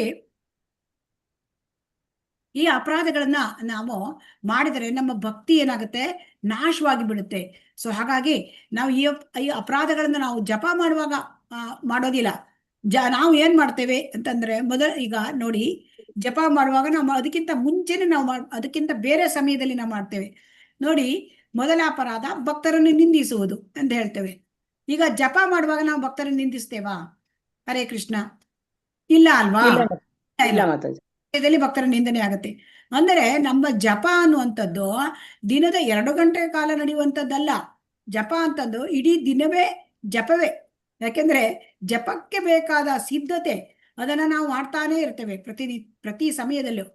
ಸೊ ಒಂದು ದಿನವನ್ನ ನಾವು ಹೇಗೆ ಕಳಿತೇವೆ ಅದ್ರ ಮೇಲೆ ನಾವು ಹೇಗೆ ಜಪ ಮಾಡ್ತೇವೆ ಮುಂದಿನ ದಿನ ಅದು ನಿರ್ಧಾರ ಆಗಿರುತ್ತೆ. ಈಗ ನಾವು ಇವತ್ತಿನ ದಿನವನ್ನ ಮಂಗಳಮಯವಾಗಿ ನಾವು ಕಳೆದ್ರೆ ನಮ್ಮ ಜಪ ಏನಾಗುತ್ತೆ, ಮುಂದಿನ ದಿನ ಬೆಳಗಿನ ಜಪ ಚೆನ್ನಾಗಿರುತ್ತೆ. ಈಗ ನಾವು ಇವತ್ತಿನ ದಿನವನ್ನ ಸರಿಯಾಗಿ ಕಳೆದೆ ಹೋದ್ರೆ ಅಲ್ಲೇನಾಗುತ್ತೆ, ಏನಾದ್ರೂ ಅಪರಾಧ ಆದ್ರೆ ಆ ಜಪ ಏನಾಗುತ್ತೆ ನಮ್ಗೆ ಚೆನ್ನಾಗಾಗೋದಿಲ್ಲ ಅಲ್ವಾ? ಹೌದು ಮಾತಾಜಿ, ಹೌದು. ಅದಕ್ಕೆ ಕೀರ್ತನೀಯ ಸದಾಹರಿ ಅಂತ ಹೇಳ್ತಾರೆ. ಆ ಕೀರ್ತನೀಯ ಸದಾಹರಿ ಅಂತಂದ್ರೆ ಈ ಜಪ ಹೇಳ್ತಕ್ಕಂಥದ್ದು ಅದನ್ನ ಮಾಡ್ಲಿಕ್ಕೆ ನಾವು ನಮ್ಮ ದಿನಚರಿಯಲ್ಲಿ ಬೇರೆ ಈ ರೀತಿಯಲ್ಲಿ ಹೇಗೆ ಕಳಿತೇವೆ, ಸೊ ಆ ತರ ಅದನ್ನ ನಾವು ಅದನ್ನ ಮಾಡೋದ್ರಿಂದ ತುಂಬಾ ಒಳ್ಳೇದು. ಯಾಕೆಂದ್ರೆ ನಾವು ದಿನಚರಿಯನ್ನು ಹೇಗೆ ಕಳಿತೇವೆ ಅದು ಬಹಳ ಮುಖ್ಯ. ಸೊ ಹಾಗಾಗಿ ನಾವು ತಿಳ್ಕೊಳ್ಬೇಕು. ಜಪ ಮಾಡೋದು ಅಂತಂದ್ರೆ ಕೇವಲ 2 ಗಂಟೆ ನಾವು ಆ ಮಾಲೆಯನ್ನು ಹಿಡ್ಕೊಂಡು ಜಪ ಮಾಡೋದು ಒಂದೇ ಅಲ್ಲ. ಜಪ ಮಾಡೋದು ಅಂತಂದ್ರೆ ನಮಗೆ ಜಪ ಯಾವಾಗ್ಲೂ ನಾವು ಮಾಡ್ತಾ ಇರೋದೆ. ಯಾವಾಗ ಸಮಯ ಸಿಕ್ಕುತ್ತೆ ಆವಾಗ ಜಪ ಮಾಡಬೇಕು. ಮತ್ತೆ ಭಕ್ತಿ ಸೇವೆಯಲ್ಲಿ ನಾವು ತೊಡಗಬೇಕು. ಯಾಕೆಂತಂದ್ರೆ ಭಕ್ತಿ ಸೇವೆಯಲ್ಲಿ ತೊಡಗಿದಾಗ ನಮ್ಮ ಜಪ ಚೆನ್ನಾಗಾಗುತ್ತೆ.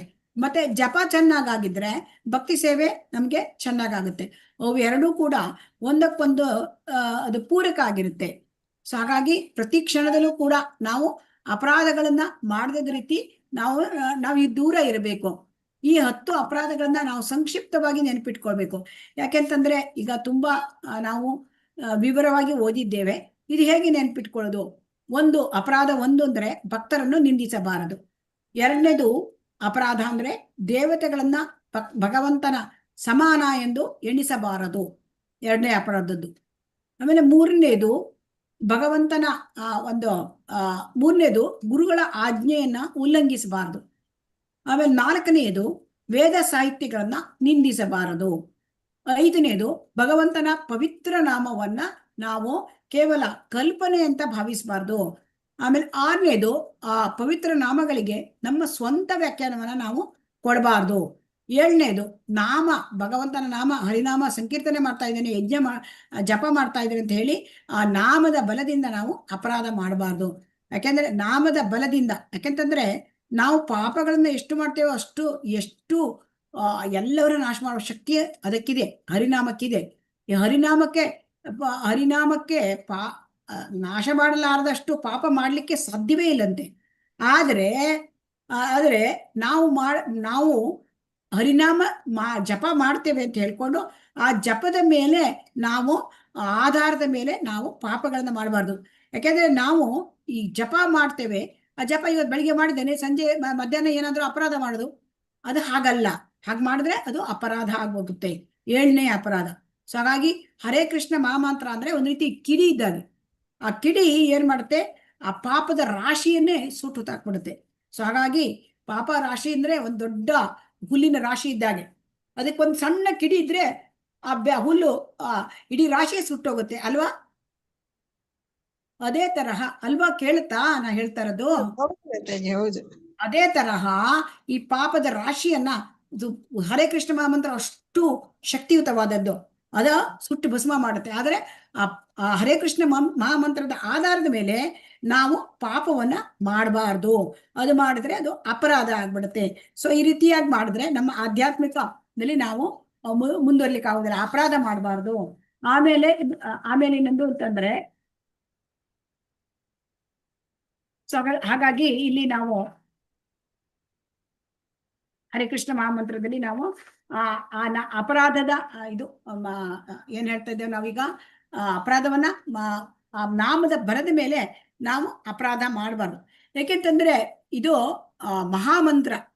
ಸೊ ಅದು ಈ ಮಹಾಮಂತ್ರ ಅಭಿನ್ನತ್ವಂ ನಾಮ ನಾಮಿನ, ಭಗವಂತನ ನಾಮಕ್ಕೂ ಭಗವಂತನಿಗೂ ವ್ಯತ್ಯಾಸ ಇಲ್ಲ.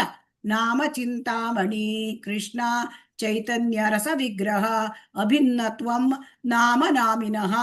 ಅಂದರೆ ಪೂರ್ಣ ಶುದ್ಧ ನಿತ್ಯ ಮುಕ್ತ ಅಭಿನ್ನತ್ವಂ ನಾಮ ನಾಮಿನಃ. ನಾಮ ಚಿಂತಾಮಣಿ ಕೃಷ್ಣ ಚೈತನ್ಯ ರಸ ವಿಗ್ರಹ ಪೂರ್ಣ ಶುದ್ಧ ನಿತ್ಯ ಮುಕ್ತ ಅಭಿನ್ನತ್ವಂ ನಾಮ ನಾಮಿನಃ. ಅಂದರೆ ಭಗವಂತನಿಗೂ ಆ ಭಗವಂತನ ನಾಮಕ್ಕೂ ವ್ಯತ್ಯಾಸವೇ ಇಲ್ಲ. ಈಗ ನಾವು ಏನ್ ಹೇಳ್ತೇವೆ, ಭಗವಂತ ಮತ್ತೆ ಭಗವಂತನ ನಾಮ ಅಲ್ವಾ?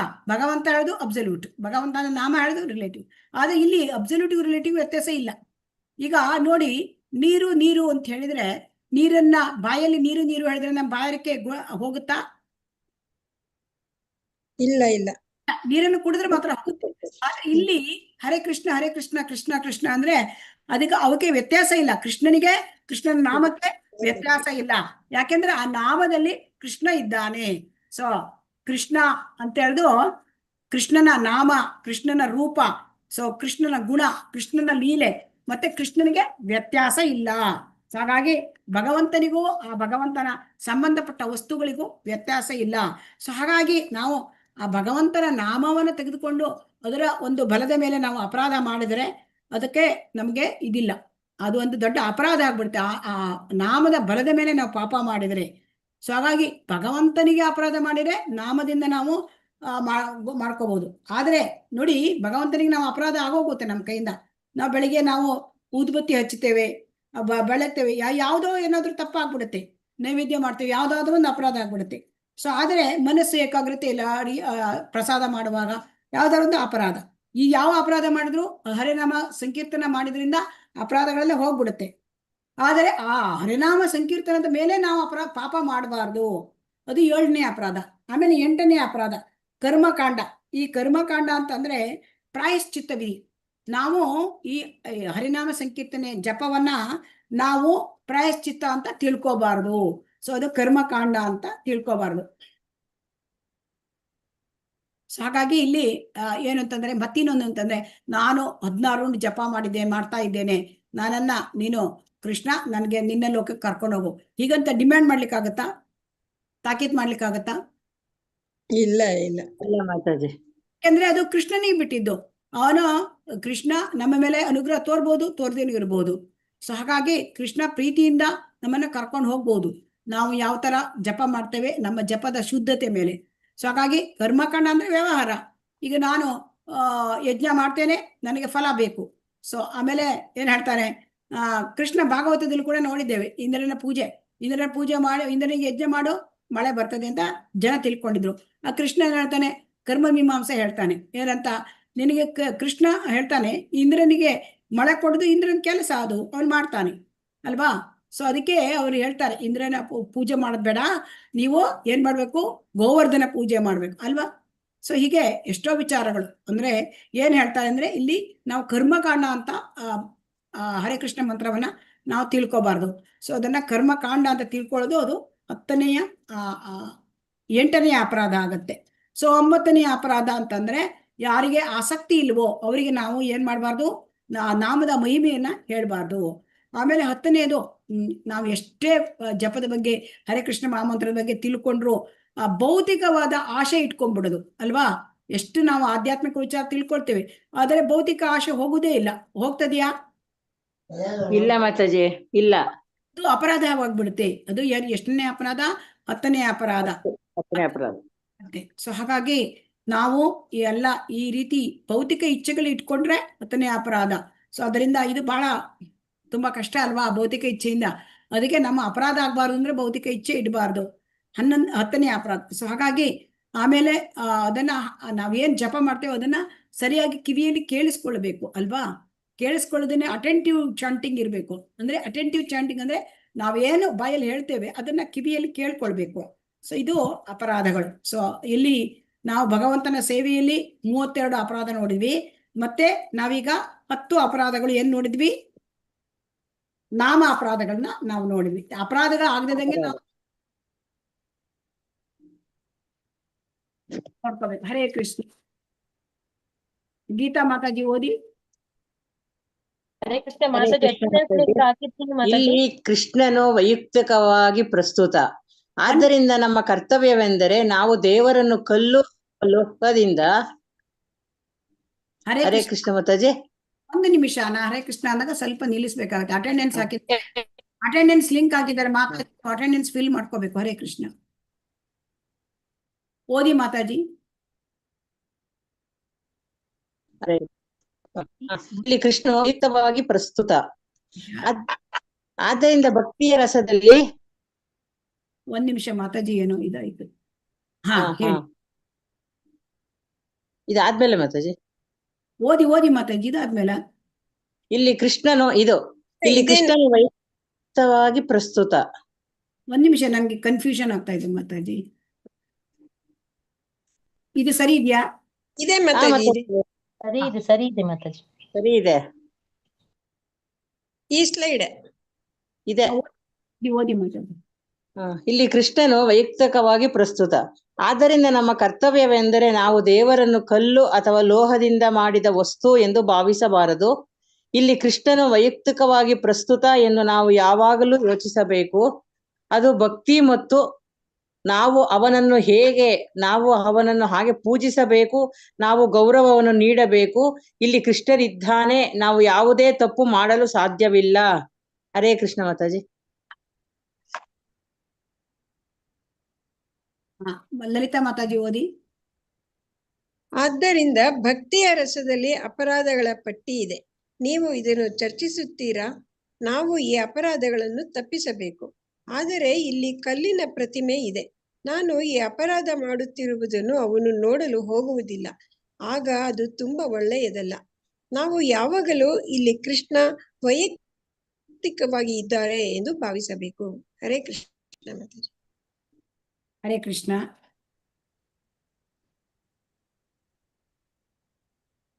ಹಾಗಾಗಿ ಇಲ್ಲಿ ಏನ್ ಹೇಳ್ತಾ ಇದ್ದಾರೆ ಅಂದ್ರೆ ಕರ್ತವ್ಯ ಏನು ನಮ್ಗೆ ಇಲ್ಲಿ, ಓಹೋ ಇದು ಕಲ್ಲಿನ ವಿಗ್ರಹ ಇದಂತ ನಮ್ಗೆ ಕಾಣ್ತಾ ಇದೆ ಭಗವಂತನ ವಿಗ್ರಹ. ಆದ್ರೆ ನಮಗ್ ಮನಸ್ಸಿಗೆ ಹೆಂಗ್ ಕಾಣುತ್ತೆ, ಇದು ಕಲ್ಲಿನ ವಿಗ್ರಹ ಓಹೋ ಅಂತ ಭಾವಿಸಬಾರ್ದು. ಅಂದ್ರೆ ನಾವು ಕಲ್ಲಿನ ವಿಗ್ರಹ ಯಾರು ನೋಡ್ತಾ ಇದ್ದಾರೆ? ಕಲ್ಲಿನ ಪ್ರತಿಮೆ. ನಾ ಅಪರಾಧ ಮಾಡ್ತಾ ಇರೋದನ್ನ ಭಗವಂತ ನೋಡ್ತಾ ಇದ್ದಾನ ಅಂತ ನಮ್ಮ ಮನಸ್ಸಿಗೆ ಬರ್ಬೋದು. ಆದರೆ ಶ್ರೀಲ ಪ್ರಭುಪಾದರ ಆಚಾರ್ಯರು ಏನ್ ಹೇಳ್ತಾರೆ, ಇದು ಬಹಳ ಮುಖ್ಯವಾದದ್ದು. ಯಾಕೆಂತಂದ್ರೆ ಇದು ಭಗವಂತ ಅಲ್ಲೇ ಇದ್ದಾನೆ. ಆದ್ದರಿಂದ ಆ ಭಗವಂತ ಅಲ್ಲಿದ್ದಾನೆ ಹೇಳೋದನ್ನ ನಾವು ನಮ್ಮ ಮನಸ್ಸಿನಲ್ಲಿ ತಂದ್ಕೋಬೇಕು. ಇದು ಬಹಳ ಮುಖ್ಯ. ಅವನು ನಾನು ಅಪರಾಧ ಮಾಡ್ತಾ ಇದ್ದಾನೆ, ಅವನು ನೋಡ್ತಾ ಇದ್ದಾನೆ. ಸೊ ಹಾಗಾಗಿ ಇಲ್ಲಿ ವೈಯಕ್ತಿಕವಾಗಿ ಕೃಷ್ಣ ಇದ್ದಾನೆ. ಹೇಗೆ ನಾವು ಅದನ್ನ ಮನಸ್ಸಿಗೆ ತಂದ್ಕೊಳ್ಬೇಕು? ಅದನ್ನೇ ನಾವು ಇದು ಕಲ್ಲು ಅಥವಾ ಇದು ವಸ್ತು ಅಲ್ಲ, ಇದು ಭಗವಂತ ಅಂತ ಅದಕ್ಕೆ ನಾವು ಬಹಳ ಮುಖ್ಯವಾಗಿ ಅದನ್ನ ನಾವು ತಿಳ್ಕೊಳ್ಬೇಕು. ಹರೇ ಕೃಷ್ಣ. ಸೊ ಹಾಗಾಗಿ ಭಗವಂತನ ಸೇವೆಯಲ್ಲಿ ನಮ್ಮ ಇಂದ್ರಿಯಗಳನ್ನು ನಾವು ತೊಡಗಿಸುವುದು ಹೇಗೆ? ಇಲ್ಲಿ ವಿಗ್ರಹ ಆರಾಧನೆ ಬಗ್ಗೆ ಶ್ರೀಲ ಪ್ರಭುಪಾದರು ಹೇಳ್ತಾ ಇದ್ದಾರೆ. 1 ಮಿನಿಟ್. ಸೊ ಹಾಗಾಗಿ ಭಕ್ತಿ ಸೇವೆ ಮಾಡ್ಲಿಕ್ಕಾಗಿ ಇಲ್ಲಿ ನಮ್ಗೆ ಅವಕಾಶ. ವಿಗ್ರಹ ಅವನ್ನ ಮಾಡೋದು ಯಾಕೆ? ಮೂರ್ತಿಯನ್ನ ಅರ್ಚಾ ಮೂರ್ತಿಯನ್ನು ಮಾಡೋದು ಯಾಕೆ? ನಮಗೆ ಭಗವಂತನ ಸೇವೆ ಮಾಡ್ಲಿಕ್ಕೆ ಅವಕಾಶ ಅಲ್ವಾ? ಭಗವಂತ ನೇರವಾಗಿ ವಿಗ್ರಹ ರೂಪದಲ್ಲಿ ಇದ್ದಾರೆ. ಸೊ ಹಾಗಾಗಿ ನಮ್ಮ ಋಷಿಕೇಶ ಸೇವನಂ ಭಕ್ತಿ ರುಚತಿ. ಹಾಗಾಗಿ ನಮ್ಮ ಒಂದು ಈ ಇಂದ್ರಿಯಗಳನ್ನ ಭಗವಂತನ ಸೇವೆಯಲ್ಲಿ ಮಾಡ್ಲಿಕ್ಕೆ ನಮ್ಗೀಗ ಅವಕಾಶ. ಸೊ ಹಾಗಾಗಿ ಭಗವಂತನ ಸೇವೆ ಕೆಲವರಿಗೆ ಏನಾಗುತ್ತೆ, ಒಬ್ಬೊಬ್ಬರಿಗೆ ಒಂದೊಂದರ ಆಸಕ್ತಿ ಇರುತ್ತೆ. ಒಬ್ಬರಿಗೆ ಪ್ರಸಾದವನ್ನ ಮಾಡ್ಲಿಕ್ಕೆ ಆಸಕ್ತಿ ಇರುತ್ತೆ. ಮತ್ತೆ ಕೆಲವರಿಗೆ ಏನಾಗುತ್ತೆ, ಕೆಲವರಿಗೆ ಅಲಂಕಾರ ಮಾಡ್ಲಿಕ್ಕೆ ಆಸಕ್ತಿ ಇರುತ್ತೆ ಅಲ್ವಾ? ಕೆಲವರಿಗೆ ಹೌದು. ಭಗವಂತನ ಒಂದು ಇದಕ್ಕೆ ಸೇವೆ, ಬೇರೆ ಬೇರೆ ರೀತಿಯ ಸೇವೆಗಳಿರುತ್ತೆ ಭಗವಂತನಿಗೆ.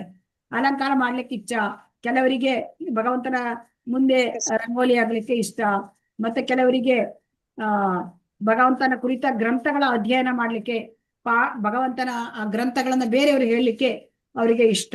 ಕೆಲವರಿಗೆ ಬುಕ್ ಡಿಸ್ಟ್ರಿಬ್ಯೂಷನ್ ಇಷ್ಟ ಅಲ್ವಾ? ಕೆಲವರಿಗೆ ಭಗವಂತನ ಪೇಂಟಿಂಗ್ಸ್ ಇಷ್ಟ ಮಾಡ್ಲಿಕ್ಕೆ, ಚಿತ್ರವನ್ನ. ಸೊ ಹೀಗೆ ಪ್ರತಿಯೊಬ್ಬರಿಗೂ ಕೂಡ ಭಗವಂತನ ಒಂದು ಸೇವೆ ಮಾಡ್ಲಿಕ್ಕೆ ಅವಕಾಶ ಉಂಟು ಅಲ್ವಾ? ಹೌದು ಹೌದು. ಮಾತಾಜಿ. ಹರೇ ಕೃಷ್ಣ. ಓದ್ಲಾ ಮಾತಾಜಿ? ನಾಮಪರಾಧ. ಒಬ್ಬ ವ್ಯಕ್ತಿಯು ಸ್ವತಃ ಪರಮಪುರುಷನಿಗೆ ಅಪರಾಧ ಮಾಡಿದಾಗಲೂ ಭಗವಂತನ ಪವಿತ್ರ ನಾಮಗಳ ಆಶ್ರಯವನ್ನು ಪಡೆಯುವ ಮೂಲಕ ಅವನು ಸರಳವಾಗಿ ಮುಕ್ತಿ ಪಡೆಯಬಹುದು. ಬೇರೆ ರೀತಿಯಲ್ಲಿ ಹೇಳುವುದಾದರೆ, ಹರೇ ಕೃಷ್ಣ ಮಹಾಮಂತ್ರ ಜಪ ಮಾಡುವುದರಿಂದ ಎಲ್ಲಾ ಪಾಪ ಕ್ರಿಯೆಗಳಿಂದ ಮುಕ್ತರಾಗಬಹುದು. ಇದು ಪ್ರಯೋಜನಕಾರಿಯಾಗಿದೆ. ಆದರೆ ಒಬ್ಬನು ಭಗವಂತನ ಪವಿತ್ರ ನಾಮಕ್ಕೆ ಅಪರಾಧ ಮಾಡಿದರೆ ಅವನು ಮುಕ್ತನಾಗಲು ಅವಕಾಶವಿಲ್ಲ. ಭಕ್ತರ ಸಮೃದ್ಧಿಸಿಂಧು ಪುಟ 72. ಹರೇ ಕೃಷ್ಣ ಮಾತಾಜಿ, ಧನ್ಯವಾದಗಳು. ಹೇಳ್ತಾ ಇದ್ದಾರೆ ಅಂದ್ರೆ, ಭಗವಂತನಿಗೆ ಅಪರಾಧ ಆಗ್ಬಹುದು ನಾವು ಮಾಡಿದ ಸೇವೆಯಲ್ಲಿ ಅಲ್ವಾ? ಆದ್ರೆ ಭಗವಂತ ಅಪರಾಧವನ್ನ ಕ್ಷಮಿಸ್ತಾನೆ. ಹೇಗೆ? ನಾವು ಹರೇ ಕೃಷ್ಣ ಮಹಾಮಂತ್ರವನ್ನ ಜಪ ಮಾಡಿದರೆ, ಸಂಕೀರ್ತನ ಮಾಡಿದರೆ, ಈಗ ಬೆಳಿಗ್ಗೆ ನಾವು ಆರತಿ ಮಾಡುವಾಗ ಆ ಭಗವಂತನ ಮಂಗಳಾರತಿಯಲ್ಲಿ ಭಗವಂತನ ಯಾವುದೇ ಒಂದು ಸೇವೆಯಲ್ಲಿ ನಮ್ಮಿಂದ ಅಪರಾಧಗಳಾಗ್ಬೋದು. ಆದರೆ ಹರೇ ಕೃಷ್ಣ ಮಹಾಮಂತ್ರ ಸಂಕೀರ್ತನೆ ಮಾಡಿದರೆ ಅಪರಾಧಗಳನ್ನೆಲ್ಲ ಅದು ಹೋಗುತ್ತದೆ. ಆದರೆ ಹರೇ ಕೃಷ್ಣ ಮಹಾಮಂತ್ರಕ್ಕೆ ಅಪರಾಧ ಮಾಡಿದರೆ ಹೇಗೆ ಸಾಧ್ಯ? ಸೊ ಅದಕ್ಕೆ ನೋಡಿ, ಭಗವಂತನ ಪವಿತ್ರ ನಾಮಕ್ಕೆ ಅಪರಾಧ ಮಾಡಿದರೆ ಅವನು ಮುಕ್ತನಾಗಲು ಸಾಧ್ಯವಿಲ್ಲ. ನಾವು ನಾಮಕ್ಕೆ ಅಪರಾಧ ಮಾಡ್ಬೋದು. ಈಗ 10 ಅಪರಾಧಗಳನ್ನ ನಾವು ನೋಡಿದ್ದೇವೆ ನಾಮಕ್ಕೆ. ಸೊ ಆಗದೇದಾಗೆ ನಾವು ನೋಡ್ಕೋಬೇಕು. ಒಮ್ಮೆ ನಮಗೆ ನಾಮ ಅಪರಾಧ ಆಯಿತು, ಆದರೆ ಅದನ್ನ ನಾವು ಮತ್ತೆ ಮತ್ತೆ ಹೆಚ್ಚಾಗಿ ಜಪವನ್ನೇ ಮತ್ತೆ ಮತ್ತೆ ಹೆಚ್ಚು ಮಾಡುವುದರಿಂದ ನಾವು ಮತ್ತೆ ಪರಿಶುದ್ಧರಾಗ್ತೇವೆ. ಸೊ ಅದಕ್ಕೆ ಬೇರೆ ಒಂದು ಉಪಾಯ ಇಲ್ಲ.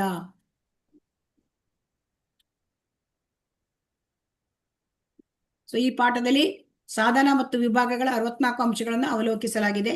ನಿಯಮ ಮತ್ತು ವಿವರಗಳ ನಡುವಿನ ವ್ಯತ್ಯಾಸ, ಇಸ್ಕಾನಿನ ಭವಿಷ್ಯಕ್ಕಾಗಿ ಅದರ ಮಹತ್ವವನ್ನು ಚರ್ಚಿಸಲಾಗಿದೆ. ಸಾಧನಾ ಭಕ್ತಿಯಲ್ಲಿ ಮೊದಲ 20 ಅಂಶಗಳ ಮಹತ್ವವನ್ನು ವಿವರಿಸಿದ್ದಾರೆ ಶ್ರೀ ರೂಪ ಗೋಸ್ವಾಮಿಯವರು. ಸೇವಾ ಅಪರಾಧಗಳನ್ನು ತಪ್ಪಿಸುವುದನ್ನ ನಮಗೆ ಹೇಳಿದ್ದಾರೆ. ಸೇವಾ ಅಪರಾಧಗಳು 32 ಅಪರಾಧಗಳು. ನಾಮ ಅಪರಾಧ ತಪ್ಪಿಸುವ ಮಹತ್ವ, ಇದನ್ನು ಕೂಡ ಇಲ್ಲಿ ವಿವರಿಸಿದ್ದಾರೆ. ಹರೇ ಕೃಷ್ಣ. ಓದಿ ಮಾತಾಜಿ ಯಾರದು.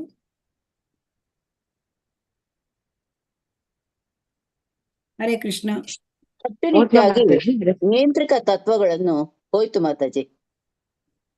ಕಟ್ಟುನಿಟ್ಟಾಗಿ ನಿಯಂತ್ರಕ ತತ್ವಗಳನ್ನು 4 ನಿಷೇಧಗಳನ್ನು ಮತ್ತು ಭಕ್ತಿಯ ಅಭ್ಯಾಸಗಳಾದ ಬೆಳಿಗ್ಗೆ ಬೇಗ ಏಳುವುದು, ಬೆಳಗಿನ ಸ್ನಾನ ಮಾಡುವುದು, ತಿಲಕ ಹಾಕುವುದು, ಮಂಗಳಾರತಿಗೆ ಹಾಜರಾಗುವುದು, 16 ಮಾಲೆ ಜಪ ಮತ್ತು ಶ್ರೀಮದ್ ಭಾಗವತ ತರಗತಿಗೆ ಹಾಜರಾಗುವುದು, ಇವೆಲ್ಲವನ್ನು ಅವರು ಕಟ್ಟುನಿಟ್ಟಾಗಿ ಪಾಲಿಸುವಂತೆ ನೋಡಿಕೊಳ್ಳಿ.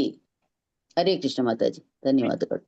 ಆದ್ರೆ ಯಾವ ರೀತಿ ಮಾಡಿದ್ದಾರೆ ಅಂದ್ರೆ, ನಮ್ಗೆ ಭಕ್ತಿ ಮಾರ್ಗದಲ್ಲಿ ಹೇಗೆ ಜೀವನ ಮಾಡೋದು ಇದನ್ನ ನಮ್ಗೊಂದು ಕೈ ಹಿಡಿದು ಮಕ್ಕಳನ್ನ ನಡೆಸ್ತಾರ ಅಲ್ವಾ, ಮನೆಯಲ್ಲಿ ಸಣ್ಣ ಸಣ್ಣ ಮಕ್ಕಳನ್ನ ಆ ರೀತಿ ನಡೆಸ್ತಾ ಇದ್ದಾರೆ ಶ್ರೀಲ ಪ್ರಭುಪಾದರು.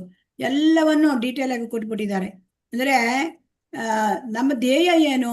ನಮ್ಗೆ ಇಡೀ ದಿನ ನಮ್ಮ ದಿನ ಭಕ್ತಿಮಯವಾಗಿರ್ಬೇಕು. ಸೊ ಇದನ್ನ ಏನ್ ಮಾಡೋದು, ಹೇಗ್ ಮಾಡೋದು ಅಂತ ಶ್ರೀಲ ಪ್ರಭುಪಾದರು ಎಲ್ಲ ಇಸ್ಕಾನ್ ದೇವಸ್ಥಾನಗಳಲ್ಲೂ ಕೂಡ ಬೆಳಿಗ್ಗೆ ಬೇಗ ಹೇಳೋದು, ಆಮೇಲೆ ಅಲ್ಲಿ ಎಲ್ಲ ಇಸ್ಕಾನ್ ದೇವಸ್ಥಾನದಲ್ಲೂ ಕೂಡ ಮಂಗಳಾರತಿ ಸೇಮ್ ಟೈಮ್ ಅಲ್ವಾ? ಹರೇ ಕೃಷ್ಣ. ಹೌದು ಮಾತಾಜಿ.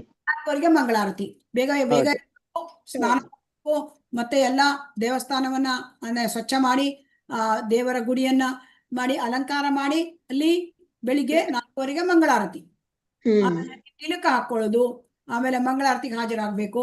ಅದಾದ್ಮೇಲೆ ಜಪ ಅಂದ್ರೆ ಆ ಮಂಗಳಾರತಿಯಲ್ಲಿ ಮತ್ತೆ 10 ಅಪರಾಧಗಳನ್ನ ಹೇಳೋದು, ಆಮೇಲೆ ಅದರಲ್ಲಿ ಆಮೇಲೆ ಇದನ್ನ ಅಂದ್ರೆ ಶಿಕ್ಷಾಷ್ಟಕ ಹೇಳೋದು.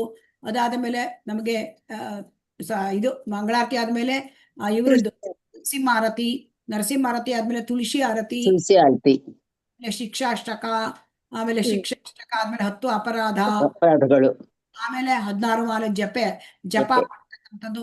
ಅದಾದ ಮೇಲೆ ಮತ್ತೆ ಶ್ರೀಮದ್ ಭಾಗವತದ ತರಗತಿಗೆ ಹಾಜರಾಗೋದು. ಹೋಗ್ಬೇಕು. ಏನ್ ಮಾಡ್ತಾರೆ, ಭಕ್ತಿಮಯವಾದ ಜೀವನ. ಸೊ ಇದಾದ ಮೇಲೆ ಭಕ್ತರು ಪ್ರಸಾದ ಸೇವನೆ ಮಾಡ್ತಾರೆ. ಆಮೇಲೆ ಅವರು ಏನ್ ಮಾಡ್ತಾರೆ, ಮತ್ತೆ ಅದಕ್ಕಿಂತ ಮುಂಚೆ ಮಂಗಳಾರತಿ ಆದ್ಮೇಲೆ ಮತ್ತೆ ದರ್ಶನಾರತಿ ಇರುತ್ತೆ. ದರ್ಶನಾರತಿ ಆಮೇಲೆ ದರ್ಶನಾರತಿಯಲ್ಲಿ ಗುರು ಪೂಜೆ, ಆಮೇಲೆ ಭಾಗವತ, ಆಮೇಲೆ ಪ್ರಸಾದ ಸ್ವೀಕಾರ. ಸೊ ಆಮೇಲೆ ಭಕ್ತರು ಬೇರೆ ಬೇರೆ ಒಂದು ಸೇವೆಗಳಿಗೆ ಹೋಗ್ತಾರೆ ಅಲ್ವಾ. ಸೊ ಈ ರೀತಿ ಜೀವನ ಇಡೀ ದಿನವನ್ನ ಭಕ್ತಿಮಯವಾಗಿ ಮಾಡಿದ್ದಾರೆ. ಸೊ ಎಲ್ಲರೂ ಕೂಡ ಇದನ್ನ ಪಾಲನೆ ಮಾಡಬೇಕು. ಸೊ ಈ ರೀತಿ ಪಾಲನೆ ಶ್ರೀಲ ಪ್ರಭುಪಾದರು ಪ್ರೋಗ್ರಾಮ್ ಹಾಕೊಟ್ಬಿಟ್ಟಿದ್ದಾರೆ. ಸೊ ಏನೋ ನಮ್ಗೇನು ಮತ್ತೆ ಪ್ರಿಪೇರ್ ಮಾಡಿಲ್ಲ, ಅದನ್ನ ನಾವು ನಡ್ಸ್ಕೊಂಡು ಹೋಗ್ಬೇಕು, ಫಾಲೋ ಮಾಡ್ಬೇಕು ಅಲ್ವಾ. ಹೌದು ಮಾತಾಜಿ. ಹೌದು ಮಾತಾಜಿ. ಹರೇ ಕೃಷ್ಣ. ಓದಿ. ಹರೇ ಕೃಷ್ಣ. ಇವುಗಳು ನನ್ನಿಂದ ದೀಕ್ಷೆ ಸ್ವೀಕರಿಸಿದ ಶಿಷ್ಯರೆಲ್ಲರಿಗೂ ಅವರು ದೊಡ್ಡವರಾಗಿರಲಿ ಅಥವಾ ಚಿಕ್ಕವರಾಗಿರಲಿ ಕರ್ತವ್ಯವಾಗಿದೆ. ವಾಸ್ತವವಾಗಿ ನಮ್ಮ ಚಳುವಳಿಯಲ್ಲಿ ದೊಡ್ಡವರು ಚಿಕ್ಕವರು ಎಂಬುದೇ ಇಲ್ಲ, ಎಲ್ಲರೂ ಭಕ್ತರೇ. ಆದ್ದರಿಂದ ಪ್ರತಿಯೊಬ್ಬರೂ ಭಕ್ತಿಯ ಆಚರಣೆಗಳನ್ನು ಅನುಸರಿಸಬೇಕೆಂದು ನಿರೀಕ್ಷಿಸಲಾಗಿದೆ. ಹರೇ ಕೃಷ್ಣ. ಹಾಗಾಗಿ ಇವುಗಳು ನನ್ನಿಂದ ದೀಕ್ಷೆ ಸ್ವೀಕರಿಸಿದ ಶಿಷ್ಯರೆಲ್ಲರಿಗೂ ಅವರು ದೊಡ್ಡವರಾಗ್ಲಿ ಚಿಕ್ಕವರಾಗ್ಲಿ ಕರ್ತವ್ಯ. ಶೀಲ ಪ್ರಭುಪಾದರ ಪ್ರೋಗ್ರಾಮ್ ಹಾಕೊಟ್ಬಿಟ್ಟಿದ್ದಾರೆ. ಅವ್ರು ಎಷ್ಟೇ ದೊಡ್ಡವರಾಗಿರ್ಬೋದು, ಎಷ್ಟೇ ಚಿಕ್ಕವರಾಗಿರ್ಬೋದು, ಅವ್ರೆಲ್ಲರೂ ಏನ್ ಮಾಡ್ಬೇಕು, ಚಳುವಳಿಯಲ್ಲಿ ದೊಡ್ಡವರು ಚಿಕ್ಕವರು ಹೇಳೋದು ಇಲ್ವೇ ಇಲ್ಲ, ಎಲ್ಲರೂ ಭಕ್ತರು. ಸೊ ಹಾಗಾಗಿ ಪ್ರತಿಯೊಬ್ಬರು ಭಕ್ತಿ ಸೇವೆಯ ಆಚರಣೆಗಳನ್ನ ಮಾಡ್ಬೇಕು ಹೇಳ್ತಾ ಇದ್ದಾರೆ. ಸೊ ಹಾಗಾಗಿ ಇಲ್ಲಿ ನಾವು ಇವತ್ತಿನ ದಿನದಲ್ಲಿ ಏನೇನು ಕಲ್ತಿದ್ದೇವೆ ಅಂತ ನೋಡೋಣ, ಇನ್ನೊಮ್ಮೆ ಮೆಲುಕು ಹಾಕೋಣ. ಸೊ ಇದರಲ್ಲಿ ಏನಾಗಿದೆ, ಸಾಧನ ಇನ್ನೊಂದು ಕೆಲವೊಂದು ವಿಚಾರಗಳನ್ನ ನಾವು ಬಿಟ್ಟಿದ್ದೇವೆ ಅಂತ ಕಾಣುತ್ತೆ ನನಗೆ. ಕೆಲವೊಂದು ವಿಚಾರಗಳನ್ನ ಬಿಟ್ಟಿದ್ದೇವೆ, ಅದನ್ನ ಯಾವ ಪಾಯಿಂಟ್ ಬಿಟ್ಟಿದ್ದೇವೆ ಅಂತ ನೋಡೋಣ.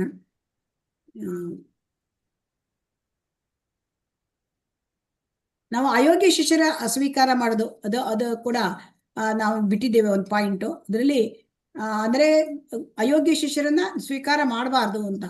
ಅಂದ್ರೆ ಯಾವ ಶಿಷ್ಯರು ನಿಯಂತ್ರಕ ತತ್ವಗಳ ಪಾಲನೆ ಮಾಡೋದಿಲ್ಲ, ಸೊ ಅವರಿಂದ ಏನಾಗುತ್ತೆ, ಅನಗತ್ಯವಾದ ಸಮಸ್ಯೆಗಳು ಬಂದ್ಬಿಡುತ್ತೆ.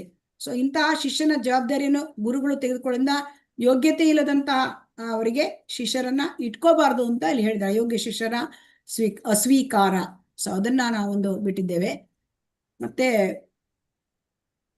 ನಾವು ನಮ್ಮ ವ್ಯವಹಾರದಲ್ಲಿ ಸರಳತೆ, ಲಾಭ ನಷ್ಟಗಳಲ್ಲಿ ಸ್ಥಿರತೆ. ಅದನ್ನ ಬಿಟ್ಟಿದ್ದೇವೆ. ವ್ಯವಹಾರದಲ್ಲಿ ಅಂದ್ರೆ ಕೆಲವೊಂದು ಲಾಭ ನಷ್ಟದಲ್ಲಿ ಸ್ಥಿರತೆ ಅಂದ್ರೆ ನಾವ್ ಏನಾದ್ರು ಲಾಭ ಆದ್ರೂ ನಮಗೆ ಒಂದೇ, ನಷ್ಟ ಆದ್ರೂ ಒಂದೇ, ಈ ತರದಲ್ಲಿ ಇರಬೇಕು. ಅದು ಅಂದ್ರೆ ಸಮಚಿತ್ತತೆ, ಲಾಭ ಬರಲಿ ನಷ್ಟ ಬರಲಿ, ಅದು ಬರುದೇ. ಲೌಕಿಕ ಜಗತ್ತು ಅಂದ್ರೆ ದ್ವಂದ್ವ, ಲಾಭ ನಷ್ಟ, ಜಯ ಅಪಜಯ, ಸುಖ ದುಃಖ, ಜನನ ಮರಣ, ಮತ್ತೆ ಇದೆಲ್ಲ ಇರ್ತಕ್ಕಂಥದ್ದೇ. ಸೊ ಅದನ್ನ ಸಹಿಸ್ಕೊಳ್ಬೇಕು, ಸುಖವನ್ನು ಸಹಿಸ್ಬೇಕು, ದುಃಖವನ್ನು ಸಹಿಸ್ಬೇಕು. ನಮ್ಗೆ ಲಾಭನ ನಾವು ಸಹಿಸ್ಕೊಳ್ಳೋದು ಹೇಗೆ, ಲಾಭ ಬಂದ್ರೆ ಖುಷಿ ಆಗ್ಬಿಡತ್ತೆ ಅಲ್ವಾ, ಮತ್ತೆ ನಷ್ಟ ಆದ್ರೂ ದುಃಖ ಆಗ್ಬಿಡುತ್ತೆ. ಅಲ್ಲಂತೆ ಲಾಭ ಬಂದ್ರೂ ನಾವು ಅದನ್ನ ಸಹಿಸ್ಬೇಕು, ದುಃಖ ನಷ್ಟ ಬಂದ್ರೂ ಅದನ್ನ ಸಹಿಸ್ಕೊಳ್ಬೇಕು. ಸೊ ಅದನ್ನ ಕೂಡ ಹೇಳಿದೆ, 20 ಅಂಶದಲ್ಲಿ ಬರುತ್ತೆ. ಮತ್ತೆ ನಮ್ಮ ಶರೀರ ಮತ್ತೆ ನಮ್ಮ ಆತ್ಮ ಅದು ಒಟ್ಟಿಗೆ ಇರ್ಲಿಕ್ಕೆ ಎಷ್ಟು ಅಗತ್ಯ ಬೇಕೋ ಅಷ್ಟನ್ನ ಮಾತ್ರ ನಾವು ಆಹಾರ ಆಗ್ಲಿ ಯಾವುದೇ ಸವಲತ್ತಾಗ್ಲಿ ಅದನ್ನ ನಾವು ಸ್ವೀಕಾರ ಮಾಡ್ಬೇಕು. ಅತಿಯಾದ ಸವಲತ್ತುಗಳು, ಅತಿಯಾದ ಆಹಾರ ಸೇವನೆ, ಅತಿಯಾದ ನಿದ್ರೆ, ಇದನ್ನೆಲ್ಲ ನಾವು ಮಾಡಿದ್ರೆ ಭಗವಂತನನ್ನ ನಾವು ಮರಿಬಹುದು. ಸೊ ಅದನ್ನ ಕೂಡ ಕೆಲವೊಂದು ವಿಚಾರಗಳನ್ನ ಯಾವ್ದಾದ್ರು ಬಿಟ್ಟಿದ್ರೆ ಹೇಳ್ಬೋದು ನಾನು. ಅದನ್ನ ಜೀವ ಹಿಂಸೆ ಮಾತಾಜಿ, ಜೀವ ಹಿಂಸೆ, ಜೀವ ಹಿಂಸೆ ಅದನ್ನ ನಾವು ಹೇಳಿದ್ದೇವಲ್ವಾ. ಜೀವ ಹಿಂಸೆಯನ್ನ ಹೇಳಿದ್ದೀವಿ ಮಾತಾಜಿ. ಅದು ದೈಹಿಕವಾಗಿ ಮಾನಸಿಕವಾಗಿ ಮಾಡಬಾರ್ದು. ಮತ್ತೆ ನಾವು ಪ್ರಾಣಿಗಳ ಹಿಂಸೆ ಮಾಡಿ ಆಹಾರಕ್ಕಾಗಿ ಸೇವನೆ ಮಾಡೋದು ಅದು ದೊಡ್ಡದು.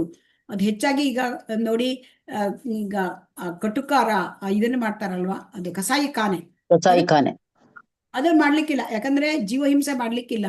ಅದೇ ಹಿಂದೆ ಏನ್ ಹೇಳ್ತಿದ್ರು ತತ್ವಗಳಲ್ಲಿ, ವೇದಗಳಲ್ಲಿ ಏನ್ ಹೇಳಿದ್ದಾರೆ ಅಂದ್ರೆ, ದೇವಿ ದೇವಸ್ಥಾನದಲ್ಲಿ ಅಂದ್ರೆ ಅಮಾವಾಸ್ಯೆ ದಿನ ಅದು ಬಲಿ ಕೊಟ್ಟು ನಿನ್ನಗೆ ನಾನು ಕೊಲ್ತಾ ಇದ್ದೇನೆ, ನನ್ನನ್ನು ನೀವು ಮುಂದಿನ ಜೀವನದಲ್ಲಿ ಕೊಲ್ಬಹುದು, ಇದು ಹೇಳ್ಕೊಂಡು ಮಾಡ್ಬೇಕಂತೆ. ಸೊ ಅದನ್ನ ಯಾರು ಮಾಡ್ತಾರೆ ಈಗ ಸಾಮೂಹಿಕವಾಗಿ ಕಸಾಯಿ ಖಾನೆಯಲ್ಲಿ ಮಾಡ್ತಾರೆ ಹಿಂಸೆ ಅಲ್ವಾ. ಹೌದು ಮಾತಾಜಿ.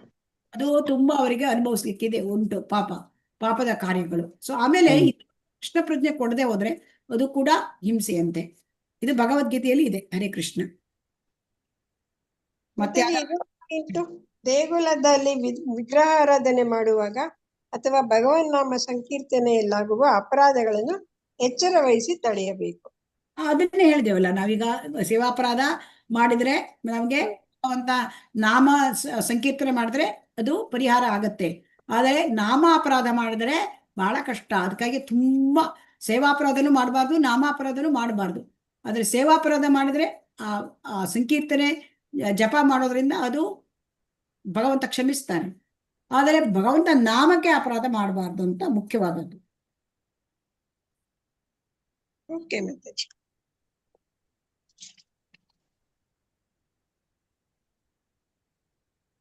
ಪ್ರಶ್ನೆಗಳಿದ್ರೆ ಕೂಡ ಆಮೇಲೆ ನಾವು ಮೂಲ ತತ್ವ ಮತ್ತು ವಿವರ ಇದ್ರ ಬಗ್ಗೆನೂ ಕೂಡ ನೋಡಿದ್ದೇವೆ. ಮೂಲ ತತ್ವಗಳನ್ನ ಪಟ್ಟಿ ಮಾಡ್ತಾರೆ, ವಿವರ ಕೊಡೋದಿಲ್ಲ. ಈಗ ಉದಾಹರಣೆಗೆ ನಾವು 16 ಸುತ್ತು ಜಪ ಮಾಡ್ಬೇಕು, ಇದು ತತ್ವ. ಆದರೆ ಇದನ್ನ ಜಪ ಮಾಡುವ ಬಗ್ಗೆ ಮನಸ್ಸನ್ನ ಏಕಾಗ್ರತೆಯನ್ನ ಮಾಡಬೇಕು, ಅದನ್ನ ಯಾವ ತರ ಮಾಡ್ಬೇಕು ಎಲ್ಲದೂ ಕೂಡ ನಾವು ಭಕ್ತರ ಸಂಘದಲ್ಲಿ ಕಲಿಬೇಕು ಅಲ್ವಾ? ಯಾವ ರೀತಿ ಬದಲಾವಣೆ ಮಾಡ್ಬೇಕು ಇದನ್ನೆಲ್ಲ ಅಲ್ವಾ? ಆಮೇಲೆ ಇನ್ನೊಂದು ವರಾಹ ಪುರಾಣದಲ್ಲಿ ಕೆಲವೊಂದು ವಿಚಾರಗಳನ್ನ ನಾವು ಓದ್ಲಿಲ್ಲ.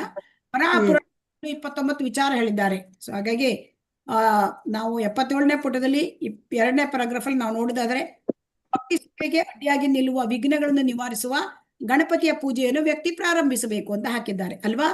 ಅಲ್ಲಿ ಸ್ವಾಮಿಯವರು ಹೇಳಿದ್ದಾರೆ ಗಣಪತಿ ಏನಾಗ್ತದೆ ಅಂದ್ರೆ, ಗಣಪತಿ ನರಸಿಂಹದೇವನ ಪಾದಾರವಿಂದಗಳನ್ನ ಪೂಜಿಸ್ತಾನೆ ಗಣಪತಿ. ಸೊ ಹಾಗಾಗಿ ಭಕ್ತರ ಜನರನ್ನ ಅವರು ಭಕ್ತ ಜನರ ವಿಘ್ನಗಳನ್ನ ನಿವಾರಿಸ್ತಾನೆ ಅಲ್ವಾ? ವಿಘ್ನ ನಿವಾರಕ ಎಲ್ಲರಿಗೂ ಗೊತ್ತು. ಆದ್ರೆ ಇಲ್ಲಿ ರೂಪ ಗೋಸ್ವಾಮಿಯವರು ಈ ರೀತಿ ಹೇಳ್ತಾರೆ. ಇದಕ್ಕೆ ಸ್ಪಷ್ಟನೆಯನ್ನ ಶ್ರೀಲ ಪ್ರಭುಪಾದರು ಕೊಡ್ತಾರೆ. ಯಾಕಂತಂದ್ರೆ ಬ್ರಹ್ಮ ಸಂಹಿತೆಯಲ್ಲಿ ಹೇಳಿದೆ, ಯತ್ಪಾದ ಪಲ್ಲವ, ಅದು ಒಂದು ಬ್ರಹ್ಮ ಸಂಹಿತೆಯ ಶ್ಲೋಕ. ಯತ್ಪಾದ ಪಲ್ಲವ ನಂಗೆ ನೆನಪಿಲ್ಲ. ಹರೇ ಕೃಷ್ಣ, ಅದು ನೋಡ್ತೇನೆ, ಒಂದು ನಿಮಿಷ.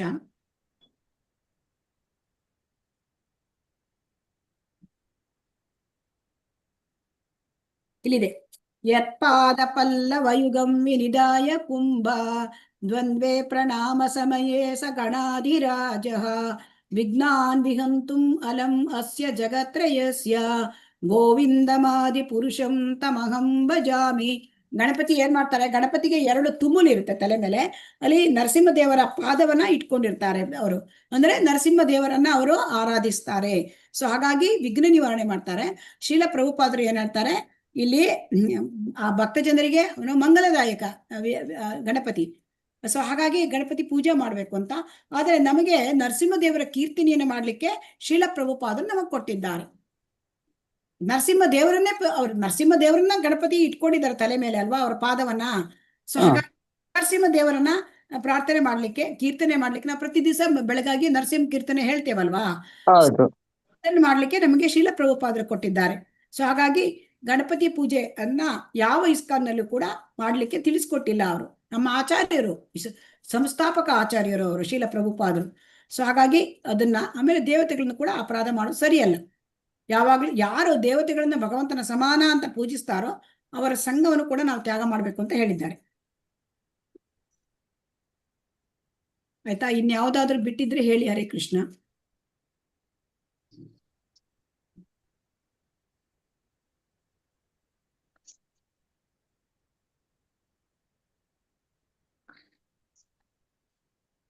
ಸೊ ಹಾಗಾಗಿ ನಮ್ಮ ಅಪರಾಧ ಈಗ ನಮಗೆ ಗೊತ್ತಾಯ್ತು. ಭಗವಂತನಿಗೆ ಅಪರಾಧ ಮಾಡಿದ್ರೆ ಅದಕ್ಕೆ ಪರಿಹಾರ ಇದೆ. ಜಪ ಮಾಡಿದ್ರೆ ಪರಿಹಾರ ಆಗ್ತದೆ ಭಗವಂತನ ನಾಮಕ್ಕೆ. ಭಗವಂತನಿಗೆ ಅಪರಾಧ ಮಾಡಿದ್ರೆ. ಆದ್ರೆ ಭಗವಂತನ ನಾಮಕ್ಕೆ ಅಪರಾಧ ಮಾಡಿದ್ರೆ ಪರಿಹಾರ ಇಲ್ಲ. ಯಾಕಂದ್ರೆ ನಾಮಾಪರಾಧಗಳಾದ್ರೆ ಒಮ್ಮೆ ಆಯ್ತು, ನಾಮಾಪರಾಧ ನಮ್ಮ ಹತ್ರ ಆಗ್ತಾನೆ ಇರುತ್ತೆ ಅಲ್ವಾ. ನಮ್ಗೆ ಭೌತಿಕ ವಿಷಯಗಳಲ್ಲಿ ಇನ್ನೂ ಇಚ್ಛೆ ಹೋಗಿಲ್ಲ. ಸೊ ಇದರಲ್ಲಿ ಅಪರಾಧವೇ ಬರುತ್ತೆ. ಸೊ ಹಾಗಾಗಿ ಇನ್ನೂ ಹೆಚ್ಚಿನ ಜಪ ಮಾಡಬೇಕು ಅಷ್ಟೇ. ಸೊ ಹಾಗಾಗಿ ಅದನ್ನ ಹೆಚ್ಚು ಹೆಚ್ಚು ಜಪ ಮಾಡ್ತಾ ಹೋದಾಗೆ ನಾವು ಮಾಡಿದ ಪಾಪಗಳು ನಷ್ಟವಾಗಿ ನಂತರ ಆ ಭಗವಂತನ ಪ್ರೀತಿ ನಮಗೆ ದೊರಕುತ್ತೆ. ಸೊ ನಾವು ಈ ತರ ಎಲ್ಲ ವಿಚಾರವನ್ನು ಕೂಡ ನಾವು ಮಾಡಿದ್ದೇವೆ. ಆಮೇಲೆ ಇನ್ನೊಂದು ವಿಚಾರ ನಾವು ಮಾಡ್ಲಿಲ್ಲ, ಅಂದ್ರೆ ತಿಲಕಧಾರಣೆ ಆಯ್ತು. ಆಮೇಲೆ ಭಗವಂತನ ಮೈ ಮೇಲಿದ್ದ ಆ ಪ್ರಸಾದದ ಹೂಗಳನ್ನ ನಾವು ಧರಿಸ್ತಕ್ಕಂಥದ್ದು. ಈ ತುಳಸಿ ಮಣಿಯನ್ನ ಯಾರು ಧರಿಸ್ತಾರೆ, ಅವರ ಹತ್ತಿರ ತಿಲಕಧಾರಣೆ ಯಾರು ಮಾಡ್ತಾರೆ, ತುಳಸಿ ಮಣಿಯನ್ನ ಯಾರು ಹಾಕ್ತಾರೆ, ಅವರ ಹತ್ರ ಯಮಭಟರು ಬರುವುದಿಲ್ಲ, ಯಮದೂತರು ಬರೋದಿಲ್ಲ. ಆಮೇಲೆ ಇನ್ನೊಂದು ವಿಚಾರ, ಭಗವಂತನ ಮುಂದೆ ನರ್ತನೆ ಮಾಡಿದಾಗ, ಚಪ್ಪಾಳ ತಟ್ಟಿ ನರ್ತನೆ ಮಾಡಿದಾಗ, ನರ್ತಿಸಿದಾಗ, ಚಪ್ಪಾಳ ತಟ್ಟಿ ನಾವು ಭಗವಂತನ ಮುಂದೆ ನರ್ತನೆ ಮಾಡಿದಾಗ ಮತ್ತೆ ಪ್ರಾರ್ಥನೆ ಮಾಡಿದಾಗ ನಮ್ಮ ಪಾಪ ಕಾರ್ಯಗಳೆಲ್ಲ ಹೋಗ್ಬಿಡುತ್ತೆ. ನಮ್ಮ ಪಾಪ ಕಾರ್ಯಗಳನ್ನ ಹಕ್ಕಿಗಳಿಗೆ ಹೋಲಿಸಿದ್ದಾರೆ ಅಲ್ವಾ? ಹೋಲಿಸಿದ್ದಾರೆ. ಹೌದು. ಈ ನರ್ತನೆ ಮಾಡಿದಾಗ ನಮ್ಮ ಪಾಪಗಳು ನಾಶವಾಗತ್ತೆ. ಹಾಗೆ ಭಗವಂತನಿಗೆ ಸಾಷ್ಟಾಂಗ ನಮಸ್ಕಾರ ಮಾಡೋದು, ಭಗವಂತನನ್ನ ಸ್ವಾಗತ ಮಾಡೋದು, ಭಗವಂತನ ಆ ರಥದ ಮುಂದೆ ಹಿಂದೆ ನಡ್ಕೊಂಡು ಹೋಗೋದು, ಆಮೇಲೆ ತೀರ್ಥಕ್ಷೇತ್ರಗಳಿಗೆ ಹೋಗೋದು, ಭಗವಂತನ ದೇಗುಲಕ್ಕೆ ಪ್ರದಕ್ಷಿಣೆ ಮಾಡೋದು, ಇವನ್ನೆಲ್ಲ ಕೂಡ ಇಲ್ಲಿ ನಾವು ತಿಳ್ಕೊಂಡಿದ್ದೇವೆ. ಸೊ ಹಾಗಾಗಿ ಇವತ್ತಿನ ಹೋಗಿದ್ರೆ ನಂಗೆ ಹೇಳಿ. ಹರೇ ಕೃಷ್ಣ.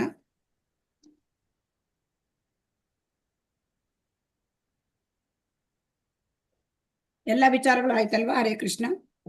ಆಯ್ತು ಮಾತಾಜಿ. ವೈಷ್ಣವನಲ್ಲದವನು ಮಾಡಿದ ಅಡಿಗೆ ಪದಾರ್ಥಗಳನ್ನು ನೈವೇದ್ಯಕ್ಕೆ ಇಡಬಾರದು. ಯಾರೋ ಕೆಲವೊಬ್ರು ಅಂಗಡಿಯಿಂದ ತಂದಿರ್ತಾರೆ ಸ್ವೀಟು, ಅದು ಇಟ್ಬಿಟ್ಟು ಮಾಡ್ತೇವೆ ಅಂತ ಹೇಳ್ತಾರೆ ಅಲ್ವಾ? ಅವರು ವೈಷ್ಣವ್ ನಮಗೆ ಹೇಗೆ ಗೊತ್ತು? ಅವರು ದುಡ್ಡಿಗಾಗಿ ಮಾಡಿಟ್ಟಿರ್ತಾರೆ ಅಲ್ವಾ? ಹೌದು ಮಾತಾಜಿ. ಹಾಗಾಗಿ ಪಾಠ 6 ಇವತ್ತು. ಅದರಲ್ಲಿ ಉದ್ದೇಶಗಳು, ಸಾಧನ ಮತ್ತು ವಿಭಾಗಗಳ 64 ಅಂಶಗಳನ್ನು ನೋಡಲಾಗಿದೆ. ನಿಯಮ ಮತ್ತು ವಿವರಗಳ ನಡುವಿನ ವ್ಯತ್ಯಾಸ ಮತ್ತು ಇಸ್ಕಾನಿನ ಭವಿಷ್ಯಕ್ಕಾಗಿ ಅದರ ಮಹತ್ವವನ್ನು ಚರ್ಚಿಸಲಾಗಿದೆ. ಸಾಧನ ಮತ್ತು ಮೊದಲ 20 ಅಂಶಗಳ ಮಹತ್ವವನ್ನು ವಿವರಿಸಿದರು. ಕೆಲವು ಸೇವಾ ಅಪರಾಧಗಳನ್ನು ತಪ್ಪಿಸುವುದನ್ನ ಪ್ರದರ್ಶಿಸಿದರು. ನಾಮ ಅಪರಾಧವನ್ನು ತಪ್ಪಿಸುವ ಮಹತ್ವವನ್ನು ವಿವರಿಸಿದರು. ಹರೇ ಕೃಷ್ಣ. ಸೊ ಇಲ್ಲಿಗೆ 6ನೆಯ ಪಾಠ ಮುಗಿಯುತ್ತೆ. ಯಾರಿಗಾದರೂ ಪ್ರಶ್ನೆಗಳಿದ್ರೆ ಕೇಳ್ಬೋದು. ಹರೇ ಕೃಷ್ಣ. ಮತ್ತೆ ನಿಮ್ಮ ಅಟೆಂಡೆನ್ಸ್ ಕೂಡ ಹಾಕೊಳ್ಳಿ. ಹರೇ ಕೃಷ್ಣ.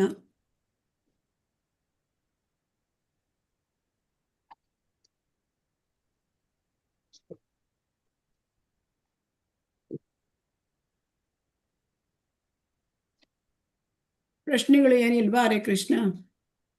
ಏನಿಲ್ಲ.